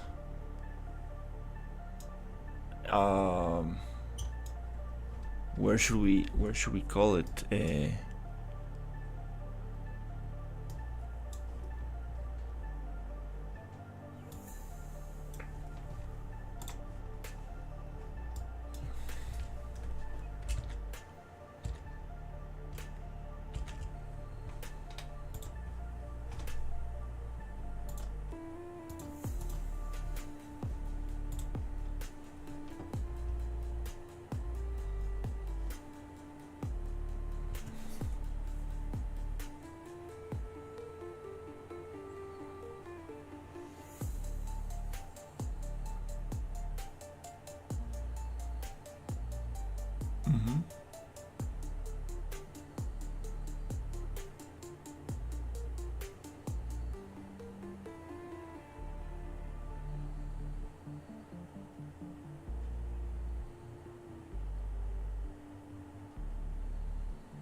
Mm-hmm.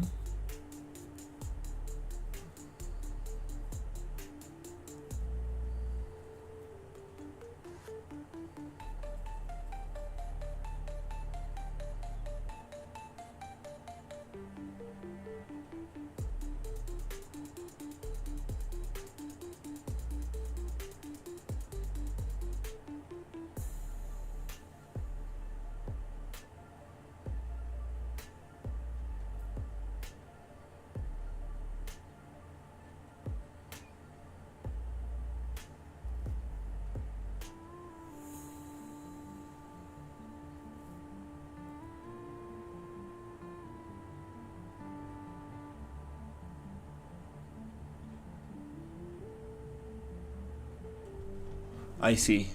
Let me check. Okay, so I think it goes like this. Cooldown.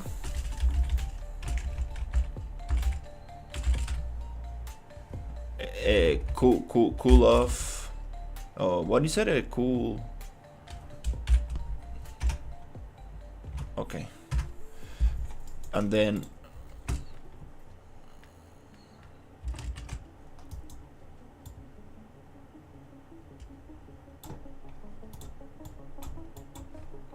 okay, and this is gonna get called every second, right?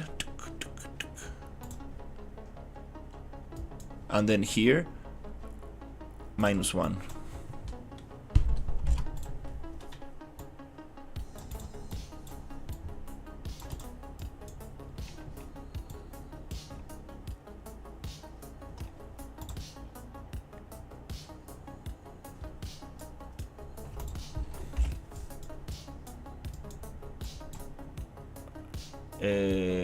I wanna call cooldown, cool off, like this.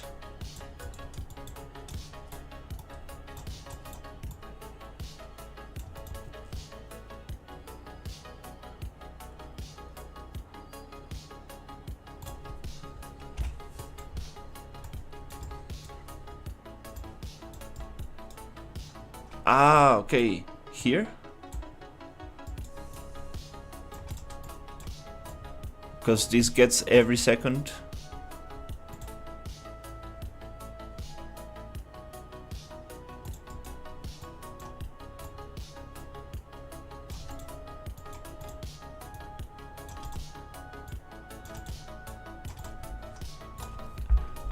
It's not going under 0.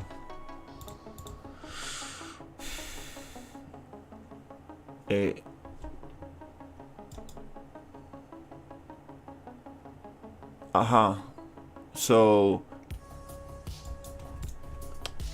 equals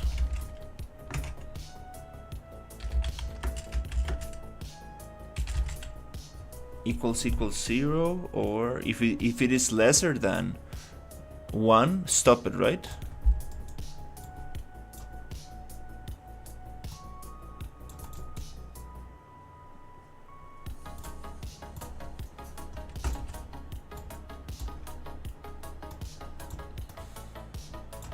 If it is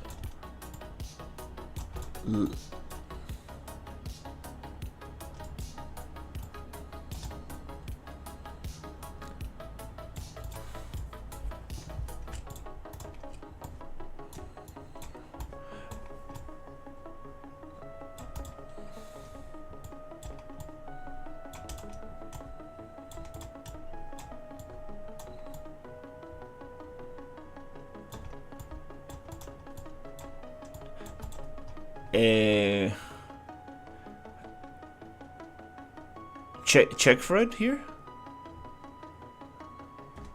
Wait, hit count. No, it is like this. Is it 1? That's the minimum.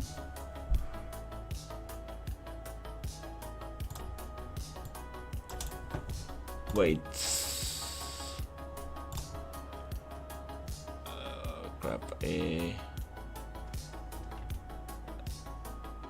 No, if it's lesser or equal. No, this can only happen if we have more than 1, right? Like it's bigger than. If it's bigger than 1,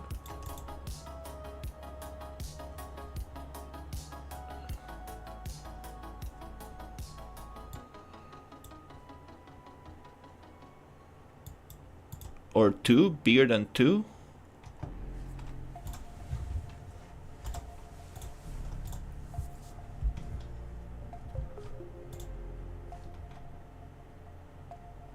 Oh, this is hit count. Okay. Now I got it.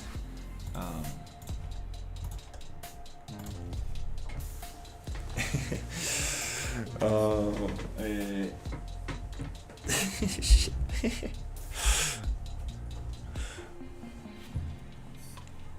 Time to get my cereal. All right, let's see.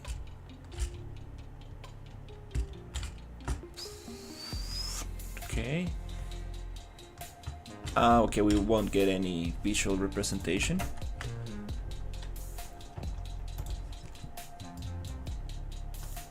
We need to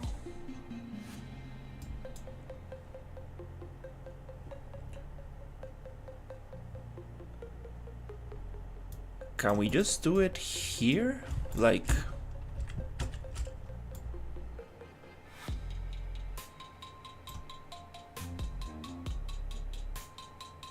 No, this is gonna be messy. Let's leave this clean. I think we can do it here.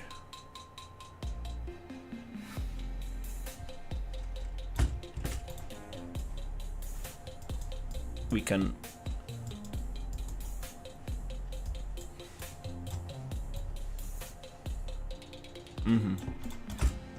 here, and I think that the value is gonna go down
something. I feel like something's wrong. Oh crap. I feel like something's wrong here.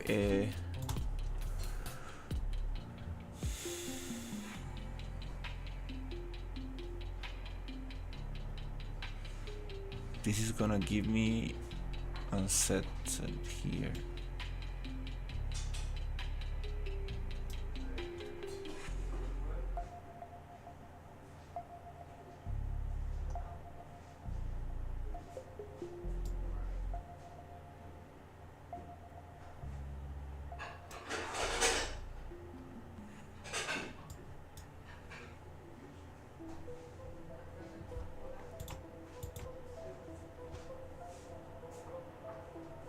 Yeah, I was thinking maybe they will interfere with each other. Будеш їсти сирник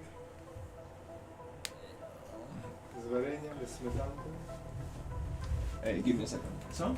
Питає мама, чи ти будеш їсти сирник? Ні, я щось друге хочу. Та, зараз щось придумаю. Дякую, так? Okay, sorry. Let's see if it works.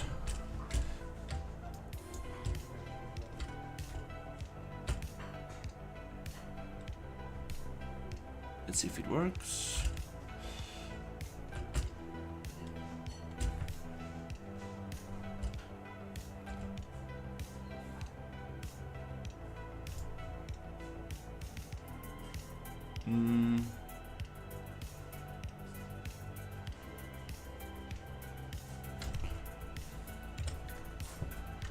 There's something wrong.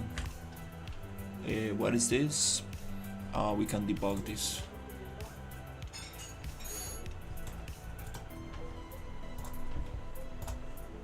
Right here.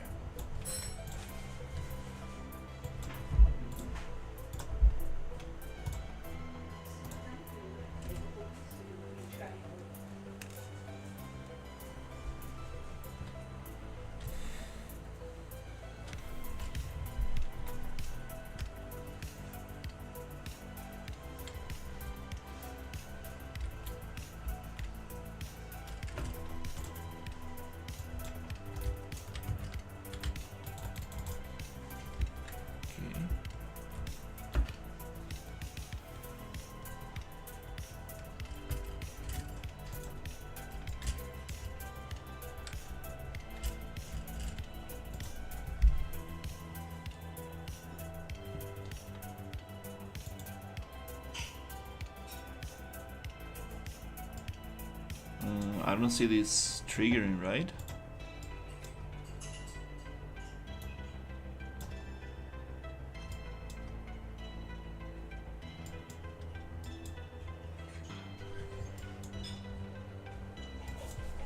Yeah, that's not triggering.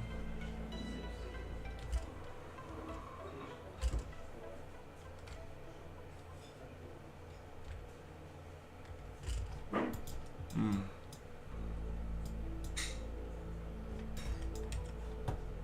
Okay. We need to print here.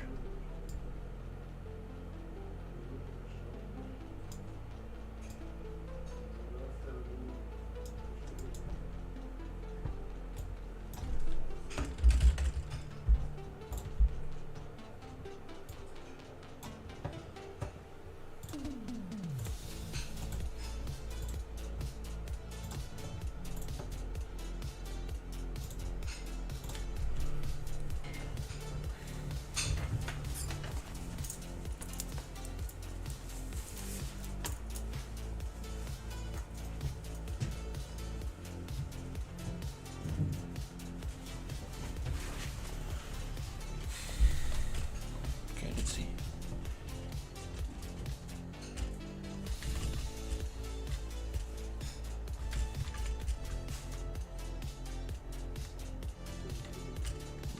Not printing anything. Hmm.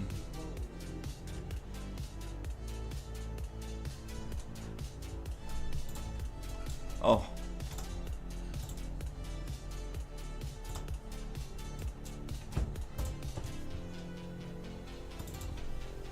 That's a good one. Let me go ask something real quick.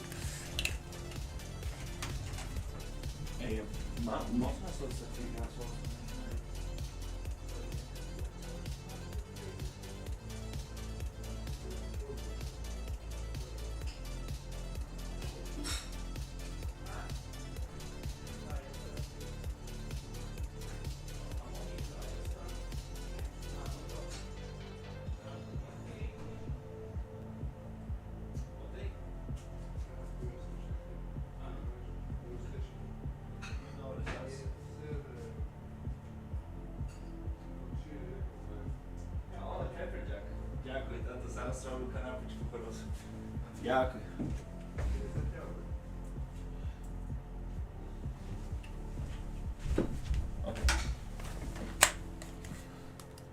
Okay, sorry.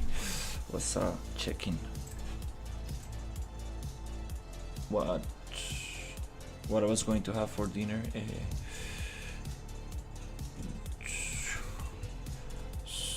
Okay, let's check.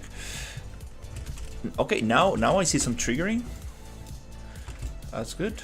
Now I see some triggering.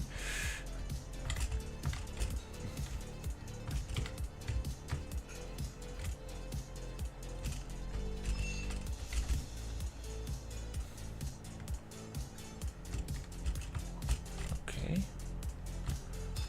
19, 17. There you go. It's counting down. Awesome. That's awesome. It's not setting the material back down. Or is it? Yes, it is. It's working. Perfect. Perfect, perfect, perfect. It was the looping check. I appreciate it. Totally missed that one.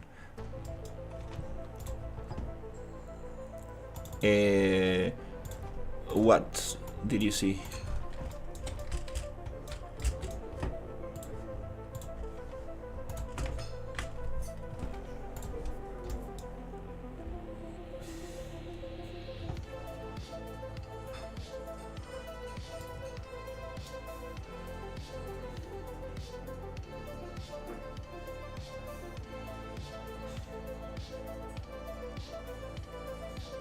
It stops.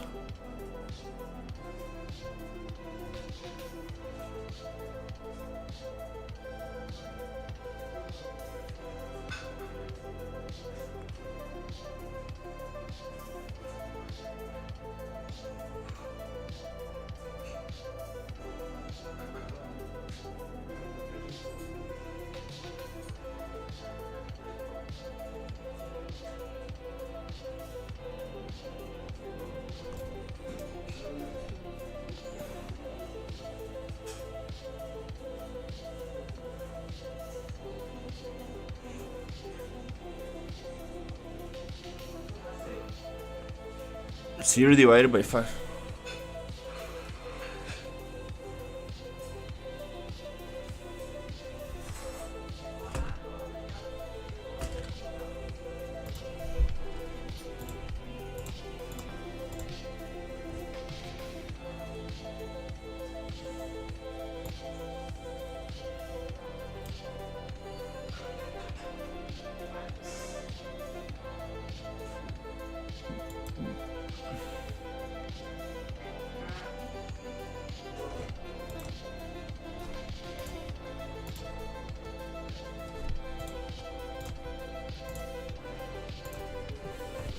Let me check, cause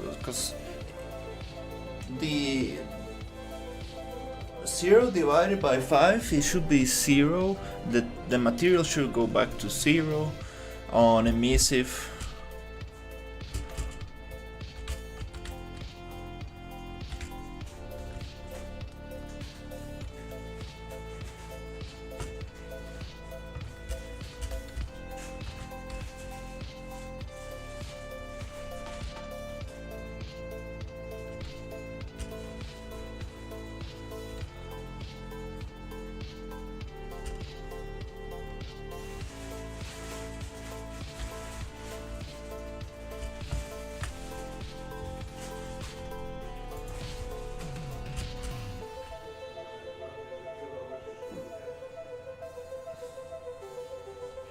It is cool enough, I think.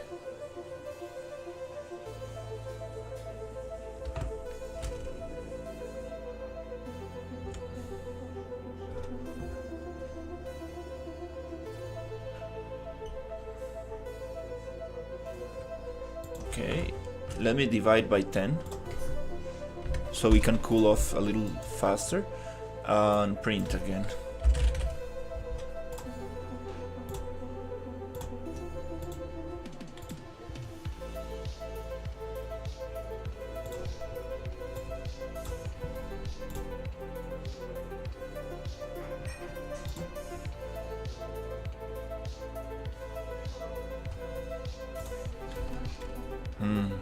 So 0.5.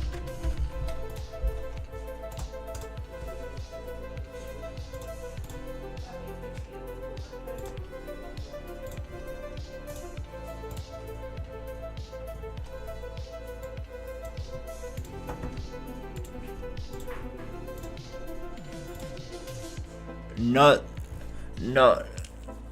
the emissive.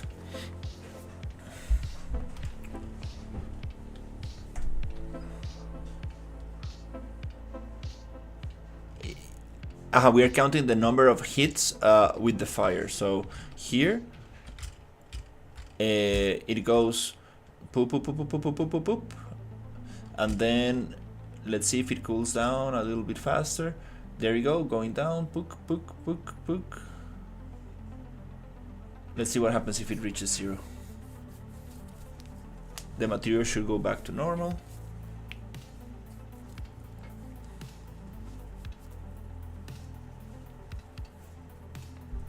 Okay, now we are back to 0 on this mesh. So, no problems. Get icon with modified texture data. That's part of the modification socket. Skin data. That's the old.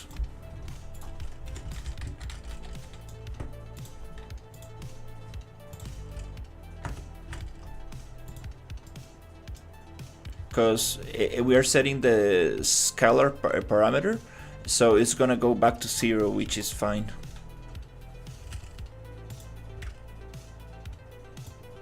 To set it to go back to 0, I guess it's okay. So if I divide by 10, it should go faster, right? Why not?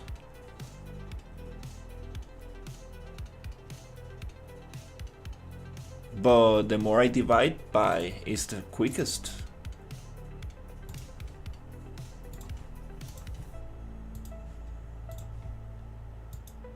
Ah, you're right.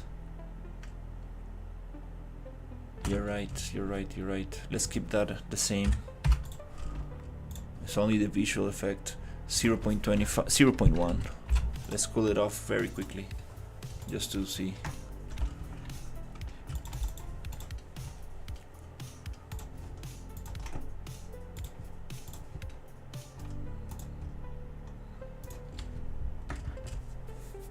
That's cool.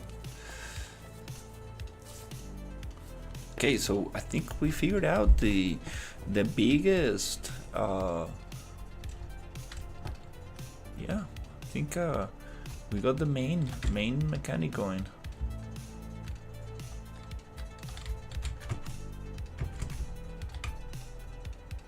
Let's see how fast it cools down.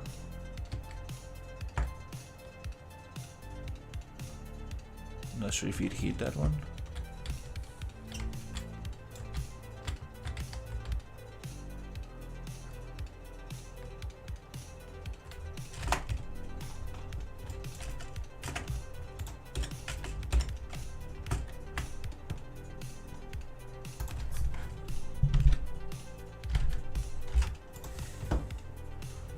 Something like that. Let's try 0.25. I think this is gonna be way better.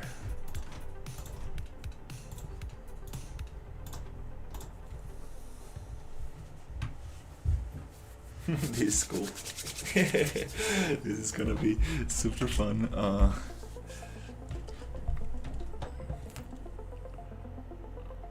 Because I don't know how this is gonna work in multiplayer. Like, if we have multiple players, who is the turtle going to target? I don't know.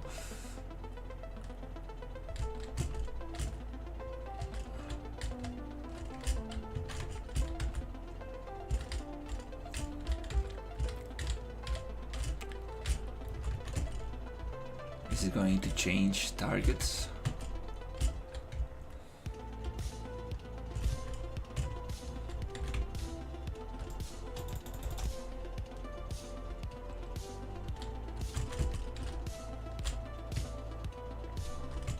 I still feel like it's too fast, right?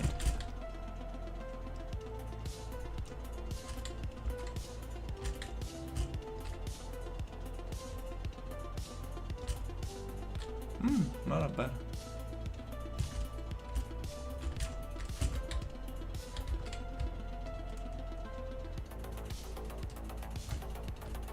Oh.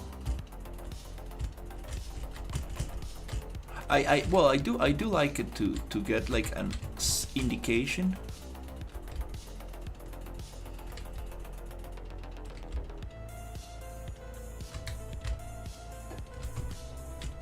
Yeah, you're right.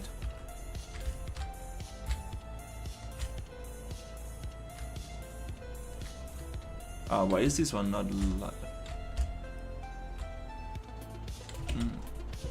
Is this the right thing?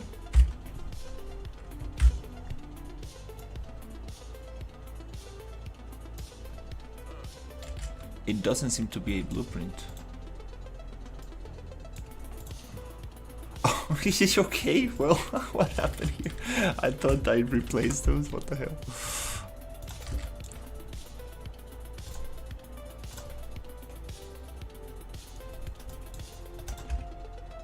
Oh, you got it.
So what happened to the sphere going back?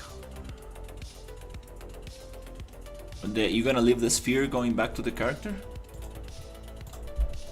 Okay.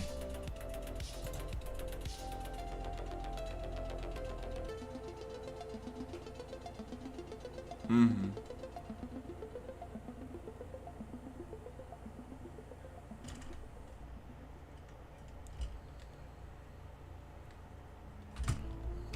Mm-hmm.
Oh, what the?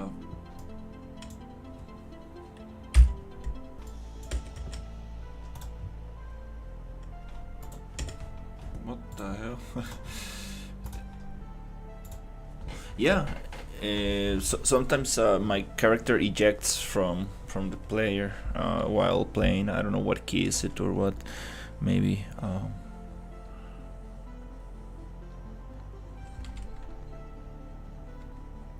No, it's something with my keyboard. I'm pretty sure there's some key or shortcut I'm pressing, and it goes into F8. Super weird.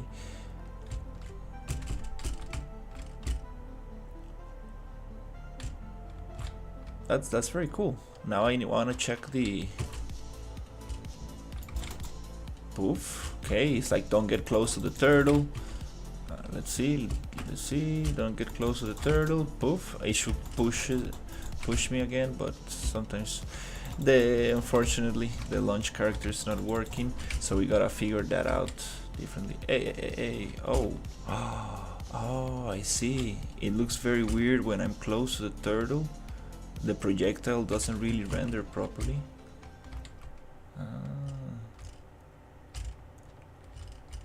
Because the speed is too fast. Oh, okay.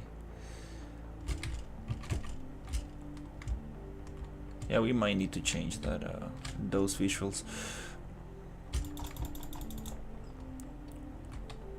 I want to make it so if I get close to it, it should do the. There you go. But doesn't pushes me.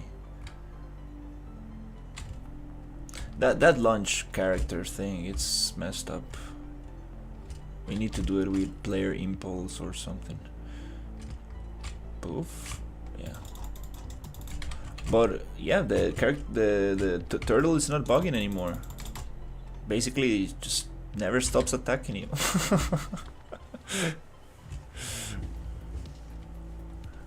Which is way better. Now I need to really start testing the damage and see what feels right.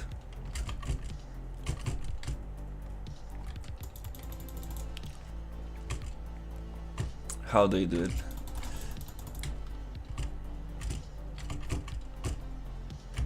On sweep?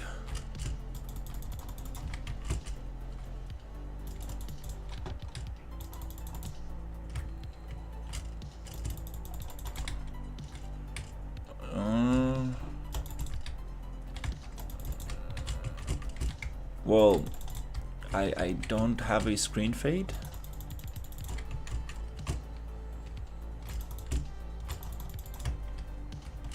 But we'll definitely need to figure that one out. But it's okay, it's not the main mechanic.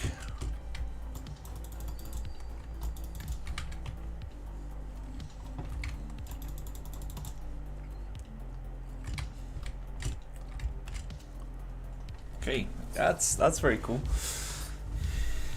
The question is, if I stay here, it's gonna keep...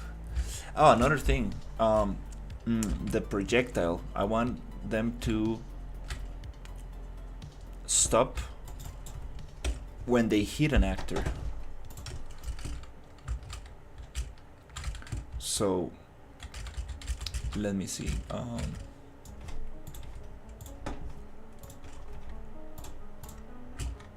When we hit an actor on the projectile base, when we hit any of those true, already hit add, does implement true, destroy,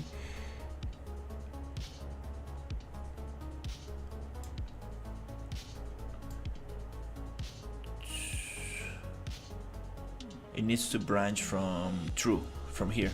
Already hit it, add from here. And here we need to destroy the projectile. Oh, damage actors? Oh, can I just add this thing there? Can I just go like already hit it to like here, boop, and be like boop? Oh no. Can I add this to this thing? Huh.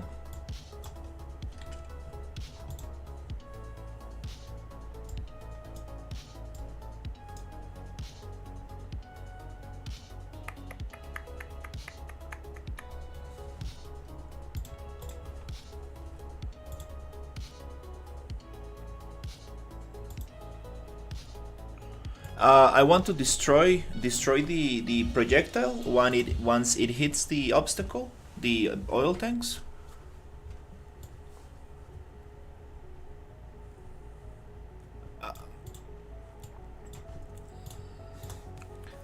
No, I'm just, you see, like this, we get damage actors.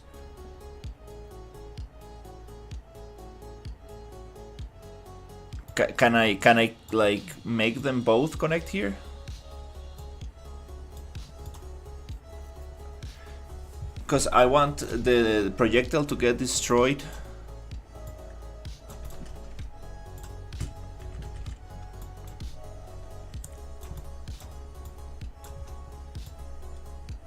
Can we just add it like here? Just to destroy the fire when it touches the thing.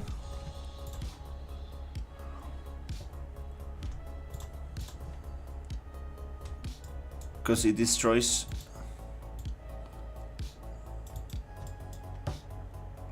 Really? No, but I want the fire not to go through the oil tank.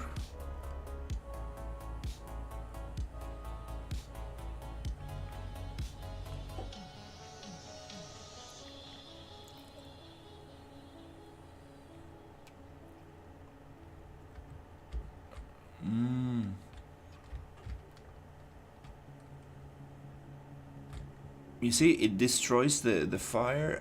Oh, kind of. Let's see. It destroys the fire. No, it goes through.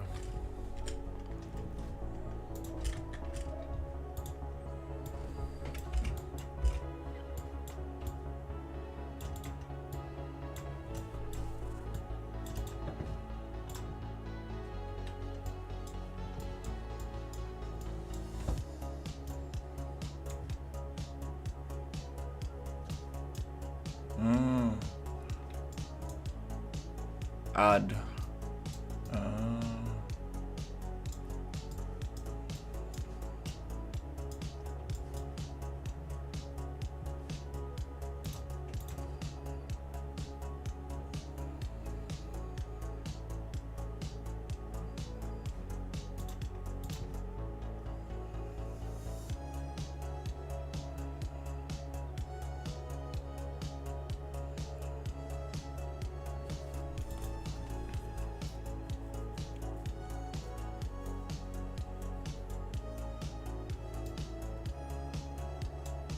This thing?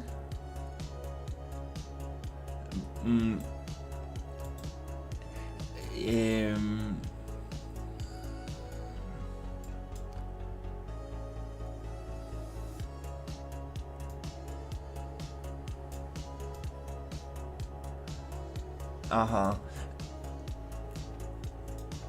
Yeah, I wanna see how can we destroy the projectile after it touches the thing. Should be here.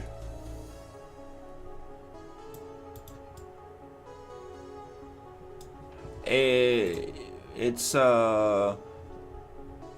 it has some fire material, or I don't know. I need to check it.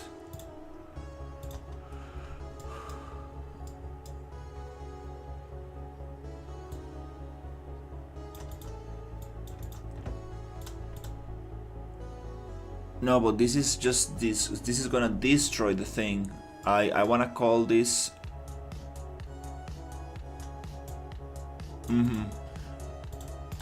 AI.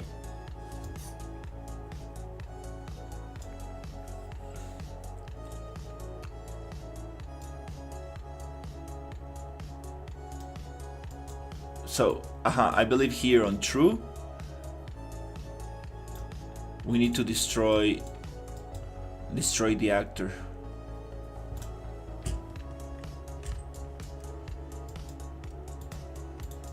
The projectile. After destroy?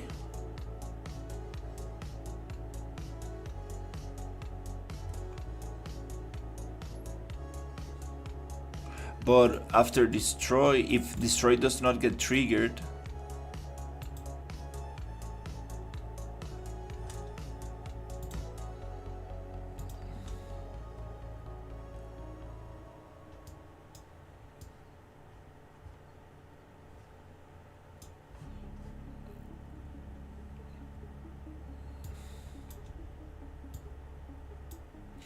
well, the thing is this. I'm not sure if this is gonna stop the fire from going through the box, through the oil tank.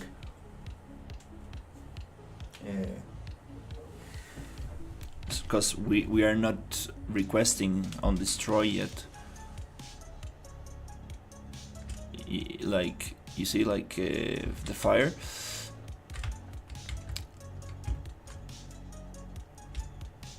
Does it stop it? Oh. Oh, okay. It's requesting destroy, but destroy is not being met. So the execution pin continues.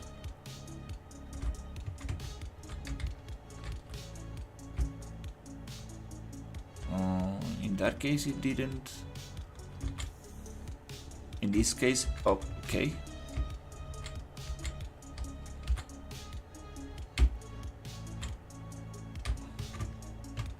Okay, I think yeah. It might be a little buggy, this effect, this fire effect, but I think it works on the bigger obstacles.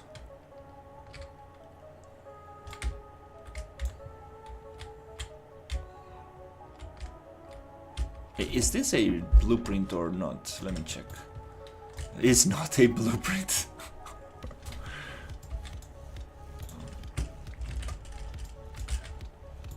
What collider?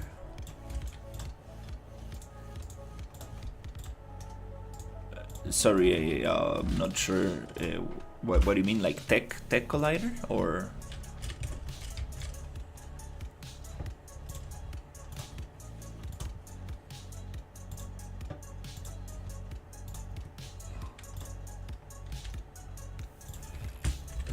I don't know what is a tech collider.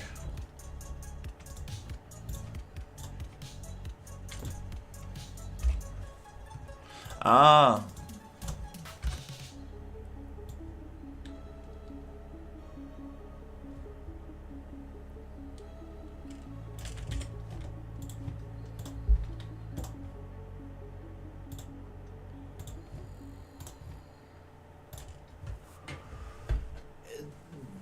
I've used Niagara particles with collisions, and they were stopping on almost any visible collision.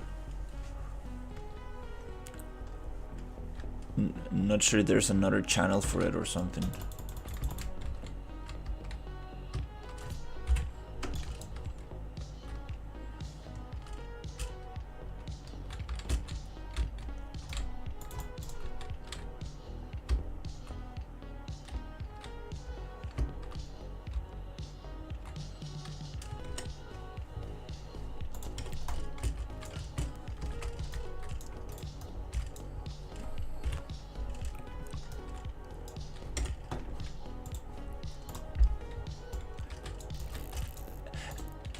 For me, it's let me show you. It's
yeah, inside the Niagara, you should be able to set collisions.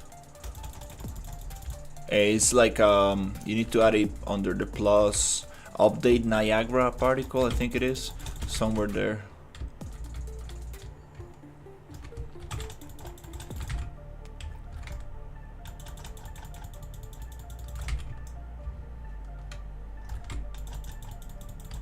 But yeah, if you're trying to go to sleep, don't mess with Niagara right now, because that's a rabbit hole.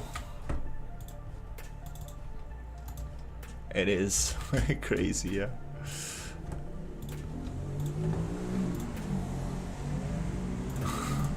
Niagara, the ultimate turtle.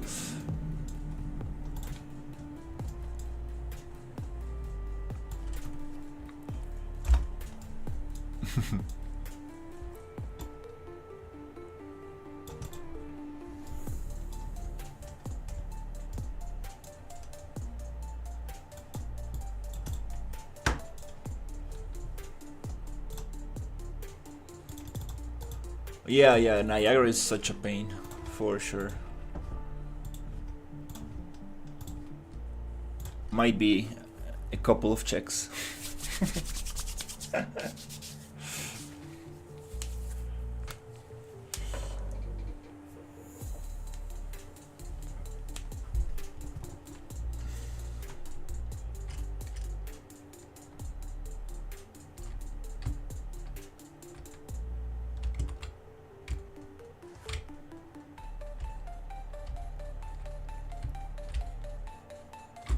All right, have a great night. Thank you so much for the help.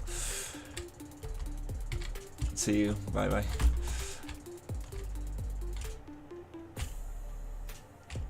Yeah, for this one, it's not working.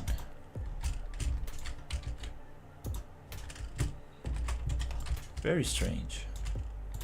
Some objects, for some objects it does work, for some others it seems it doesn't.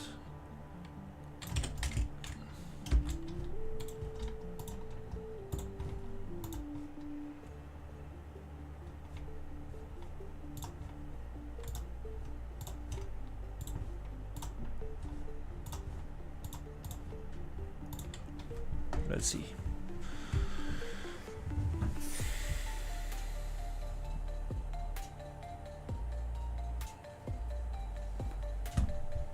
Okay.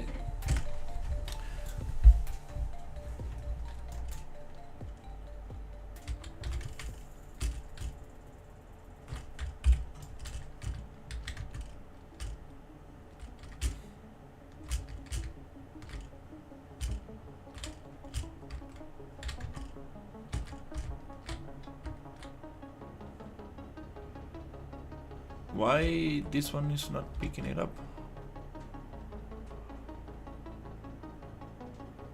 Huh. That's so strange. Now it does. Ah, it's going through, down.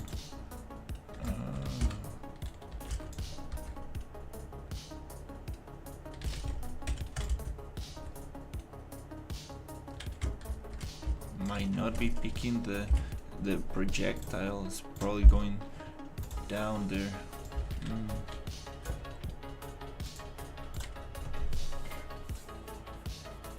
But that's another good step forward.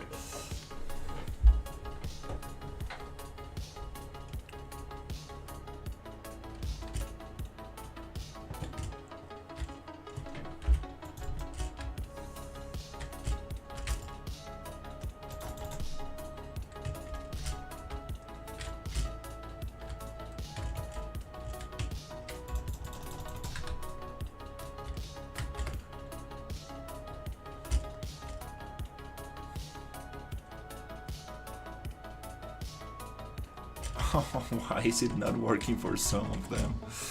That's so weird.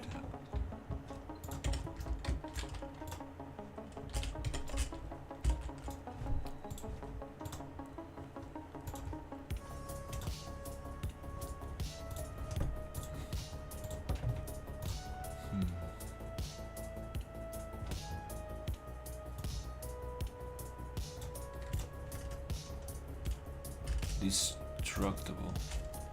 Okay.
some kind of collision.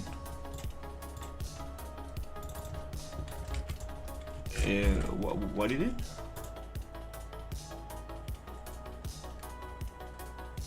What's that? Collision.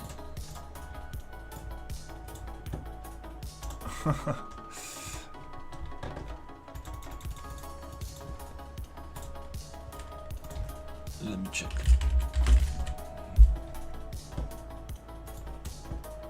Collision.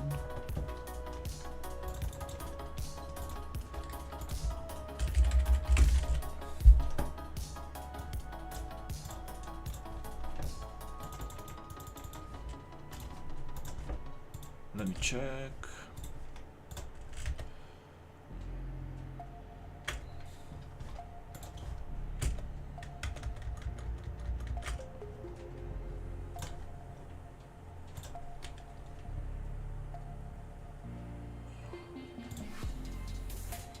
Oh, that's nice. That's real. Let me see. Nice. They just stay there forever.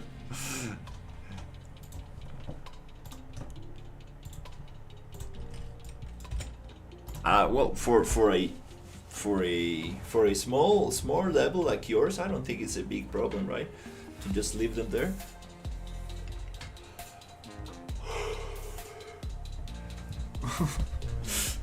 All the gravity on the level.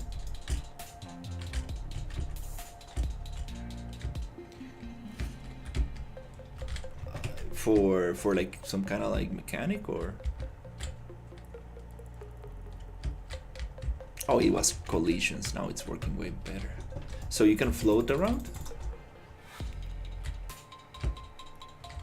You can like float around like the.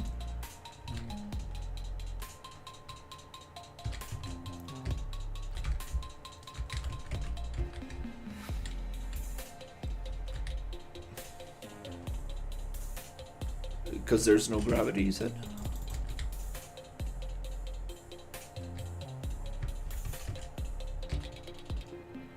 Sorry, I understood you removed the gravity. Ah, graffiti. Oh, sorry. I was like, why will you remove the gravity on your level?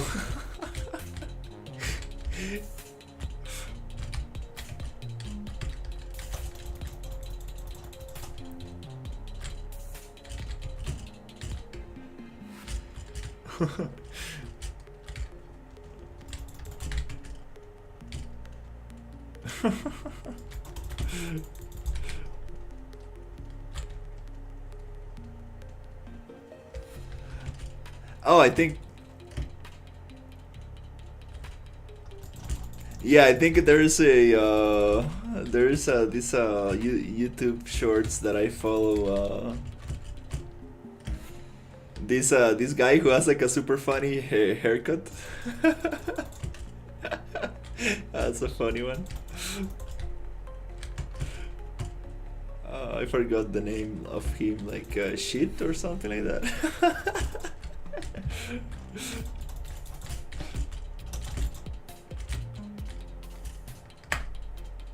Okay, that's working better. It was just collision. Good.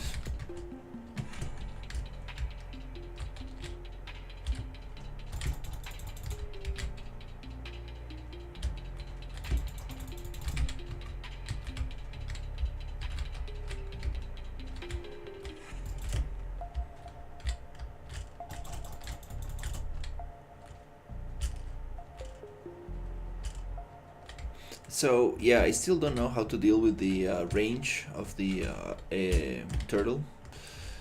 It's still set to 8,000. So one solution might be just making the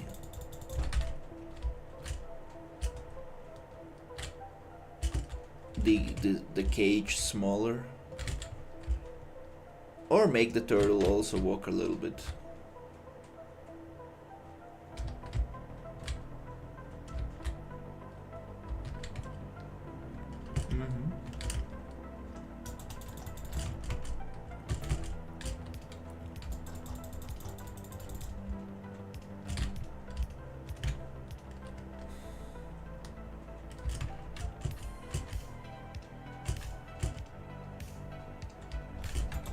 But yeah, that's very good. I'm very happy. I got some progress. I do need to I need to push this turtle soon because it's taking a lot more time than expected. But yeah, I think I'm gonna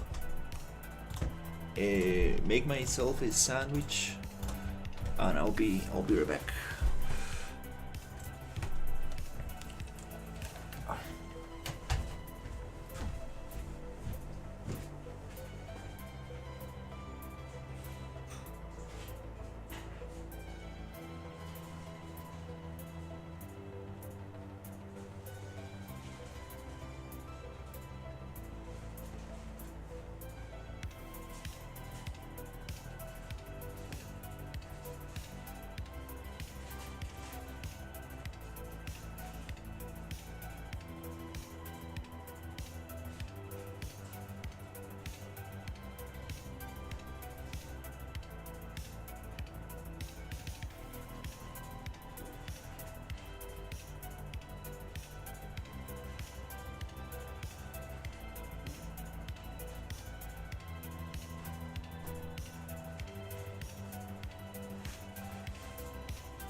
Okay.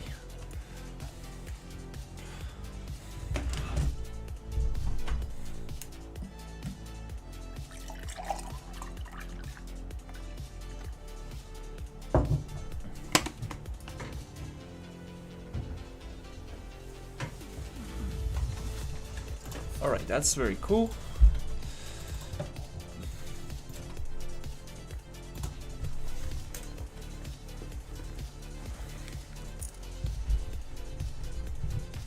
I think we need to do a little test with damage.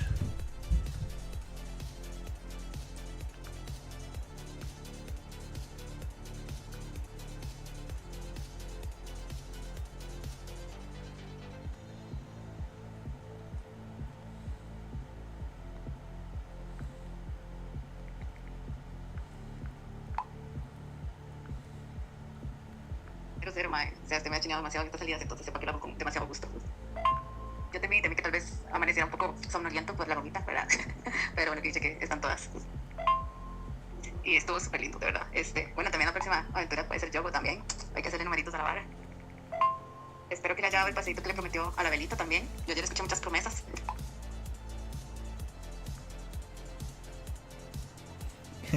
Sí, hay que ver, hay que ver qué con yogo. Cuánto está la entrada, hacerle números y todo. Qué bueno, sí. Vela no la saqué, pero jugué con ella un ratito en el patio, entonces todo bien. Perdón que le respondo hasta ahorita, estaba metidísimo con el proyecto.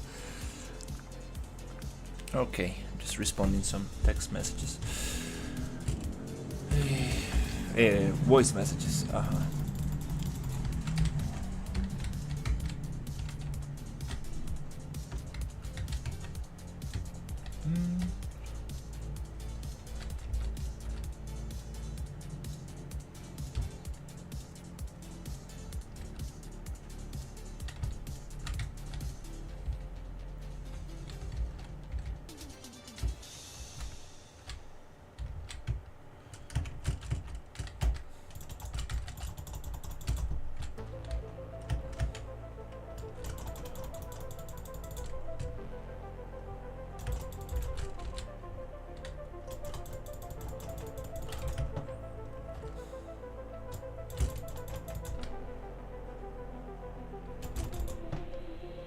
Yeah, adding an animation offset for the head on the flamethrower will be amazing. So the turtle actually moves its head towards the player while doing the flamethrower.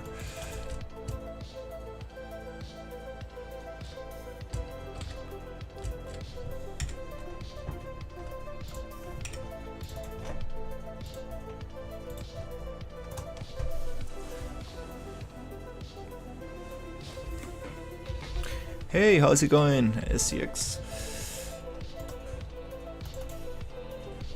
Working on the turtle boss.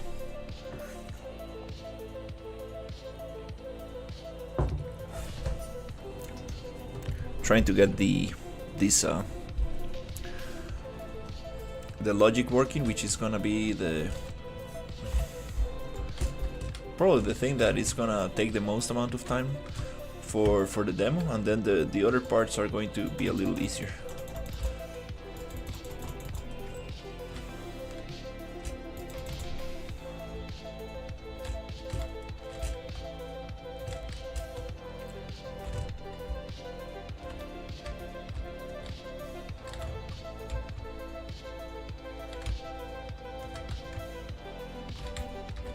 Got the locomotion a little better.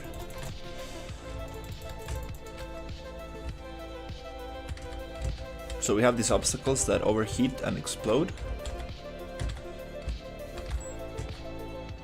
Trying to test them out and see how much health should we give them and if they're actually blocking the flames or not.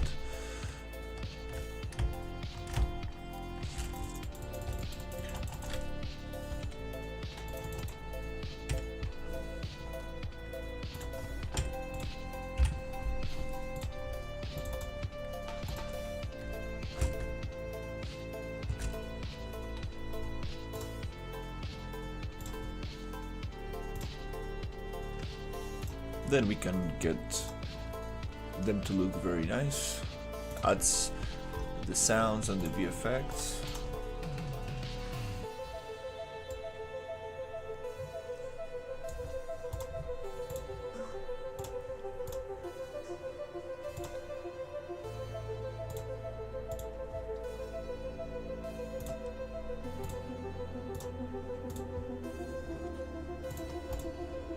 But now what I want to test, it is the damage on the flamethrower and the damage on the circle, the ring, the fire ring.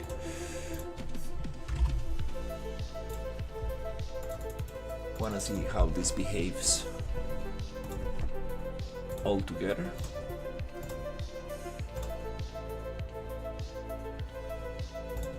It's gonna be 620.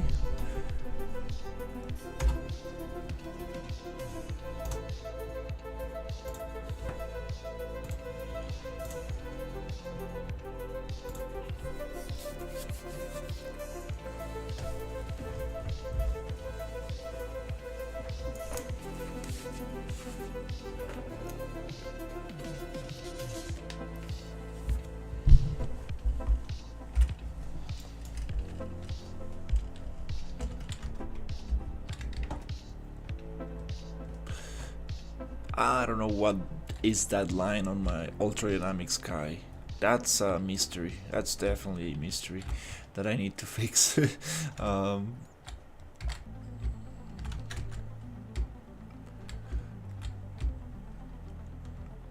Let's see how much damage it does to the player.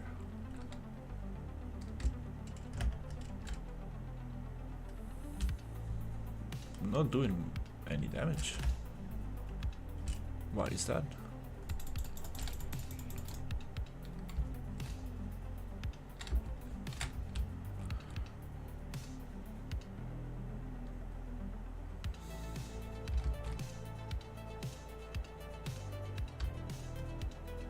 That one does damage, but the flamethrower does not.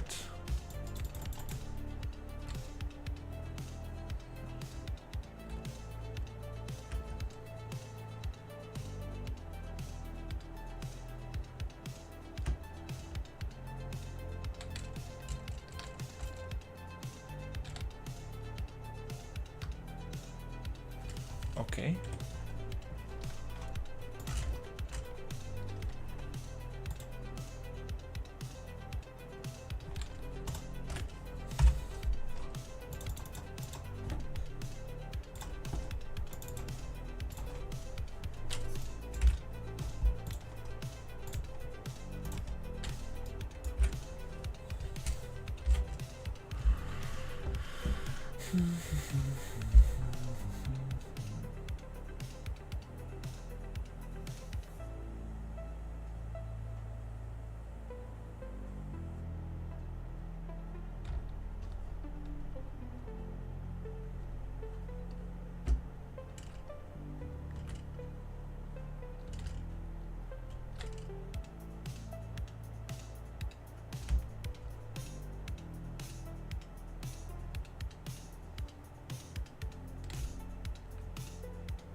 Okay.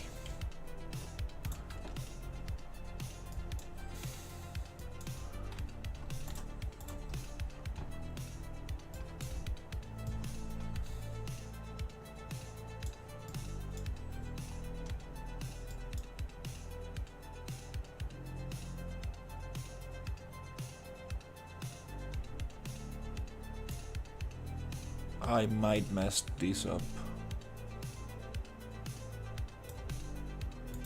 I think this might.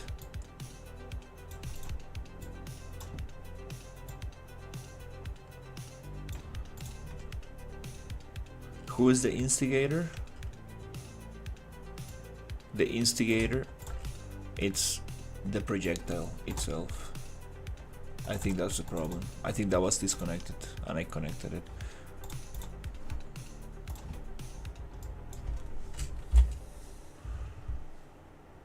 Okay, I think I'm burning my food. Give me a second.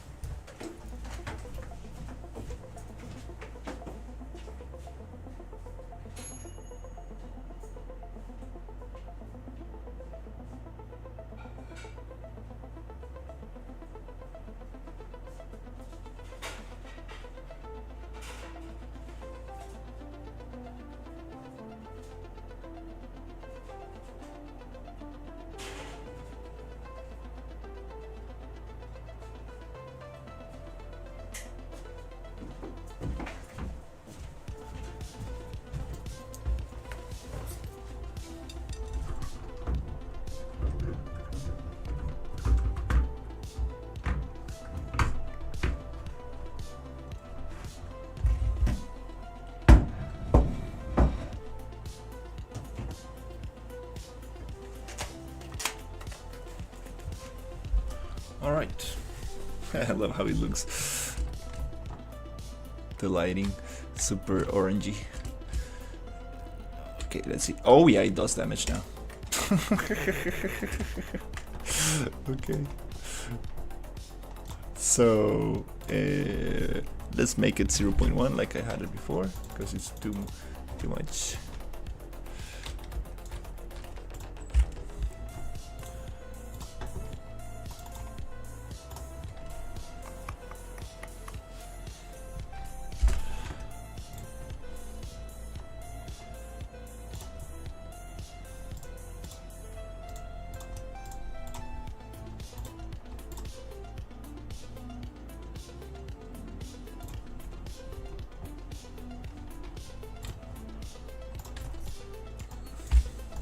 Let's see how that goes. Oof.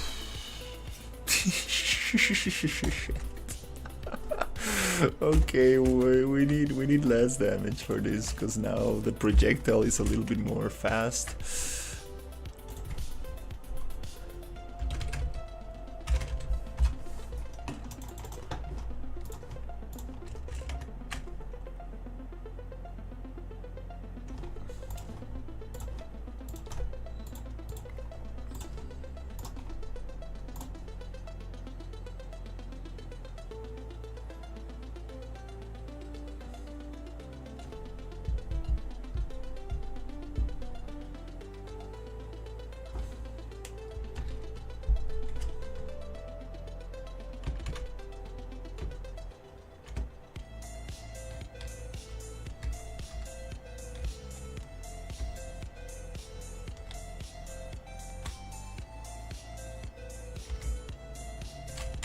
That's a little bit too little. I think that 0.01 might be a good value.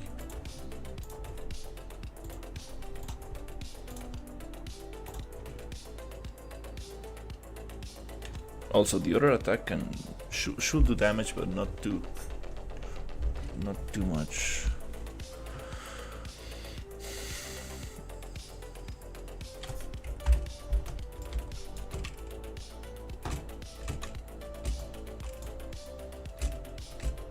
Oh, I like that. It's intense, but not too crazy. It gives you time to actually run for cover.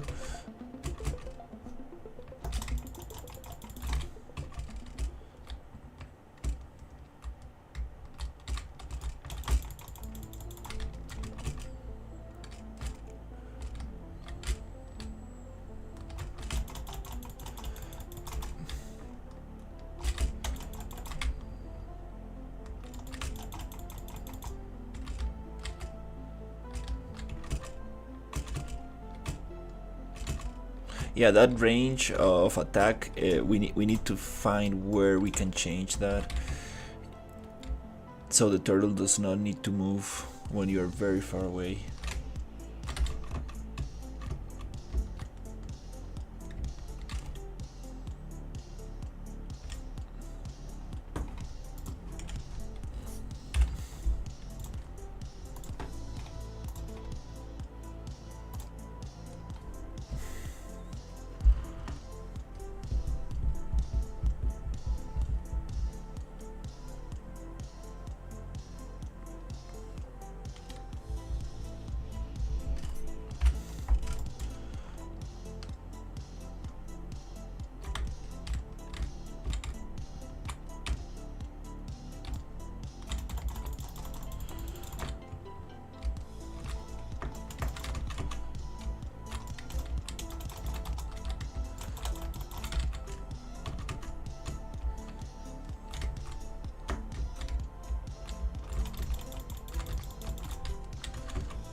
The other thing is, like, if you die, you need to go pick up your weapons.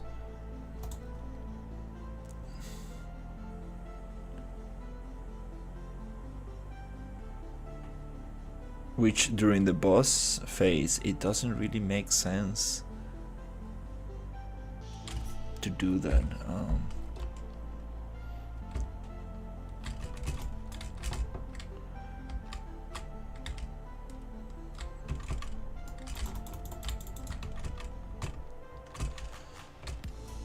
Oof, this is gonna be hard without the dash ability.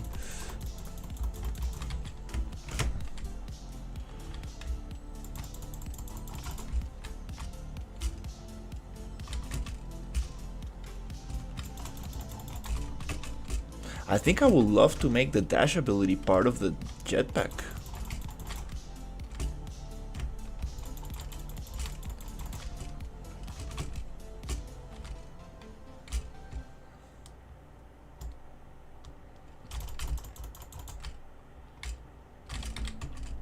and I think I will make it consume just 25% of your energy, so you can do it twice, 4 times.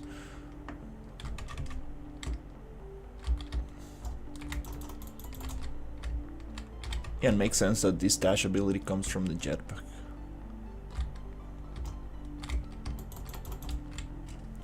Okay.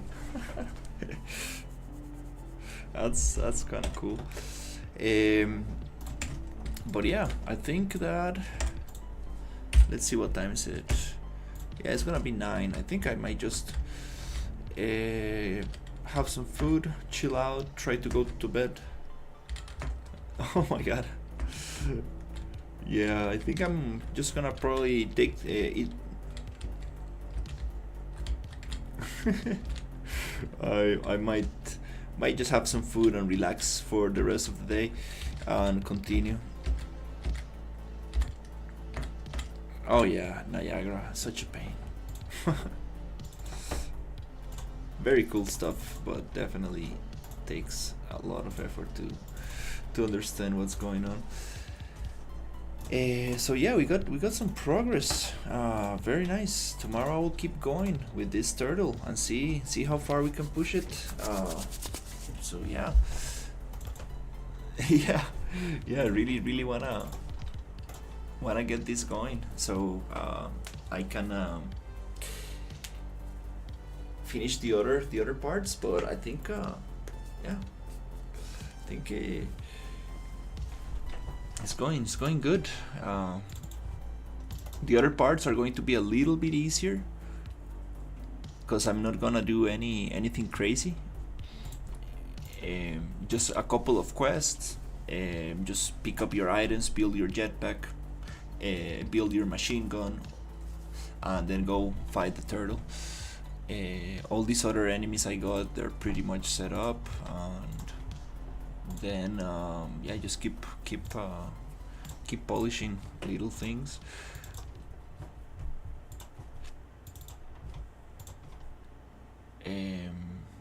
But yeah, that was great progress. We got the fire to work, the blocking of the fire, the whole mechanic with the oil tanks exploding and stuff. That's very cool.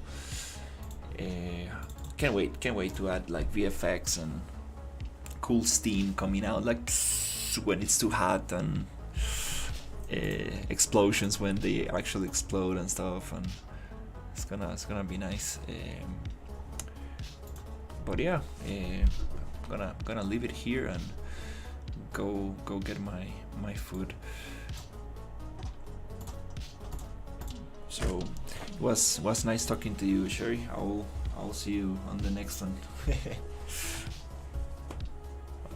Okay, good night.